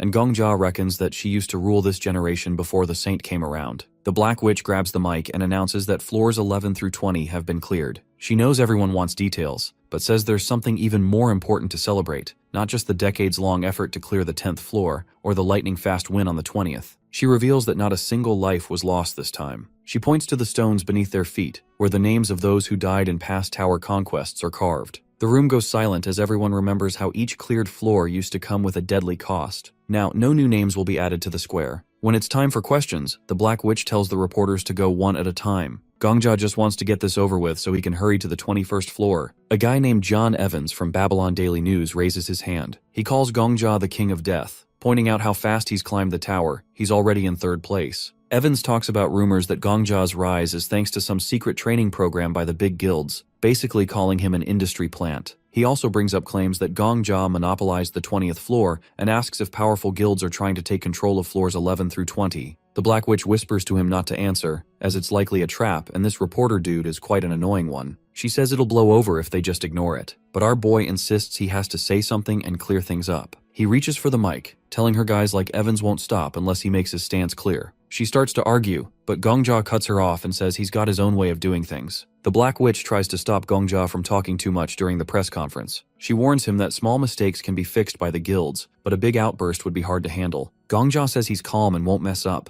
When he finally takes the microphone, he introduces himself politely and turns to John Evans, the journalist who asked about him taking over floors 11 through 20. Gongja remembers an old interview where the Flame Emperor yelled at John Evans, insulting him and his family, which turned into a big mess. Gongja decides to do the opposite. He bows a little and says he's not as strong or well-spoken as the Black Witch or the Sword Saint, but he couldn't have reached the 20th floor without their help. He makes it clear his success isn't just his own. He says aiming for 0 deaths is his job as a hunter, not a way to get famous. He also says he's giving up control of floors 11 through 19 and will just manage the 20th floor. After finishing, Gongja smiles at John Evans. Evans has no more questions. Other reporters start raising their hands, all trying to get Gongja's attention. Gongja remembers how the Flame Emperor once ignored a big newspaper, so he makes sure to let that same paper ask the first question, doing the opposite of what the Flame Emperor would do. Time flies as he answers questions, but with only 5 minutes left before the 21st floor opens, the Black Witch steps in. She takes the microphone and says they have to get back to clearing the tower. A reporter shouts one last question, asking what the relationship between the Black Witch and the King of Death is. The Black Witch smiles and says they're more than friends because they're teammates, then ends the press conference. Reporters ask more questions, but she leaves quickly. Gongja asks if she just stirred up interest and then left. The Black Witch laughs and says she loves drama, explaining that a little excitement at the end makes the event more memorable. Backstage, she grabs Gongja's hands, happy with how he handled the press. She says people love heroes but like them even more when they're humble. Gongja admits he was just doing the opposite of what the Flame Emperor would have done. The Black Witch says calling them more than friends is a way to distract people from rumors. Since she's dealt with gossip for a long time, she tells Gongja to trust her experience in handling the public. With 5 seconds left on the countdown, a girl appears. She congratulates everyone for beating the Demon King on the earlier floors. She says they can stay on the first floor for a quiet life or keep climbing. Because they've reached the 10th and then the 20th floor, she says they'll now see the deeper parts of the tower. Almost right away, the system starts moving people to the next stage, even those still sitting in cafes. The tower seems to be forcing everyone to go. They end up on the 21st floor. Someone greets them, saying he's been waiting forever. He calls the place the Great Library of Boundless Knowledge and welcomes them. The hunters are surprised because absolutely all the hunters, even those who were washing or sleeping, have been brought here. The library manager says that he wasn't careful enough. Suddenly, the hunter who was just washing finds himself wearing a black box. Gongja feels relieved and breathes hard. The Black Witch asks the library manager who he is. The boy says he's just a humble, nameless little man, the manager of a small library. He adds that compared to them, he's an unimportant third-rate character. The Black Witch looks unhappy, and Gongja looks around the strange library. He says it feels like a whole world. The library manager is clearly happy to hear this. He flies up to Gongja and calls him the King of Death. He says there's no need to feel uneasy because he just wants to greet them. Gongja surprises the hunters, including Viper, by saying that for him, they're like heroes of an epic. The library manager suddenly shows them the chronicle of the Agem Empire. He says his hobby is reading books. Many books fly around him, and he explains that the books in his library aren't ordinary. They're related to the worlds the tower is built in. He says they're wondering why, out of so many warriors, only they were called. He quickly adds that it's because, in their worlds, only they have the names of the actors. He picks up 2 books and says all 302 people gathered here are warriors with nicknames. The hunters look at each other in surprise. The Black Witch gets worried and asks if they really have to clear the tower with just this number. The library manager shows the chronicle of the Agem Empire again and tells them not to worry too much. He says the 3 of them saved the empire, so it won't be hard for them to pass the stage prepared for them. While the Black Witch thinks with her head down, Gongja suggests they start quickly. He says he understands the manager is excited to meet people after a long time, but they want to move up fast. The library manager suddenly remembers that in his excitement, he forgot to give them quests. A lot of books appear behind him, and he says he doesn't like explaining everything in detail. He starts choosing the piece that will move them the most. Before opening the book, he warns them not to be too scared. Then he opens the book. They see a strange futuristic city with many skyscrapers. The manager says the records in his library aren't simple books. The hunters are now floating high in the air. The library manager says these books are on a much higher level. He calls the Great Library of All Thoughts a repository of records from many worlds. He holds the chronicle of the Agem Empire in one hand and a book called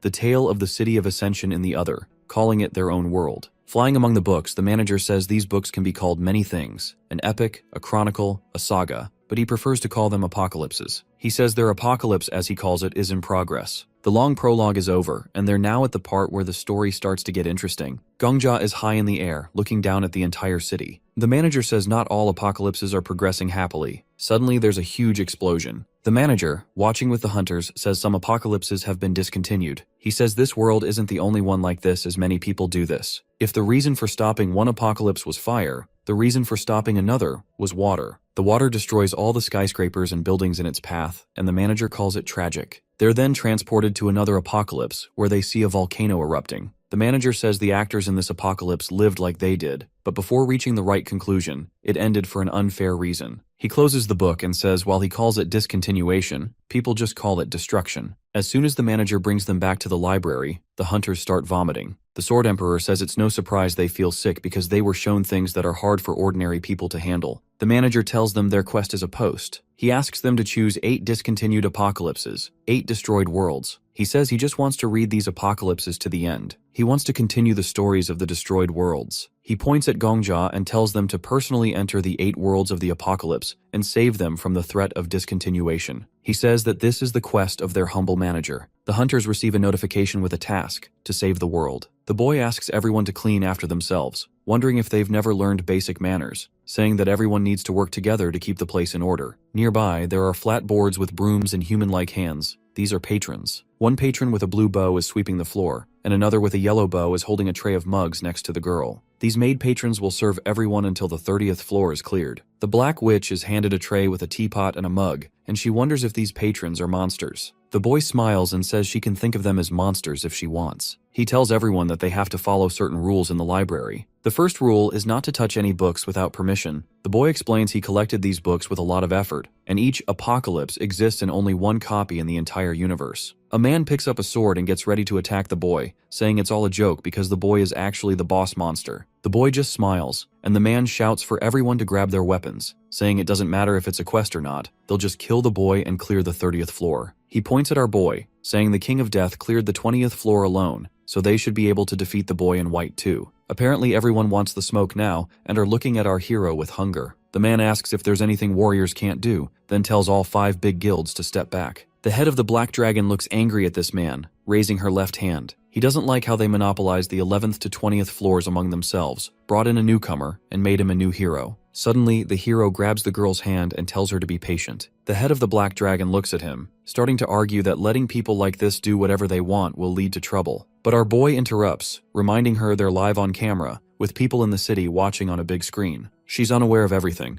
Apparently, before our hero fortunately turned suicidal, he once watched the clearing of the tower up to the 30th floor from the square, where live coverage was shown through a hologram. He tells her to remember what the constellation told them. He says that if they look bad now, people will remember it forever. She guesses the important thing is how they handle this situation calmly. The hero stands straight, with a notification behind him, already working in the Great Library. A reward is given for clearing the 20th floor. Our boy looks at a pink table with hearts. The normal reward is the Blessing of the God of Beauty, which lets him see the interest levels of characters from the 20th to 30th floors. There's also a hidden reward, the Blessing of the Snake God, which lets him read the thoughts of those characters. The guy goes to the girl to test his new skill. She's got this pink character window showing her favorite genres, characters, and plots. Now the protagonist can know her thoughts and knows that she likes younger men like him and Prince Charming's. She looks at him, and our boy starts sweating from shock, while the Sword Emperor laughs until he cries. The Black Witch thinks something's wrong with him, but he says everything's fine. The Sword Emperor holds his head laughing and Gongja gives him a dirty look. The spirit tells him he should find a horse and ride it now to be her Prince Charming.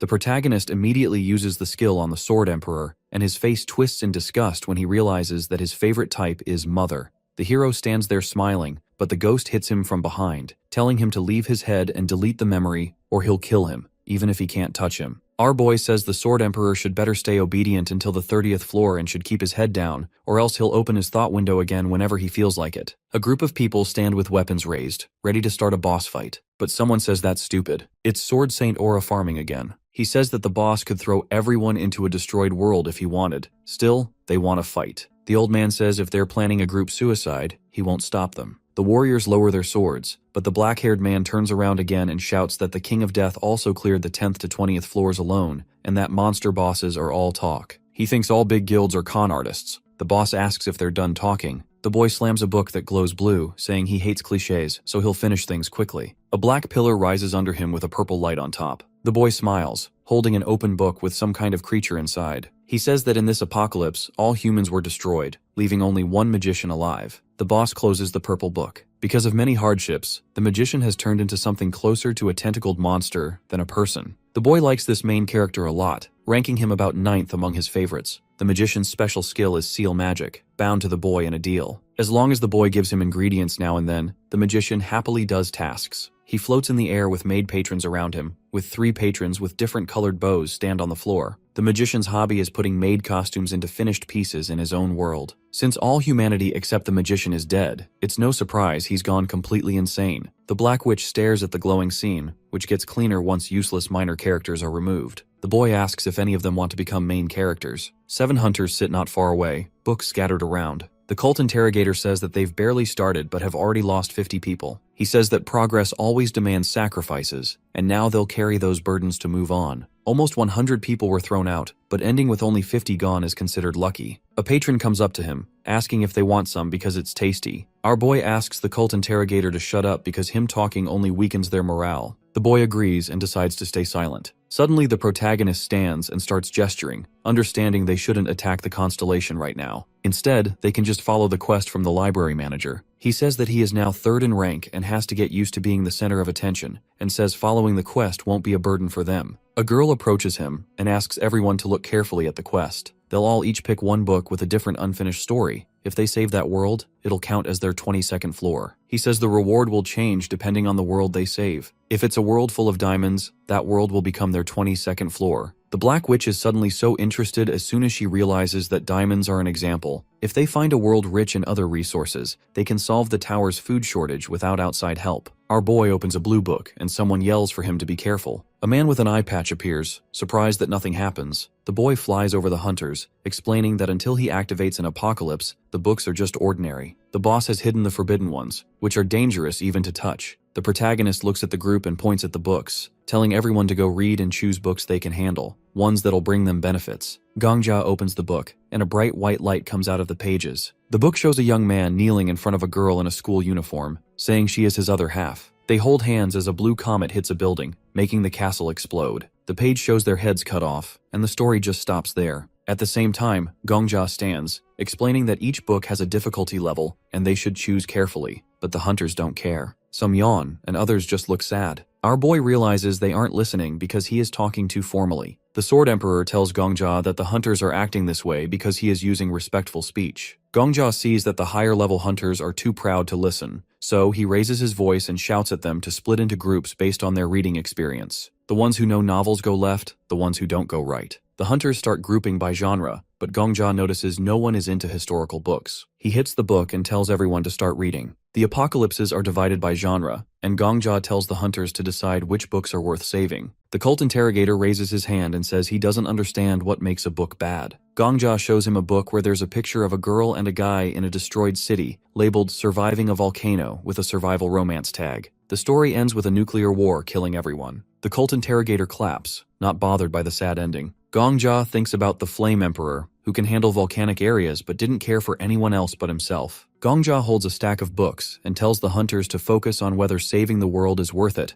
not on the characters or story. Then he sees the Black Witch reading a black book and is surprised and mentions the mystery genre. The girl says she knows about it, and Gongja is surprised that she, a romance fan, is reading mystery. The romance group is small, while the mystical genre is full of male hunters. Gongja is annoyed that even in this situation, the hunters are pretending to be something they aren't. The Sword Emperor says high-level hunters are too proud to listen. Gongja walks up to the Black Witch, who looks confused when he calls her a romantic. She asks if romance suits her, and Gongja, looking at his drink's reflection, thinks it is strange to see the Black Dragon in another group. He sits next to her as she laughs quietly. Then she gets up and walks away, saying they have decided to try romance despite the Death King's advice. The cult interrogator smiles at Gongja, saying it is rare for the Black Witch to switch groups. Gongja notices him if he's into mystery books too, and he says he knows Sherlock Holmes and Mr. Watson. He checks his character window and is surprised. Unlike the others, he says exactly what's in his mind. He marks him as part of the children's fantasy group and sends him off with a maid holding a fairy tale sign. The boy is supposed to study all the books in that genre, as he's the only one there, but he realizes there are no children's literature books in the library. He's a bit frustrated, as he can't believe how many hunters are lying about their preferences. Then he notices Viper reading a book. He checks his character window and is disappointed to see that the 6th-ranked hunter, leader of the Heavenly Order Guild, likes some particularly uncultured and pretty sus stuff. The guy is upset that the martial arts books keep failing to meet expectations. Gongja walks over, but the guy asks him what he's looking at because he is busy reading. Gongja thinks it is odd to see a light novel expert in this group.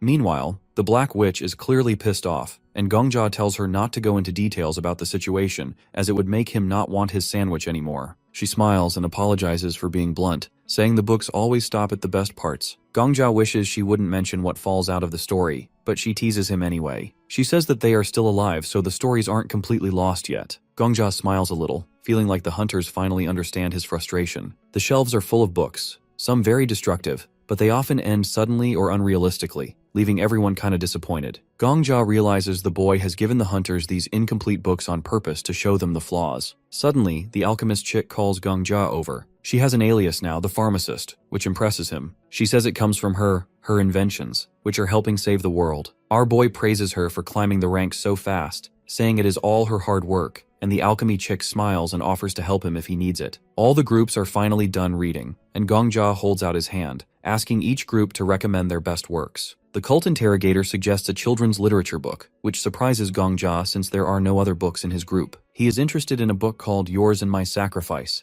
a children's literature book with difficulty level A. Gongja thinks jumping into this apocalypse, no matter how hard, is worth it. The Sword Saint recommends The Annals of the Heavenly Demon, a martial arts story with difficulty B. It's pretty easy and is about a heavenly demon who collects martial arts techniques. The old man says mastering those skills is the goal, and Gongja realizes saving this world will give them access to a library full of powerful techniques. His mind is full of ideas. Sword Emperor jokes about how Gongja's love for cheating his way out hasn't changed, and Gongja ignores him, focusing on figuring out how to get through this new world. But with his current powers, it seems impossible. Then his sword starts glowing, like something big is about to happen. A yellow notification pops up saying the sister sword is nearby. Gongja stands in front of a guy named the Sword Saint, who is reading a white book, the same one he has seen earlier. He realizes his sword's sister sword is closer than ever. The hero sits on the toilet next to the Sword Emperor, holding his sword. Before going to the world of martial arts, he decides to die once, but his sword, Shiny, doesn't get what he's planning. The Sword Emperor asks him why, and Gongja thinks of a white-haired man, Lefanta Agam,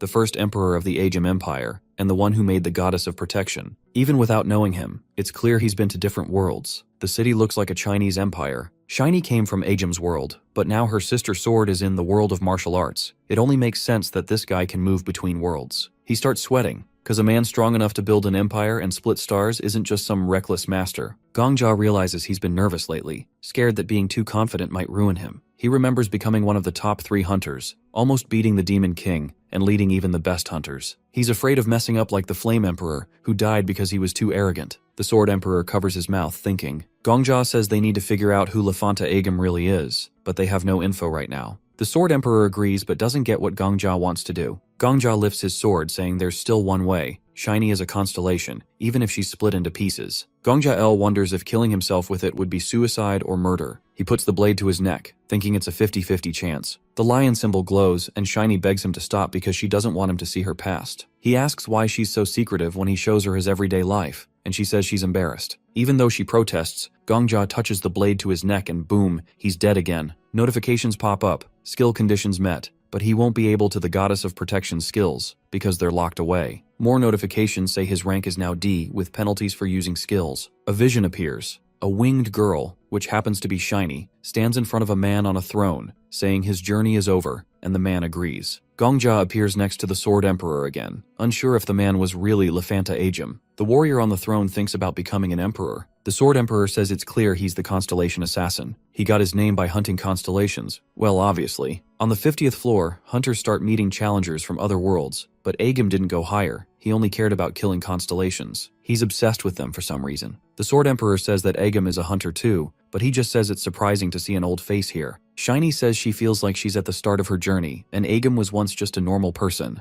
The Sword Emperor says they used to fight, but Agam never beat the him. Agam stands from his throne, looking at the girl. She asks what he'll do next. Since there are no more divine or ghost enemies left, he cuts her off, calls her a constellation. He says the world belongs to humans, not constellations. Ejim raises his hand and sends out a red light. He says he won't kill her yet because she assisted him up until this point. Instead, he plans to split and seal her power so she can't get it back. She panics, but before he finishes, the scene fades, trauma reenactment done, and penalty gone. Gongja is back in the booth, holding his sword. He still doesn't fully understand what he saw. He asks Shiny why Agam sealed her, but she doesn't know, says Agam was fair, but she doesn't get why he betrayed her. The Sword Emperor waves his hand and says strong hunters eventually lose their minds. Gongja lowers his head. A spirit tells him not to waste time trying to understand such people. Just get stronger and beat everyone, then it's over. Gongja agrees. He looks in the mirror, thinking the constellation assassin would see him as a threat since he carries part of a constellation. The Sword Saint holds a paper. 21st floor cleared. Hunters move to the 22nd, picking Annals of the Heavenly Demon, as Sword Saint suggested. The boy in white appears, asking if they chose the world of martial arts as the first genre. He says this version is different, but still full of martial arts. Depending on the path, hunters might face ironic fates. The boy says powerful skills cost a lot, and dying in the apocalypse means real death. Gongja stands in the crowd. Only 4 can join this apocalypse. He tilts his head, saying he's in. The Sword Saint also joins. Those who recommend can't stay back. 2 spots left, and Sword Saint shows why this apocalypse was stopped. A super infection wiped out the world. The disease killed the heavenly demon and others. So, a hunter who knows about diseases is needed. He calls out an old man with white hair, the king of medicine. Sword Emperor points he knows this man. He runs the clinic which Sword Saint visits. The battle will rely on Sword Saint, with backup from Death King. If any disease hits, King of Medicine handles it. Gongja says that he wants to bring in someone as well. He points at the pharmacist who's in disbelief and asks if he means her. He confirms it, saying yes, that he needs her. The pharmacist protests. She just got her alias like a week ago and is weak. Gongja takes her hand, says she's the best alchemist he knows. She stares at him, speechless. Using his SSS-ranked skill of gaslighting, he reminds her she once promised to help. Holding her hand, he asks again. She nervously smiles, sweating. The hunters are surprised that all 4 spots are taken and can't figure out who the pharmacist girl is. The Sword Saint says he's met her before, but the pharmacist hides behind Gongja. The Sword Saint tells her not to be afraid because he and the King of Death have cleared up any misunderstandings. But he warns that they're going to a very dangerous place. The constellation reminds them that dying in the apocalypse means dying in real life. Gongja agrees and says she's the best pharmacist he knows. The protagonist looks at the Medicine King doubtfully, saying he makes good potions but isn't the best, especially compared to the pharmacist. The Sword Saint repeats Gongja's words, calling her the best pharmacist he knows. He starts thinking she must be special since the King of Death recommended her. The Sword Saint decides to let the 2 young men connect with the King of Medicine. Gongja is surprised because the Sword Saint usually insists on using his connections, but his arrogant attitude stays the same. Gongja thinks Sword Saint's Sword Emperor is judging the pharmacist by her looks, just like his Sword Emperor previously did. The Medicine King frowns, unhappy that Gongja called the alchemist chick the best he knows. He calls Gongja a scoundrel and says it's funny how he acts like he's climbed a mountain after just getting over a small bump.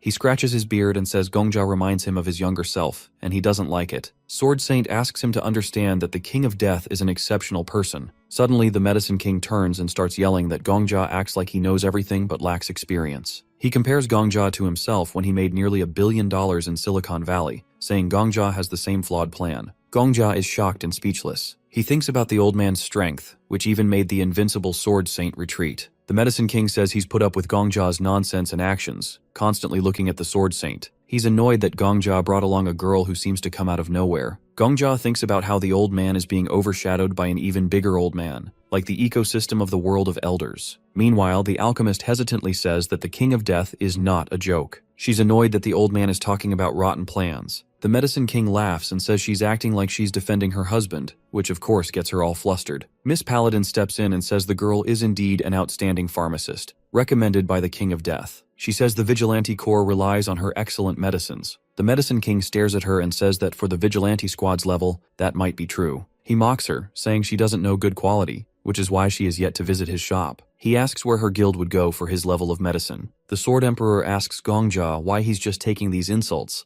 asking if he is holding back. Gongja denies it, saying this is all being broadcast live. He asks if this isn't the perfect timing, with everyone watching. He thinks this is the best moment for both a debut and a retirement. Suddenly, Gongja asks what they think about a competition. The Medicine King laughs and says Gongja can't win with words and suggests they fight instead. But Gongja takes out a flask and says he's not talking about himself, and it's certainly not a fight. He says they should each brew a potion using the ingredients he provides, and they can compare the results to see who's better. The alchemist complains to Gongja, upset that the old man insults him but is still called the Medicine King. Gongja puts his hands on her shoulders and says he believes in her, so she should believe in herself too. The alchemist tightens her fists and says she'll try, then says she'll win. The competition begins. People around them talk about how the King of Death has gone too far, since the Medicine King's pharmaceutical skills are so elite that people book appointments a month in advance. The alchemist continues brewing her potion. Someone says that even though both are kings, the age difference matters. The Countess takes the opportunity to start taking bets on the winner. The Black Witch asks our hero if he's sure of what he's doing, since the betting ratio is now 1-47. Gongja says that's good, and asks if she wants to make some pocket money by betting on the alchemist to keep the ratio from dropping too much. The Black Witch replies that Gongja is the one who said they're live. She warns that if his recommended pharmacist loses badly, his reputation will suffer. Gongja agrees and adds that the broadcast isn't just in Babylon but worldwide. He says he feels a little sorry for the old man called the Medicine King. Suddenly, the Medicine King shouts that his potion is ready. He holds it up and tells Gongja to bow before his great creation. He's made a special restorative potion, a sign of true mastery. People are amazed and start cheering him on, saying this is what they expect from the Medicine King. He stands with his arms crossed, head held high, as people fight to buy his potion. Then, the alchemist finishes her potion. It shocks everyone because it produces an unimaginable light, so bright it blinds people. The great library is filled with light as the pharmacist girl creates a potion near divine level. If stored right, it could even help regrow a lost body part without any problems. The King of Medicine and the pharmacist girl stand facing each other. The pharmacist girl now has this overconfident evil smile, checks the potion, and hands it back to the King of Medicine, asking if that's all he's got. Gongja watches nervously, wondering if she's one of those people who gets more cocky with success. The pharmacist girl calls the King of Medicine an old man, and he calls her a lucky brat. She asks if he thinks his skills are bad. The King of Medicine, holding his beard, jokes about his past, saying when he made $17 million in 10 minutes on Wall Street, he thought it was all because of his skills. The pharmacist girl challenges him to another round. He warns her that the goddess of luck doesn't smile twice. After several rounds of making potions, the King of Medicine, though amazed, keeps saying it's her luck, not her skill. The Sword Saint, embarrassed, tells the King of Medicine to stop and admits that the pharmacist girl is the best pharmacist. The King of Medicine yells that his experience will beat her luck. The Sword Saint apologizes, admitting he was wrong and praising the pharmacist girl's skills. The pharmacist girl crosses her arms and says it must be hard for the Sword Saint to have such a dumbass senile friend. The Sword Saint agrees, saying while the King of Medicine isn't as skilled, he's at least useful as an assistant. At that moment, the Countess sees a chance and rushes immediately to offer the pharmacist girl an exclusive contract, promising the best terms. The pharmacist girl, overwhelmed by the attention, says anyone who wants to make a deal with her must first talk to the King of Death. Miss Paladin, who already has agreements with her, is the only exception. The Countess isn't happy, but Miss Paladin and Gongja smile behind her. Gongja gives a thumbs up, suggesting they talk about it after finishing the Annals of the Heavenly Demon. The library manager confirms that the team has been chosen. He repeats that if they die in the apocalypse, they die in real life. The only way out is to avoid stopping the release and bring everything to a proper ending. Gongja asks what a proper ending means. The manager explains there are many possibilities, but they can either stop the disease and save Wolson Bu,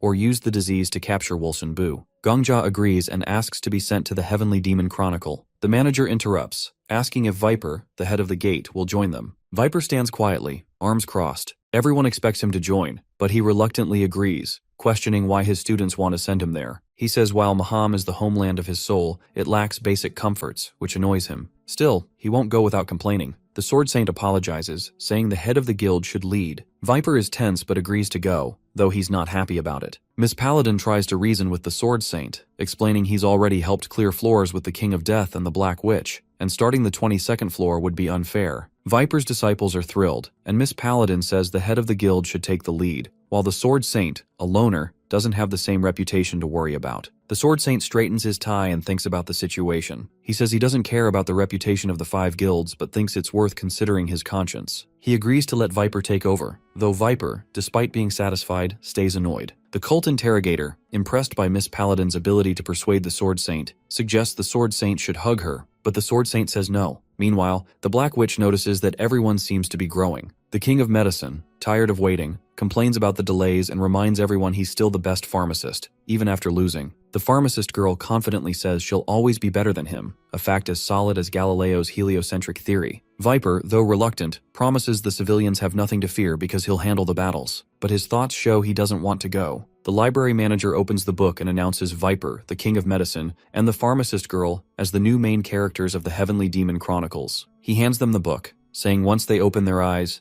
they'll be in a world 10 days before the Heavenly Demon Chronicle faces a tragic end. The manager says he expects them to create an excellent ending. In the world of martial arts, the martial arts genre is already losing its charm in Gongja's time. He can see it in the way the world looks. The visuals feel old, the energy is flat, and the seriousness that once made the genre great has turned into a joke. It's a world that used to thrive, but is now, it's just weird and ignored. To our suicidal boy here, it feels like a forgotten genre, now kinda buried under newer, rather cold trends. Still, he finds it interesting. It's not just a scene, it's a piece of a once great world. As they enter, heavy snow falls around them. The blizzard is thick and hard to see through. Gongja immediately releases his aura and tells the others to do the same. The cold isn't normal, it's dangerous. The pharmacist girl admits she hasn't learned how to handle this kind of environment. The medicine king groans, saying he's about to freeze to death. Gongja turns to Viper and asks him to carry the medicine king. Viper silently agrees and lifts him onto his back. Gongja reaches out to the pharmacist girl and tells her to follow. She hesitates, but he insists and asks her to trust him. She gives him her hand and blushes, saying it's embarrassing. Gongja admits he feels the same, but this isn't the time to be shy. In a world like this, there's no room for hesitation. He explains that what the library management constellation calls production and release isn't just storytelling. They're not in a scene or a chapter. They're in a real world, one that needs to be saved. The pharmacist girl realizes how serious things are. She admits she's underestimated everything. She promises to give it her all. Gongja tells her to focus on her role. He'll protect her, but it's up to her and the medicine king to deal with the disease directly. As they walk, Gongja remembers the basic story of this world. A mysterious disease has killed the heavenly demon. After that, the whole world starts falling apart. The story is vague. It doesn't even mention snow or the extreme cold they're facing now. Gongja suspects there's more to it. The heavenly demon's death is just the start. He needs to figure out what really happened. Suddenly, the pharmacist girl points ahead. There are people visible in the distance. Gongja grows more worried. What kind of disease could bring down an entire martial arts world like this? As they move toward the figures, the swordmaster says something feels off. It's too quiet. The sword emperor agrees. It's not just silence. It's the absence of any movement, any life. As they get closer, they realize the figures aren't just still. They're frozen, not by cold, but by something else. They stand as if caught mid-motion, stuck in place. The medicine king is surprised. He asks why they're standing instead of lying down, as sick people usually would. The pharmacist girl checks one of the bodies. She removes a piece of glove and uses her diagnosis skill to check his condition. The man has died 2 years and 3 months ago. The cause of death: infection. But the disease is unknown, something not in the mobile hospital's records. The medicine king says that it really doesn't make sense. No one froze to death, and no one seems to have died naturally. He says that if it were a normal infection, the bodies would be lying down. Instead, they're upright, mid-action, as if frozen at the moment of death. The pharmacist girl suggests someone has placed them like this on purpose. The timeline of deaths is inconsistent. Some died 2 years ago, others 3. Someone has dragged the bodies here and arranged them. Gongja opens the character window of one of the corpses. The screen shows the status of a dead person. He stares at it, and the only thing in its mind is light. He's wondering if this is some kind of monument. Maybe the light in the character window is the last thought the zombie dude had when it was alive. But why are they placed like this?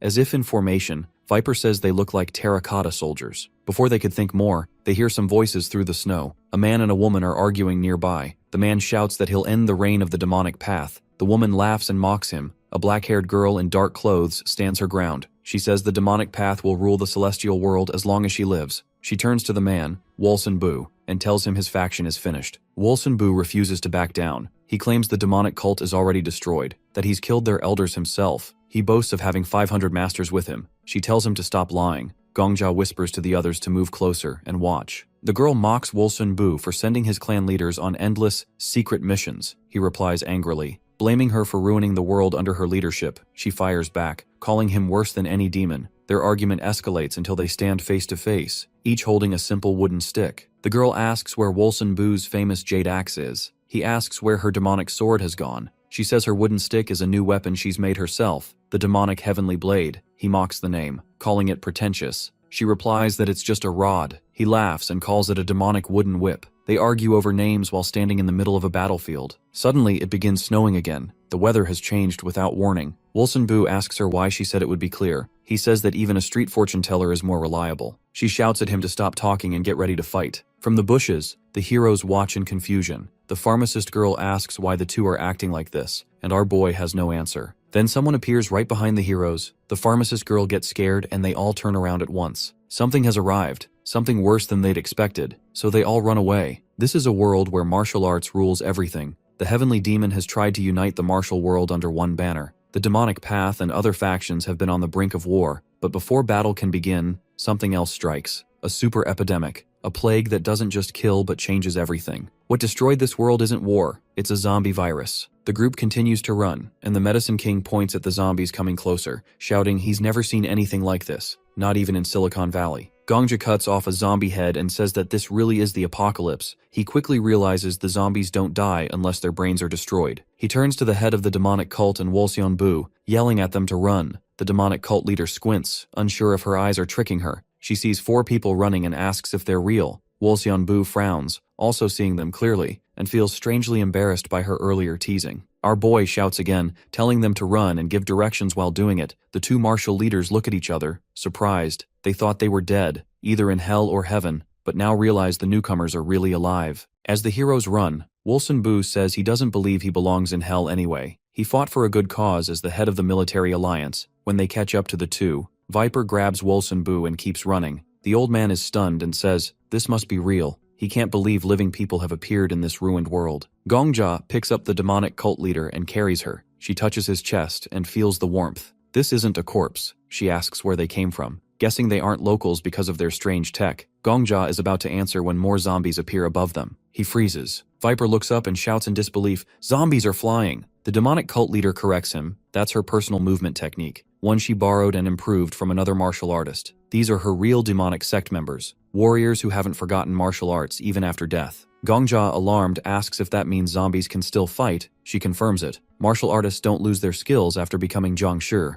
In fact, her students are even more dangerous now. She explains they're trained to sense blood in their sleep. Even as corpses, their form and execution are perfect. She's proud of them. The group keeps running, but they can't outrun the undead forever. The Medicine King yells at Viper to go faster, threatening to bite him first if he turns into a zombie. Viper snaps back, cursing the old man and asking why he ever agreed to carry him. He wonders why he isn't paired with Gongja instead, who at least has the girls. Gongja shouts at him for complaining in the middle of a crisis. The Sword Emperor is also panicking, barely staying ahead of the horde. Gongja asks the demonic cult leader for the Zhangshi's weaknesses. She says they can be killed by destroying their heads. Gongja asks if there's an easier way. She pauses, then points to the sky. Sunlight freezes them. Gongja turns to the demonic cult leader and the pharmacist girl. He apologizes in advance and tells them he's about to throw them. Using his aura, he launches them ahead. They both land in the snow. One lands upside down. Gongja apologizes again. Then he turns to face the undead alone. The Sword Emperor says he'll enjoy watching his zombie student get eaten by his own allies. He says it'll be one less thing on his wish list. Gongja asks where that list even came from. He raises his sword and declares he isn't going to die today. He calls out to Shiny. She answers. His sword lights up with aura, radiating energy, and the zombies start collapsing. The group uses the opening to escape.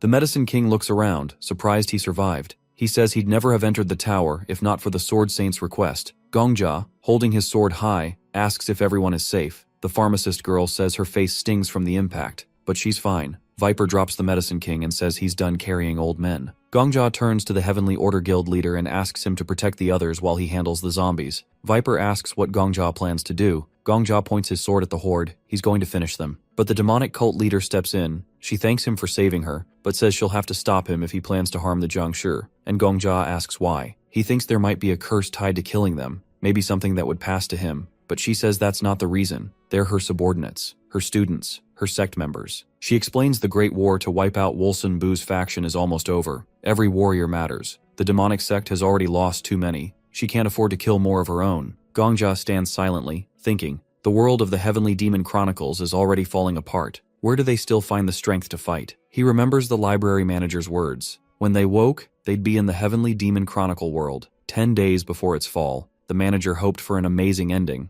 That means only 10 days are left. The demonic cult leader says she and Wolseonbu swore an oath on their honor. Wolseonbu introduces himself as the leader of the military alliance. The demonic cult leader announces today is the 989th day since her subordinates became Zhangshi. But they can still use their martial arts, she says, since they're still part of her sect. She can't just kill them. She adds if they have to kill anyone, they should target monks instead. Wolseonbu explodes. He shouts it took him years to gather the elite warriors of his clan. He reminds her of their promise to settle the war between the two of them without using Jiangshi. The two glare at each other, shouting again. Gongjia stands there, dumbfounded. Even now, with the world on the edge of destruction, they want to keep fighting. The demonic cult leader turns to Gongjia and says he's wrong. The world didn't end because of the war, it ended while they were still fighting. She points at Wolsenbu and says she won't stop until she defeats him. The end of the world isn't a reason to abandon the battle they started. She says she still has 500 warriors, the Jiangshi, and she plans to lead them to finish what they began. Wolsenbu shouts back that the warriors of the military alliance will stand with him until the end, and they're finally going to end this war that has lasted for 989 days. The woman in the black dress points her wooden sword at the old man and says she can send him to his grave using only the demonic heavenly blade.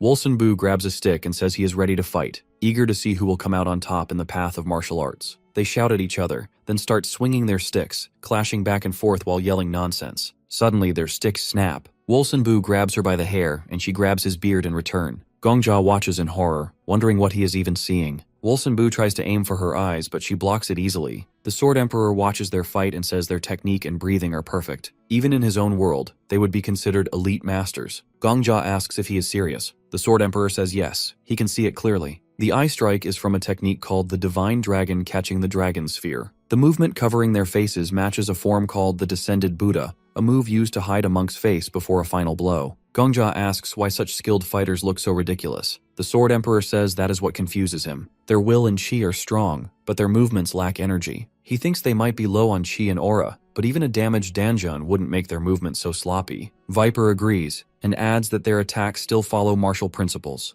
The old man's stance is like the earth-cleaving lords, and the woman's hand technique is like a quiet floating dragon. The Sword Emperor confirms it and teases Gongjia, saying even Viper has a sharper eye than him. Gongjia opens Viper's character window. He is using his analysis skill as an unrivaled warrior. Gongjia sees the breakdown. Wolsenbu is trying to use the Jade Dog guarding the palace of the Demon King, but the woman keeps disrupting him with her counterattacks. She, on the other hand, is modeled after a legendary dragon warrior. Watching it all, Gongjia feels secondhand embarrassment. Viper says it looks like a game but asks the pharmacist what separates true masters from beginners if everyone can see their forms. Still, Viper is impressed. He feels like he is learning martial insights just by watching. Gongjia closes the window and says, "So this is how Viper sees martial arts." The Sword Emperor agrees. Then the Medicine King shouts that he is freezing to death and demands the two stop fighting. He curses at them and asks how long they plan to keep this up. Wolsenbu says it is rude to treat guests this way and offers to lead them to his cave. Eventually the sun rises. The heroes walk ahead while Wolsenbu and the demonic cult leader follow behind, tired and out of breath. Gongjia turns and offers to carry her. She admits she can't control her breathing technique today. Gongjia steps forward, but Viper says this isn't appropriate. In the end, Gongjia carries Wolsenbu, and Viper carries the demonic cult leader. As they walk, Wolsenbu says body warmth is the best heater on a cold day. The Sword Emperor says that he is a complete eccentric. They finally reach Wolsenbu's cave. Inside, the pharmacist is excited. There is a hot spring. The demonic cult leader says she found this place long ago, but didn't expect guests from another world to end up here. She tells the group to bathe while she and Wolsenbu look for food. He asks if there is anything besides roots and fruit. She reminds him that's why they are going out to search. As they walk off, still arguing, Gongjia and the pharmacist look at each other. The pharmacist says it is strange. These two were trying to kill each other moments ago. The Medicine King says it is natural after 3 years of fighting.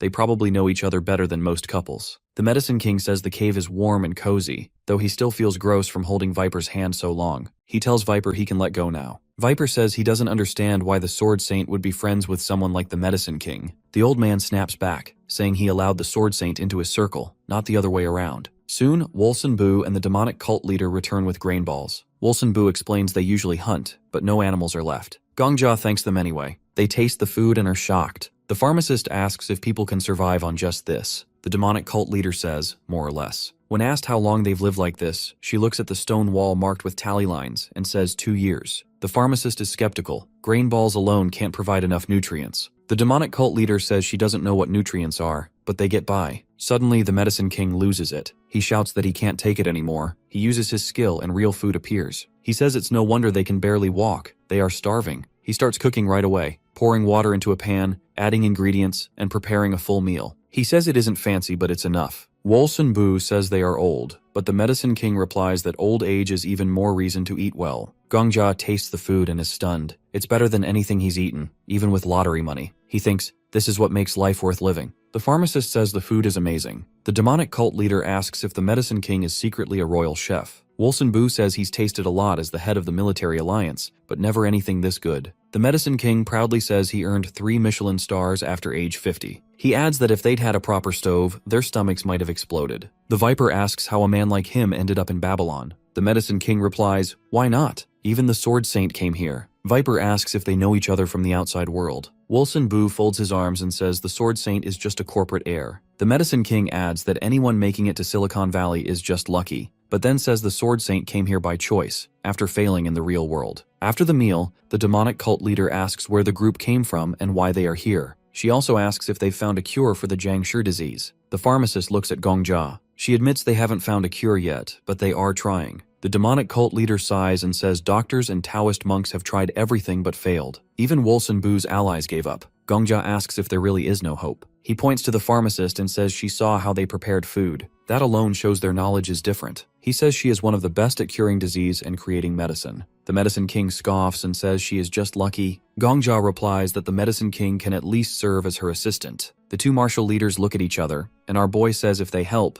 maybe a cure can be found. They admit it might not be a full cure, but it's a start. The pharmacist asks what they mean. The two lead her into a dark cave. After some time, they return, carrying a wooden coffin. They place it on the floor. Gongjia and the others gather around. Inside the coffin is a chained, nailed-down Jiangshi. A very horrifying sight indeed. Gongjia asks what it is. The head of the demonic cult says it's the head of the Wudong sect. She leans toward the coffin and says he gave his body to them after the Jiangshi bite so they could study it, but the only thing they found was to press the acupuncture points of the chi energy. She removes one nail from his throat. Suddenly he screams horribly. The pharmacist girl gets scared and falls back. The head of the demonic cult puts the nail back in place. She says pressing the chi point between the brain and spinal cord helps put a Jiangshi to sleep, but it's not a cure, just a temporary fix. She says, a person bitten by a Jiangshi gets infected with corrupted energy through the vessels and chi points. She closes the coffin lid and says no matter how much a person meditates, they can't fight it. Whether it's a cultist with demonic chi or a monk with righteous chi,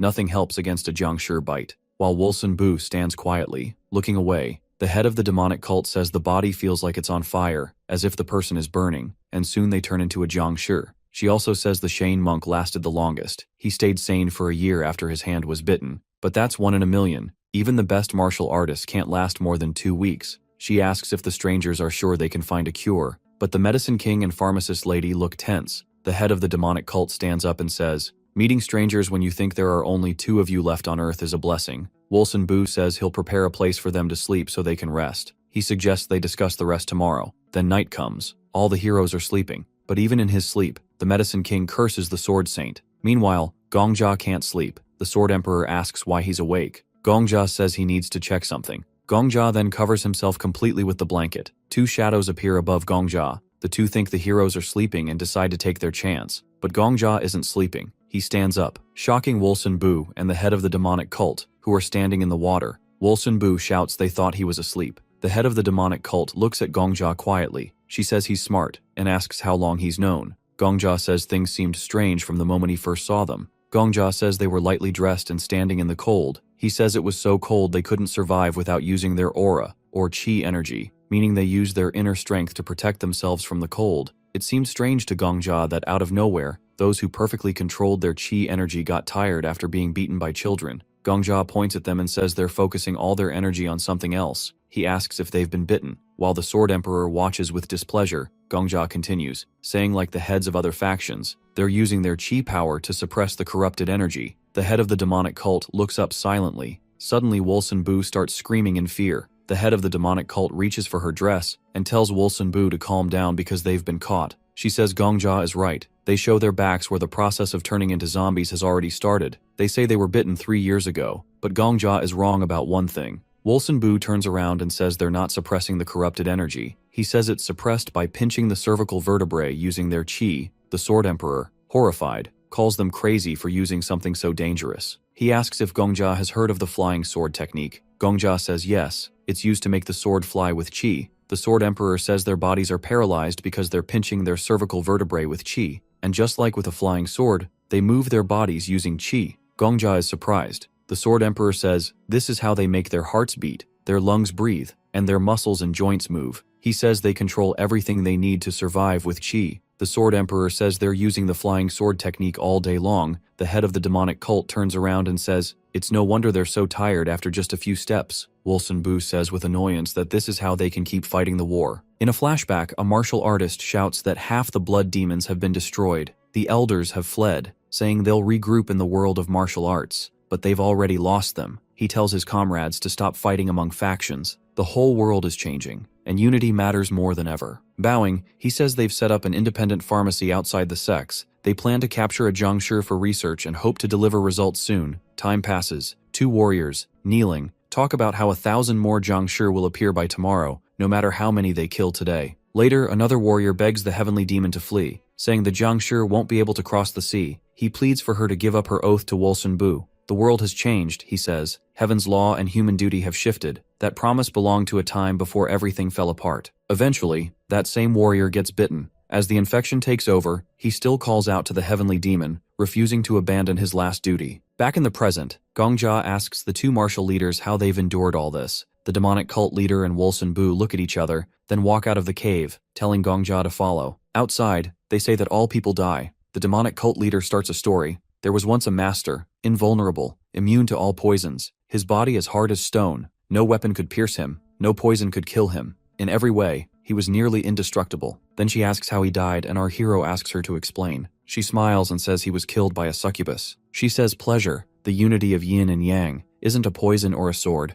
but something more dangerous. The succubus was clever. She didn't overwhelm him with pleasure from the start. She waited, slowly, gently. She lured him in. In the end, the master was consumed by it. During their final moments together, he didn't even feel the pain. The succubus's whip felt like bliss. Everything brought him joy. At the final moment, she wrapped her hands around his throat and strangled him. His face, even in death, was smiling. Invulnerability meant nothing when happiness itself became the weapon. The demonic cult leader turns back to Gongjia and says that that's the lesson. Wolsenbu suddenly shouts that this isn't just a story, it happened. They approach a group of frozen Zhangshi. The demonic cult leader explains the man was once a respected martial master, raised in luxury, but sent to his death by seduction. She says young martial artists misunderstand the path. They think mastery is about immortality or invincibility, but it's not. Even someone immune to poison or swords can die in another way. Dragging a zombie by the arm, she says, martial artists don't just choose techniques. They choose what kind of warrior they want to be, and what kind of death they'll accept. Everyone dies. The only choice is how. She doesn't want a death like this, not by Zhangshi.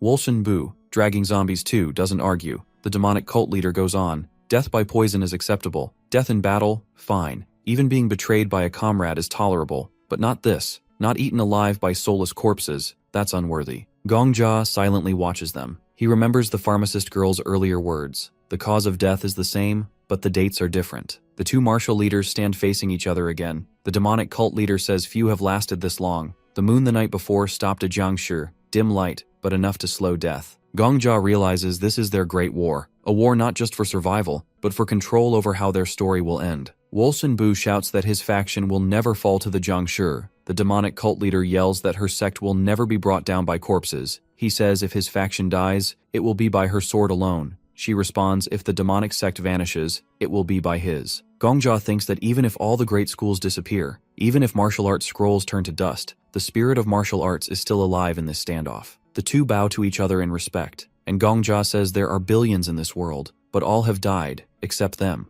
And if even one person can choose their end, then the collapse of this world won't be due to disease, but choice. Years pass and only two remain. The heavenly demon says they fought all this time to decide how the world should end. Wolsenbu enters their 99th duel. She asks if they'll fight until surrender or death. He chooses death. They clash again, and our boy watches. Their movements are slow, childish even, but they keep fighting. Gongjia says that this can't go on. He calls it absurd, meaningless. The two fighters rise again and continue. Sword Emperor says, while it might seem noble, what can Gongjia do? Kill them both. He says maybe that would be a fitting end, a gift even. But Gongjia disagrees. These two aren't asking to be saved. They simply want to die by someone's hand, not as zombies. Gongjia stands and says he'll end this world his own way. Later, the heavenly demon tells Wolsenbu it's dark already. They return to the cave. She promises she'll beat him tomorrow. Viper asks where they've been. The pharmacist girl tells Gongjia they've been dealing with infected ones. Gongjia asks if there's any progress. The medicine king answers flatly, none yet. The heavenly demon sighs and goes to rest.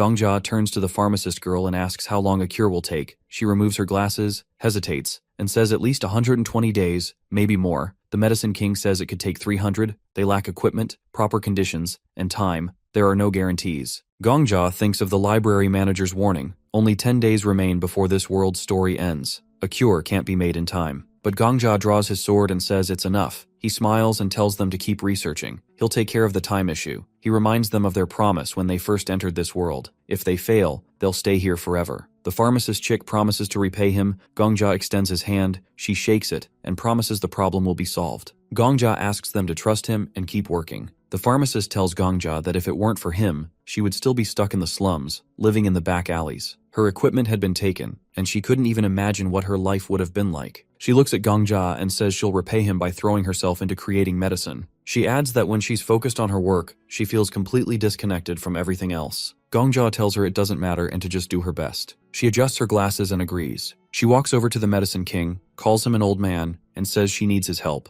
The medicine king scowls, hits a rock, and says there has to be order in everything. He says an inexperienced girl shouldn't talk to the king of medicines like that. In response, she pulls out a skill card. The medicine king looks at her in disbelief, complaining that young people only care about skills these days. She tells him to just look. She explains her skills. The mobile hospital skill lets her do real-time procedures, from blood tests to imaging, and grab pre-stocked medicine with a low error rate. She also has the life witness skill, which lets her check patient conditions down to the genetic level. Together, they make misdiagnosis almost impossible. The medicine king gets annoyed and warns her he could report her to the alchemist guild. She calmly says she's not competing. She just wants his help to make a cure. He still doesn't get it, so she repeats that she needs his cooperation. Then she asks if he's upset because she's young and talented. The medicine king is stunned as she keeps talking. She says he's probably mad because she'll be praised longer than him. She offers to share her formulas without taking any credit. Suddenly, the medicine king slaps her. Her glasses fall off. She picks them up and says she's researching the zombie disease and needs his help. He tells her she'll face failure eventually. She wipes her glasses and asks again for his help. He says someone will surpass her someday. She puts on gloves, sits by the coffin, and tells him to leave. His breathing is distracting. The medicine king turns to Gongjia and says they need more samples.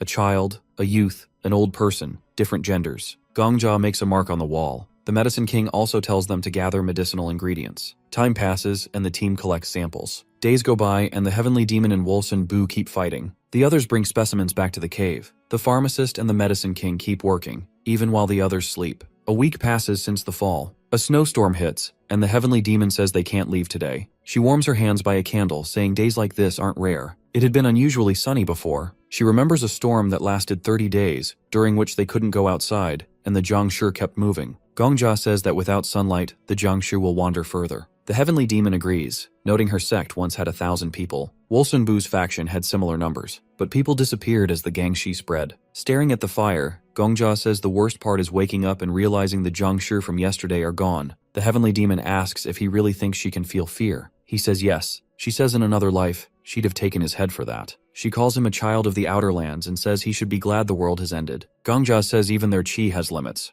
Chi powers everything, movement, breath, strength, and it will run out eventually. He asks when that day will come. The heavenly demon smiles faintly and says he's smart. Then she says it's unfortunate that he is. Gongjia thinks the end of the heavenly demon chronicle is simple. It comes when the chi ends. The heavenly demon confirms this. When it happens, the body will rot, with only the heart, lungs, and upper danjian preserved. The rest will decay. She says they already know it. The monk lasted a year. He died sitting in lotus position. Only his face remained untouched. The heavenly demon admits she fears that moment. She fears losing chi, fears being powerless, fears her subordinates fading away. She fears not killing Wolson Boo or him not killing her. She fears a silent, unfinished end. One night, they're both sleeping. The old man turns toward her, and she turns too. He says he's sorry, but he can't move anymore. Tears fill his eyes immediately. The heavenly demon says she's scared. The old man, lying with his back to her, repeats that he's sorry. The heavenly demon looks up, really troubled by the idea of dying without meaning. The thought of fading away quietly, while others disappear after their last fights, bothers her a lot. Nearby, the pharmacist girl checks Wolson Boo's lungs. After taking off her stethoscope, she quietly admits what everyone already knows. His condition is too far gone to fix. The heavenly demon walks over to Wolson Boo and tells him to get up,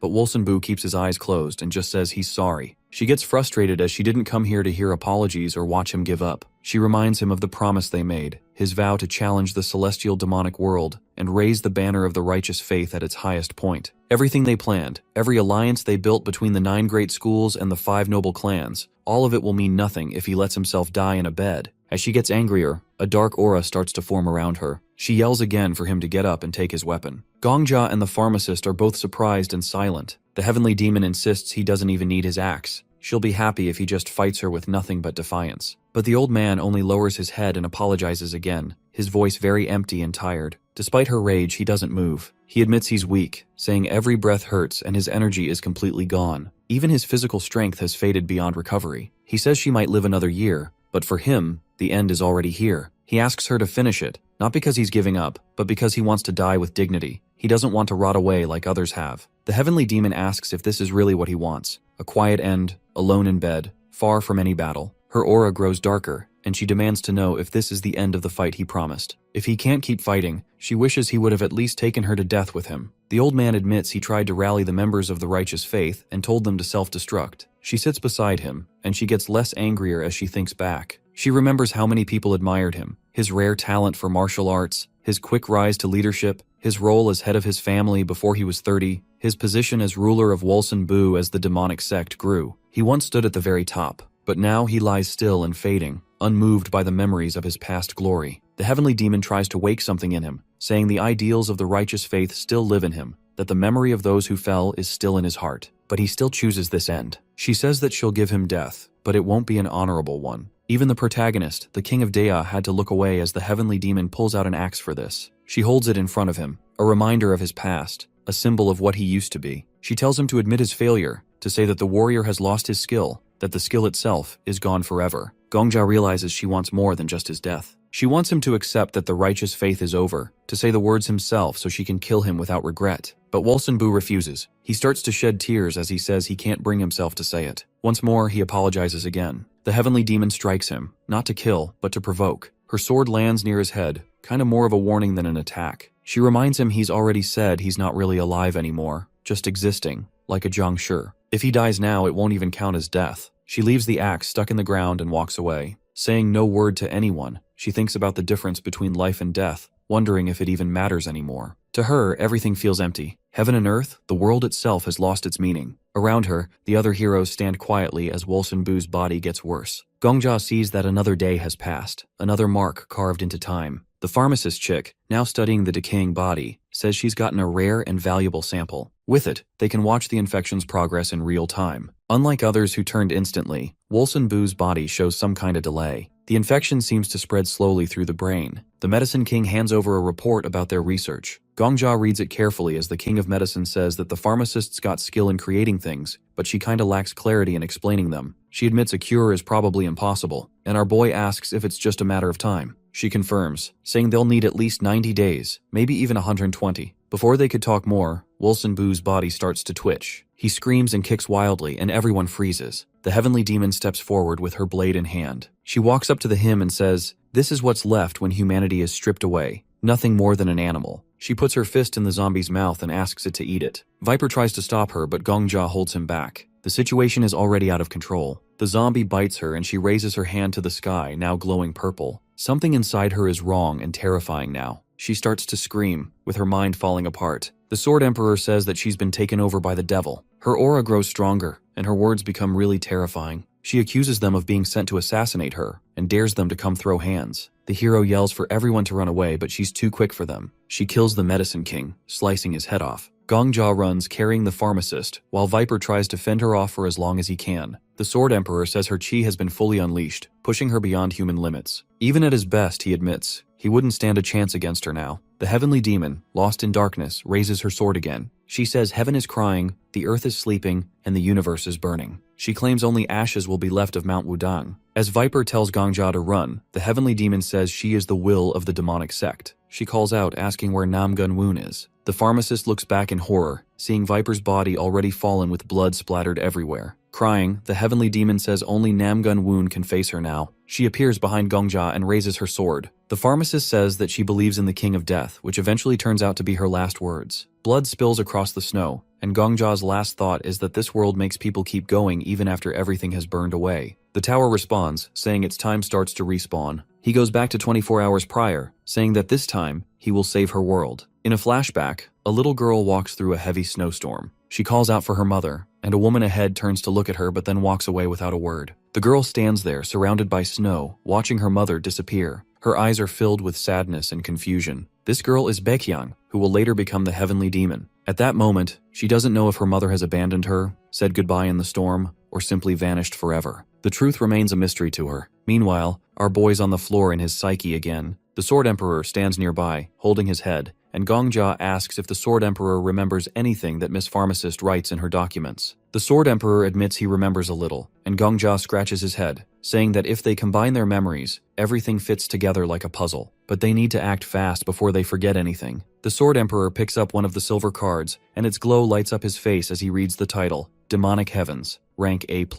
Gongja sees that it is the same demonic technique they have just witnessed from the heavenly demon. The Sword Emperor explains that whether it is martial arts or something else, every technique depends on how one chooses to deal with the world. If Gongja approaches the world with acceptance, he aligns with the orthodox faction. But if he wants to strike the world like a storm, he belongs to the demonic sect. To demonstrate, the Sword Emperor punches the air and wind swirls around Gongja. He explains that the name of the move doesn't matter. What matters is how one makes it their own. But then the Sword Emperor demonstrates the demonic arts, and the mood all changes. Shadows rise around him as he speaks of anger, pain, and grief. You're meant to feel these to fully harness the demonic arts. He remembers being held down by bandits, his younger sister taken away by the magistrate, and digging her grave in the frozen ground with his bare hands. His nails are torn, his hands bloodied, but he keeps digging until he can bury her. The shadows of his pain and rage are so much behind him, and the hero stands there, sweating, imagining claws that can tear the world apart. The Sword Emperor warns Gongja that learning demonic arts will drain him completely, like a squeezed lemon. He insists that Gongja is being fooled by illusions, and that demonic arts are worthless compared to proper martial arts. But Gongja remains calm, and repeats his decision to learn the skill. The Sword Emperor is surprised, thinking that our boy has been kinda swayed by the heavenly demon's power because of how cool it looked just now. He can't understand why Gongja would choose such a path. The protagonist makes fun of his ghost friend and says that he's just jealous that he wants to learn martial arts from someone else and not him, which pisses him off. He admits that the Sword Emperor is the best the world has ever seen, but he wants to learn the demonic arts to clear this food perfectly. Even if they create a cure, only 2 people can be saved. The others have been dead for over 2 years and won't survive, even with treatment. Gongja raises his hand, asking what the real ending will be. Will Lord Wolson Bu and the heavenly demon become like Adam and Eve? The Sword Emperor rubs his chin, finding even the idea of the two of them being head over heels for each other disgusting. Gongja picks up the skill card, saying that he wants to give Wolson Bu and the heavenly demon an ending they can be happy with. The skill is copied, but a penalty is applied, and he is now a rank D. He has to endure the same trauma the heavenly demon has faced, though the penalty level is medium. He is then sent to the Hungry Ghost realm. Back to the past, they're walking through the thick blizzard again. The old man and the viper walk through the snowstorm, shivering from the cold. The pharmacist smiles at Gongja, thanking him, and Gongja asks Viper to care for the Medicine King. Miss Pharmacist points ahead again to spot the shadow she can see. Gongja points out the dirt in one of the frozen zombie man's teeth, bits of meat, as if he has been biting someone. The pharmacist girl summons a screen, revealing that the DNA from the body doesn't match the flesh in its mouth. The man dies 3 years ago, but the flesh is from someone who dies 2 years ago. The pharmacist chick says that despite the corpse dying like 3 years ago, it has been moving for a while now. The old man shivers, saying that he hates all these monsters from horror movies. He can't understand how Gongja remains so calm. The pharmacist and Medicine King turn, noting that progress is faster than before, and Gongja tells them he has an amazing skill. He remembers when he and the Sword Emperor sit together, discussing the second page of the research. It contains the results of cell experiments, and Gongja's skill analysis matches it perfectly. The pharmacist lady is impressed by the research method, saying it's without flaws and she can't criticize it. Our boy smiles, proud of how she is asserting herself now with more confidence. The old man pats his head, relieved that the research time is shorter, and says that it seems the research time won't be as long as he thinks, though for now he wants to stay away from zombies. The old man spots the two fighters again, arguing. They decide to stop the demonic rain. The girl smiles, remembering sitting in a cave with a candle, once terrified. Even heaven trembles. The demonic angel declares that the demonic path will survive as long as she lives. She tells Wolsenbu to say goodbye to the Wolsenbu faction. The girl believes she is the best. Gongja stares at her like she is the strongest woman in the world. The heavenly demon turns to him, and he kneels before her, declaring that he has come after hearing of her greatness. He admires her and asks her to accept him as her student. In another flashback, little Baekyang lies in the snow. Her face looks sad and pale. She feels cold, and the sky above her is covered in gray clouds. Snowflakes keep falling quietly, and everything is silent. There's no smell in the air, no movement, and no one else around. A white patch forms on her stomach. She feels like her insides are frozen. The cold is deep and sharp. Suddenly, a blue light bursts from the sky. The clouds open slightly, and an old man with a crutch appears between them. Rays of light fall on the girl's face, along with his shadow. The old man looks surprised. A snowstorm has been raging for 9 days in this area, and the snow is nearly 1.5 meters deep. Yet the child is still breathing. The old man takes the girl's hand and helps her up. He looks at her closely, feeling heavy-hearted. He thinks there's something special about this child. The little girl places her hand on his. Her body is icy, and soon all the cold inside her will turn into internal chi energy. It's remarkable. The girl has survived 10 days in the snow with her eyes open. When the old man asks her name, she says she doesn't know. She follows him through the snow, leaving a trail behind them. She doesn't know how old she is, or how she ended up in the snowfield. The old man looks at her from the side. She remembers nothing but has already been touched by the cruel laws of earth and sky. He feels that her body is perfect for learning martial arts. The ruler of the Northern Sea would pay a fortune to get a talent like this. He gently pats her head, and he doesn't know if his sect will shape her fate or if she will shape the sect's fate. Still, he invites her to follow him. He promises her food and shelter, and she agrees. She takes his hand and walks beside him. A butterfly flies above them. She feels nothing, has no name, and comes from nowhere. The old man believes she is born from snow itself. He gives her his last name and because of her icy scent, gives her a name. The girl holds his finger as he tells her she is now part of the demonic sect. She asks where they are going. He leads her to a place where other children like her have gathered. Later, the heavenly demon says she will never take a student. Gongja kneels in a cave, hoping she will accept him. She says she has never trained anyone and doesn't plan to start. The world's rules won't change, and discipleship means nothing to her. An old man in a white kimono strokes his beard, confused by her answer. He thinks it strange that a boy like Gongja, who came through such a hard world, is being rejected so easily. The heavenly demon sits in a lotus position. The old man says Gongja's efforts deserve some praise. She replies that maybe they do. The man sits down too, and the girl says their sect has strict rules. Only abandoned children can join. People think the demonic sect is selective, but in truth, they are more careful about who they allow in. The old man offers to take Gongja as his own student instead. He says he is Namgun Woon, ruler of Wolsenbu and head of a noble family. But before he finishes, Gongja turns to the heavenly demon and asks why she can't take him in. The old man looks surprised, and Gongja ignores the man completely and waits for her reply. She explains that only children rejected by the world can be accepted into their sect. Gongja says the world has changed. People have turned into Jiangshi from a strange disease. The Orthodox and the other sect have fallen. He smiles, saying that everyone is now abandoned by the world, whether they want to admit it or not. He also says he is a hunter and an orphan, someone who has given his life to the tower. The girl doesn't look convinced, and the old man asks if this situation doesn't meet the conditions of rejection. Gongja says maybe he hasn't been rejected by the world, but maybe he has rejected it instead. The heavenly demon tells our hero that if truly he believes in what he says, she will test him. He will have to try the 3 basics technique. She explains the test will prove whether he is truly worthy, as she thinks he only speaks well, not fights well. Gongja bows his head and grabs his sword. He thanks her for the chance, and red lines like lightning immediately appear around him. His skill activates, his eyes glow red, and his body starts to shine with the same color. The Devil Divine Energy skill has begun. He closes his eyes and raises his sword. Sword paths appear in his mind. He sees countless movements, visible only to him. He hasn't mastered the technique yet. His sword style is messy, like a sparrow chasing a storm. He remembers the ghost telling him to hold on to his pain, to feel his helplessness, and to remember the cruelty of the world. His red eyes have white spots in the center. He wants to cut through the pain with dignity. He remembers the Sword Emperor's words. If he wants to hit this world like a typhoon, he will walk the demonic path. Gongja takes a stance, sword held sideways. He remembers cities burning, children crying, asking to be saved. The more he focuses on the technique, the more his thoughts change. He stands on one leg, covers his eyes with his sword, and remembers the screams and begging. People have told him to destroy everything, to burn the witch's nest full of monsters. The demonic sect isn't about claws, it's about screams. A figure stands holding a weapon. Behind him are the heavenly demon and the old man. The world, made from yin and yang, is full of sadness. Even the best teachings can't stop the cries of the rejected. Gongja's face darkens, blood flickering in the air. His sorrow is sharper than steel. His screaming sword is stronger than any sword style. A girl with black hair stands before him and tells him to stop. Gongja thinks the stronger the pain, the louder the scream, the stronger the sword. Only the strongest can survive. That is the demonic sect's truth. The mountains stand behind them, and his sword moves like a cry to the world. The girl warns him again to stop. His face is hidden in shadow, sword in hand. He sees a girl in a snowstorm. At the last moment, even the sky screams. The sky demon screams in rage and orders him to stop. She blocks his sword with her wand. Black smoke rises from it. She looks at him in surprise and asks where he has learned their sex technique. His eyes are white and his body drips with sweat. The girl says she isn't fooled. His technique is sloppy but clearly the devil divine energy. No outsider should know it. He bows his head before her and she orders him to explain where he has stolen it from. Gongja starts sweating and asks if he is worthy of her. The woman in black looks heartbroken. Gongja collapses to the ground. The girl turns away. Someone shouts his name.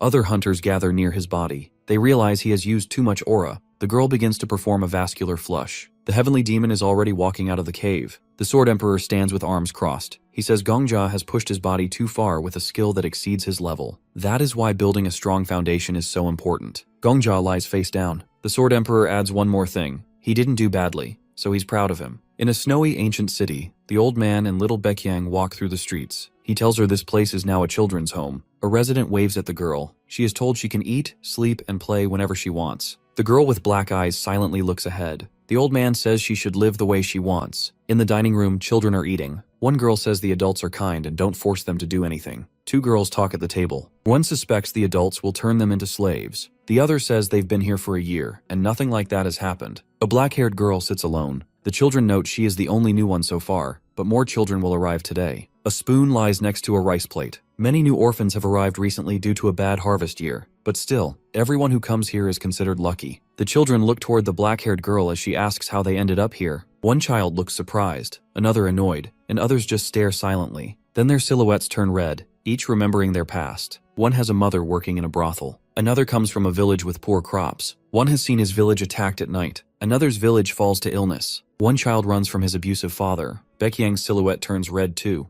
Then she remembers a jar of poisonous animals. Snakes, frogs, insects, sealed together. They devour each other until only one remains. That survivor becomes the deadliest of all. Every time the children speak, it is like poison pouring out. This place isn't a paradise. It is a vessel to raise the most poisonous creature. Baekyang sits with Viper lying on the table. She asks if the children are happy. They all smile and say they are. One boy thinks he won't have to work for his mother anymore. If he gets sick, he'll be cared for, and no one will beat him. That is good enough. The woman walks through snow again. Snow-covered mountains shine in sunlight. A man opens a door and calls the children to breakfast. Most are still asleep. One bed is empty, Baekyang's. In this place, children can rest and eat freely. But Baekyang often disappears. She helps adults in the fields instead. A large building stands in the distance. Children think Baekyang is odd. She always works with the adults and doesn't eat much rice. The old man approaches her. They haven't seen each other in a while. She greets him quietly. Near the river, a child sits alone. The old man asks why she works so much. Her braids move in the wind, leaves flying overhead. He has heard she volunteers to help with harvest. She says yes. She touches the water, making ripples. Her clothes and blankets are hand-sewn. The old man asks why she works if she doesn't need to. Baekyang holds a maple leaf. The man says this place is called Utopia. Adults farm and gather food. Children are meant to rest. But Baekyang speaks of a farmer who lost both daughters to the county ruler. Mr. Choi, who works in the garden, lost one son building a fortress and another after reporting injustice. Baekyang remembers Mr. Choi waving at her. He and his wife join the sect after burying their sons. The maple leaf slips from her hand. The adults feeding and clothing the orphans are victims too. This place isn't heaven. Baekyang stands and walks away. She says other children don't realize nothing is free here. The old man asks why the adults give so much. Baekyang says they hope the children will take revenge. One man lies beneath a tree filled with anger. Many adults can't forgive the rulers who ruin their lives but lack the strength to fight back. Adults can't learn martial arts anymore, so they work for children who still can. That is the truth of Utopia. Children don't live free. They are being raised to fight the world. The old man looks at his staff. He calls Baekyang's name. Her black eyes show her sadness. He asks if she has anything to say to heaven. She remembers snowstorms and red silhouettes. She says she has a lot to say. The old man raises his staff and closes his eyes. Then he opens them and says the world will be forced to listen. Wind picks up. He introduces himself as Mabel, one of the 7 elders. He smiles. Baekyang asks if there is Buddha in hell. He says Buddha is useless if not in hell. A man's shadow with a weapon appears. Baekyang has passed the test. She has not been blinded by comfort. Her poison is clear. She should now call him her mentor. Her sword will scream for her. Baekyang kneels, and the man touches her head with his staff and asks for an initiation ceremony. The woman asks our boy to get up. She's sitting on Gongja, who lies under a blanket, and says he can't stand if she stays on him. She teases him. The heavenly demon walks toward the cave exit, and she tells him to go wash up.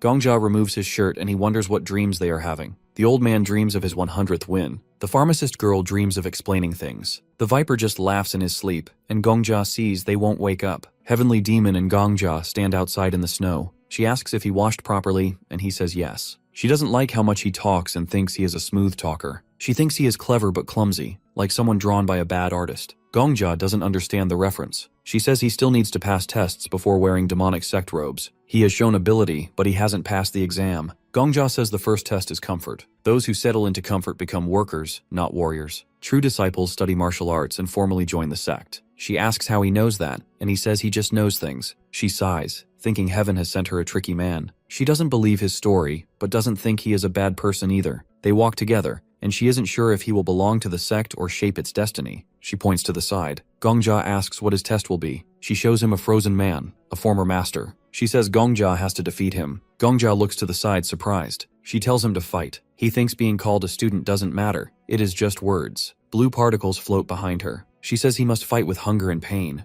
Only then will the devil divine energy awaken. Gongja draws his sword and asks what happens if hunger controls the sword. Her face appears beside a broken house. A person who has never starved can be cut down in one strike. Half of the Righteous Faith faction is already gone. Red silhouettes scream. Gongja remembers. First comes hunger, then thirst for death. One must use a sword born from both. He will learn all 9 swords. They can change the world. He raises his sword and says it is interesting, and the heavenly demon smiles and asks what he is waiting for, and that he should jump right in. The Zhangshi blasts our boy to space with an air bust. It's a wind wave, formed by its palm strike. The Zhangshi pushes him upward, and does this super cool flip in the air. The heavenly demon watches the fight and yells at him to show his hunger, not just swing his sword around. She reminds him that if he doesn't carry the pain of those who died from hunger, his sword stays hollow. Without that feeling, the devil's divine energy means nothing. The frozen Zhangshi nearly bites him. Gongja says he's not starving right now, but the heavenly demon scolds him, calling him a fool. She says just because there's no red rice ball in front of him doesn't mean he can't imagine hunger. He's supposed to bring that feeling out, even if his stomach's full. The Zhangshi tries to strike again, but something invisible blocks the hit. White spots flicker around Gongja. He still can't bring out the feeling of hunger, and that's the problem. Students of Devil's Divine Energy must use their imagination and summon emotion freely. The heavenly demon folds her arms and keeps watching. She tells Gongja to remember the last time he was truly hungry, what he wanted to eat most, how long he fasted. Red lightning crackles around him. He admits the longest he's ever gone without food is 3 or 4 days. She looks at him with pure disdain. She can't believe someone not from a noble family has only fasted for 4 days. In the Celestial Empire, hunger is a way of life. One bad year just follows another. His answer means nothing to her. Gongja leans back to dodge another strike. She questions how he, supposedly a commoner, has barely starved. He explains his homeland is slightly better off than the central Middle Kingdom regions. The heavenly demon says that hunger is one of the sharpest pains. People live just to feed that hunger. It doesn't care if you're rich or poor, it eats at everyone. Red sparks fly around Gongja. She asks how he plans to awaken Devil's divine energy if he doesn't even understand what hunger really is. Then, something clicks in him. He remembers his life as an F-rank hunter, 10 years scraping by, living off scraps, chasing dumpling stalls for extra helpings. The girl turns away. She thinks she overestimated him. To her, he has no real core. There's nothing left on the cliff. Gongja calls out to her, but she doesn't respond. He looks up. The Zhangshi charges again. He wonders why hunger matters so much. The Zhangshi's face is terrifying, with a mouth missing half its teeth. Gongja can't believe this is the reason he struggles with the technique. Before he can think further, the scene shifts. He's back in the skill room. Cards float in the air. Gongja ruffles his hair in frustration. A ghost stands nearby, quietly watching. The Sword Emperor says that the girl's training is old-fashioned, and she only teaches the feast of the 12th month, but all her words carry weight. Gongja accepts the rules anyway. In a snow-covered cave, Gongja holds a blanket in his hands. He refuses to fear the heavenly demon's way. He won't give up. He runs outside. A man with an eye patch sees him and asks where he's going. Gongja says he needs something to clear this stage. He remembers he's already burned alive once. He's not afraid of hunger. The Sword Emperor grabs his head in disbelief. He thinks the boy's lost it. Gongja runs through the snow. The Sword Lord follows. They're getting ready for 10 days of training. Back in the cave, Gongja stands with his eyes shut. The Sword Emperor looks at him and shakes his head. He realizes Gongja plans to sit in the cave and starve.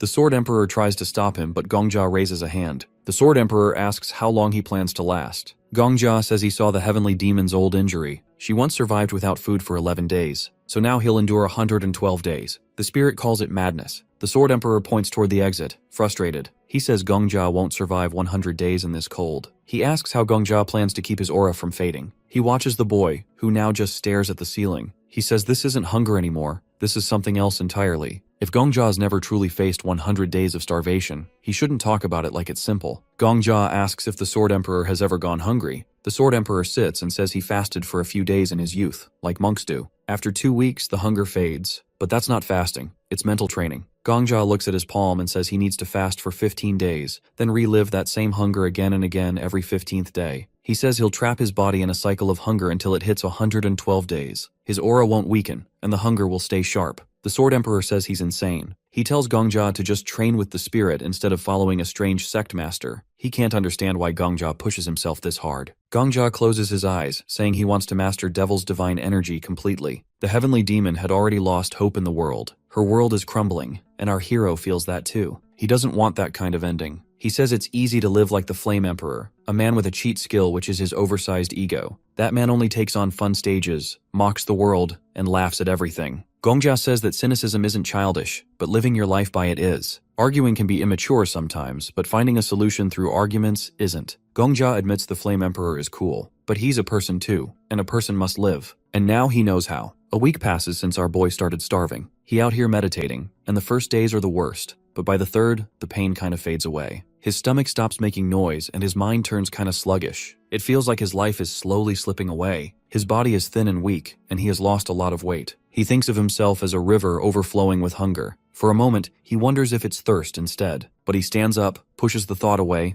and grabs his sword. Sitting around doing nothing would be a waste of effort. The Sword Emperor watches, asking what he's doing. He says he's training. He starts swinging his sword, admitting he was wrong. Hunger isn't just starving. Hunger is refusing even a crumb when the body begs for it. He thinks of a starving farmer. A farmer wouldn't just sit home because he's hungry. A farmer still has to work, even if there's nothing to eat at the end. He imagines one working the dry soil with a hoe, hoping for seeds to grow. But the land is barren, and the hunger stays. No rain for 6 months, the reservoir dries up, the village well is empty, the rice fields crack. People abandon their homes, moving to the coast, but not the farmer. He knows it's just as bad elsewhere. He only knows how to take food from the land, not from others, so he stays. Every day he returns to the dead field, knowing it's useless. At sunset he climbs a hill, stripping bark from trees to boil for food. But now, even the trees are bare. There's no bark left. The Sword Emperor listens, asking what happens next. The farmer boils the last bark pieces in water, bringing the pot home. But the child knocks it over, crying that it's disgusting. The bowl shatters on the ground, and the farmer raises his hand, almost striking the child. But he freezes, staring at his own hand in shock. He never thought he'd do something like that. But hunger changes people. Years of famine break the strongest minds. The thought haunts him, but he keeps training, swinging his sword harder. How many farmers like that have existed throughout history? How many have lived and died like this? He looks at his sword and sees her reflection, the heavenly demon. He realizes he must fight while holding hunger in his heart. Every strike must carry that pain. His blade slams into the wall, leaving a deep mark. He understands now. Hunger has its own movements, its own expression. He starts imagining different gestures of hunger. A slap meant for a crying child. A desperate throw of useless food into the yard. A gentle offering of bark soup. He repeats these movements, shaping them into strikes. Different farmers, some hitting their children, some holding them close, whispering apologies. Some surviving, some dying together. He closes his eyes and every motion is hunger itself. Then he moves into the first form of Devil's divine energy. The impact splits the rock. He tilts his head back. This is hunger. And thirst is next. The Sword Emperor is stunned, but the protagonist says his movements are still sloppy. The old man calls him crazy. Our boy wipes his sweat with his shirt, asking why. He's just following the training. The Sword Emperor shakes his head, saying people who know nothing can be scarier than those who do. He says that the kid's mind is already soaked in demonic thinking, even though his spirit still belongs to the righteous faith. The protagonist says that that doesn't make sense. The Sword Emperor tells him that Master Wolson Bu used demonic arts, and now this kid is falling into the same path. It's frustrating because how is he supposed to teach someone like this? The Sword Emperor says he can train him like he did the Sword Saint, but the protagonist is so hungry that everything just looks like cake or steak now. Then he says he needs to head down the mountain. He asks if the kid is planning to show the heavenly demon what he's learned, but he says no, as he hasn't mastered the technique yet. Maybe dying and starting over is the only way to reach the next step. He remembers how the heavenly demon once said he had potential, and the Sword Emperor asks if that isn't enough, but he says he hasn't achieved anything yet. He starts descending, and asks if the old man knows how frustrating it was when the heavenly demon dismissed him for not understanding hunger. A simple confession won't fix that. He wants her to say she's surprised by his growth, that he's talented. The Sword Emperor watches in disbelief, calling him a lunatic. The protagonist keeps walking, saying that while using Devil's divine energy, he felt something. Compared to real starvation, he is still far from the truth. He imagined the farmer boiling bark, but he doesn't even know what kind of bark it was or how to cook it. He immediately summons Estelle, and she bows, waiting for instructions. She asks him how he's doing and tells him that she worries for him. He's surprised and asks her if she means it. She tells him that if he dies, she dies, and our boy laughs and says that he admires her honesty. He gives her a task. This world is dying. People are nothing but ghosts, bodies wandering between life and death. He compares it to the Egyptian empire she once destroyed. He orders her to search the land and bring back every corpse that starved to death. Some corpses might move, but it doesn't matter. She can handle it. Estelle hesitates, saying that that number is too much, but he cuts her off. He already knows the number, 1 in 12. That's how many he wants. If he can study their hunger, he can finally understand it, and then he can finally be closer to the heavenly demon.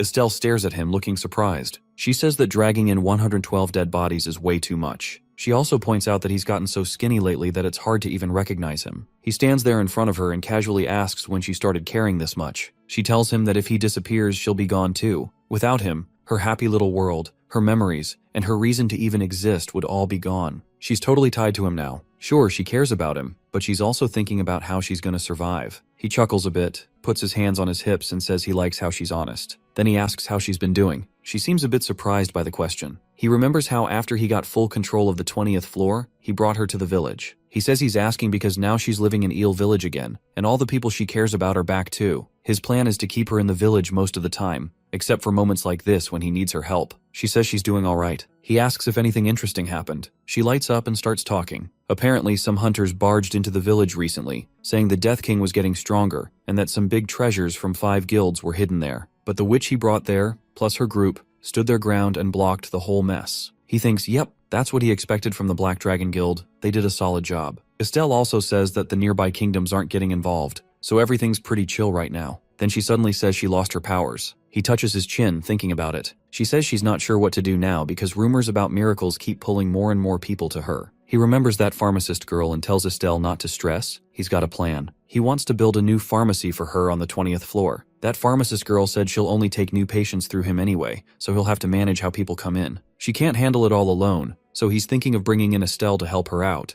This new pharmacy will be a branch of the castle, and later, it'll be the main spot for everything. He asks if there's anything else going on. Estelle holds her head and starts talking about a girl named Dane, who's been loving all the food hunters bring in. She also talks about an old guy, Gisoff, who works in the garden and keeps handing out fruit to the Black Dragon hunters on guard duty. He chuckles again and says everything sounds fine. He tells her to hurry up and gather those corpses. She used to be this scary demon king called Autumn Rain, a fallen star who once wrecked the world. Estelle reaches out and says they first need to find a town or village that has a government office. He figures out she knows how to do corpse collection properly. She sends out skeletons to dig up maps from the old records. She says if they piece together all the maps, they can find even the tiniest fishing or farming village. She also tells the skeletons to find kids crying next to their dead moms, and to carry the bodies of prisoners who were stuck and couldn't run. She wants every person who starved, or got sick, or cursed their fate to be brought back. Not long after, Estelle shows up with 112 selected corpses for him. He takes off his shirt and tells them to drop the bodies. He tosses his shirt away and gets ready for action. Then suddenly a corpse bites him. He yells in pain while more of the dead start attacking. He ends up dying.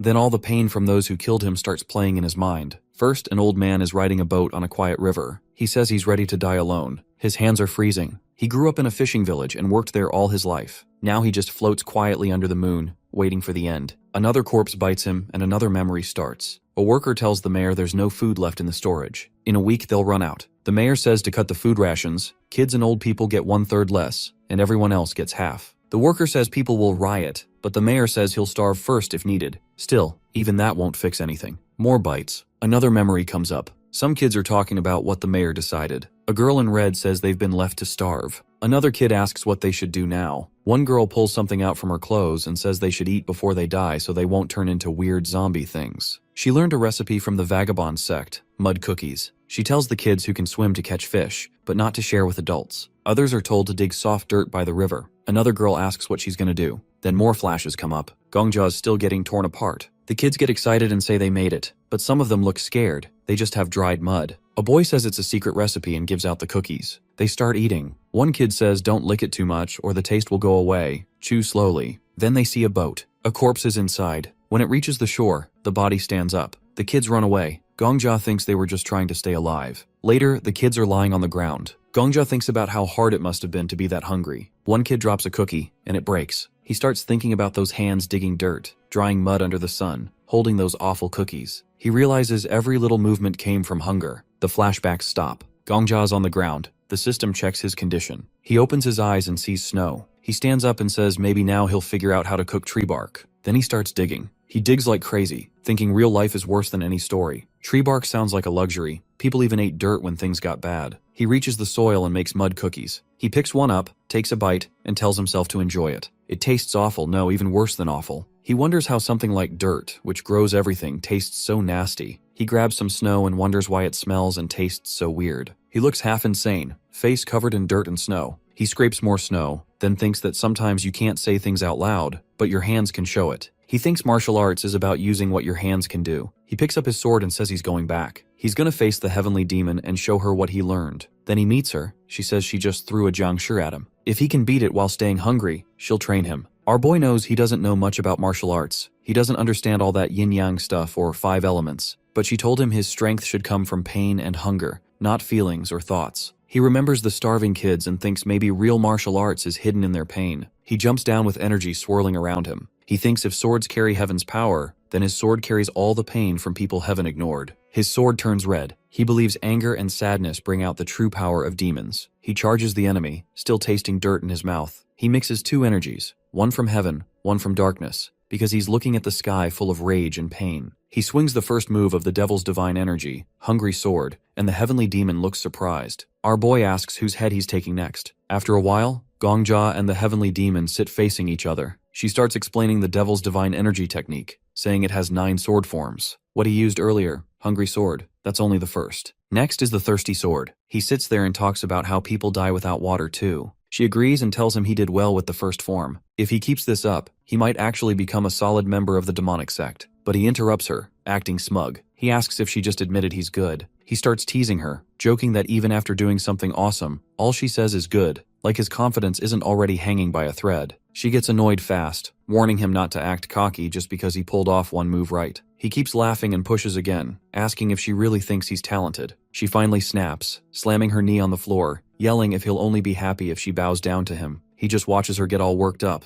clearly enjoying it. She shouts again that she's the teacher here, he's just the student. He asks if she officially accepts him now, not just some outsider, but her real first disciple. She avoids answering straight and says she doesn't want to talk about it like that. But she admits she'll teach him, so he better pay attention. Gongjia doesn't say anything, but deep down, he knows she's already accepted him. Even if she won't say the words out loud, her actions make it obvious. He starts to realize that this whole master-student thing is more complicated than it looks. It's not about fancy titles, it's about trust. The heavenly demon suddenly tells him to listen properly. Gongjia looks serious now, still wondering if someone like him really deserves to be her student. But she says since he did well with Hungry Sword, he now has the right to learn her sect's secrets. He opens his character window, wondering if she's finally starting to trust him. She stays quiet, arms crossed, deep in thought. Taking on a disciple this late in life doesn't feel easy for her. Everything feels like it's nearing the end, and yet here he is. Gongjia silently hopes she's nervous. He wonders if that old fight between her and the Lord of Wolsunbu will go on forever, or if maybe she's finally ready to pass her legacy on. He feels she shouldn't disappear from the world without leaving something behind. Even if everything crumbles, she should live. He wants her to keep going. They both stay silent, and Gongjia understands why she didn't say the words. Sometimes words can't carry all the weight people feel. She feels the same. It's not time yet, not for big statements, but they both know what's in their hearts. She suddenly complains that his eyes are drifting again. He lowers his head a little and says he's paying attention, and they stare at each other in silence again. Then she gets up and says he looks too confident. She tells him to come to the next test, but not to follow her just yet. She walks away. Gongjia notices something weird. No footprints in the snow, not even a single one. Then out of nowhere, the Sword Emperor shows up. He says he wants a duel with her, but our boy is hella confused. The Sword Emperor says he always wanted to fight a real demonic sect master. In his world, the demonic sect was weak, and he always dreamed of crushing them. Gongjia stares at him. The Sword Emperor keeps talking, saying that back in his world, he ruined the names of over 100 masters from Wolsunbu. He even says he envies this world's Lord of Wolsunbu, because if it were him, he'd have fought to the death without hesitation. He sighs, wishing he wasn't just a ghost now. Gongja stays quiet for a moment, thinking. Then he finally says something. He talks about how the pharmacist girl is working on a cure, how the heavenly demon accepted him,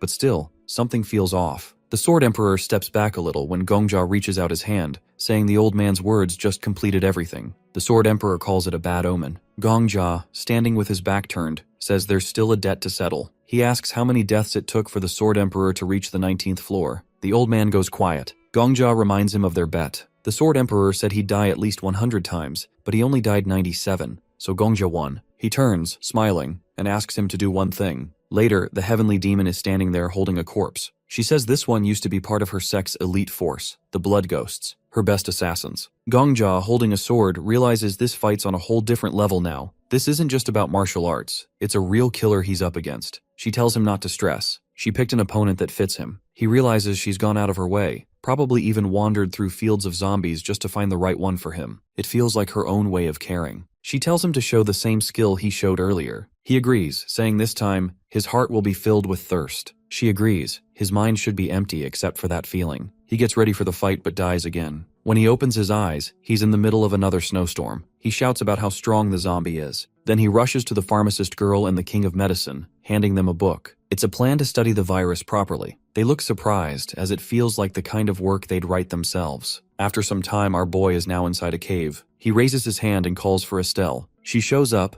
and he orders her to start collecting corpses of everyone who died from hunger. Estelle agrees, but Gongja says there's another job. Zombies are out there using martial arts. He wants her to find them. He says if they wear black, they're from the demonic sect. If they wear white, they're from the righteous forces. He doesn't care if it's 100 or 300, he wants them all. Estelle asks why he's doing this, trying to save lives. Gongja says it's because in this dying world, there are still two people trying to fight for a real ending. But everything he sees now just looks like a sad little play. So he decides, it's time to create a real war. He looks at her, smiling, and says he'll start a proper orthodox versus demonic war from here on out.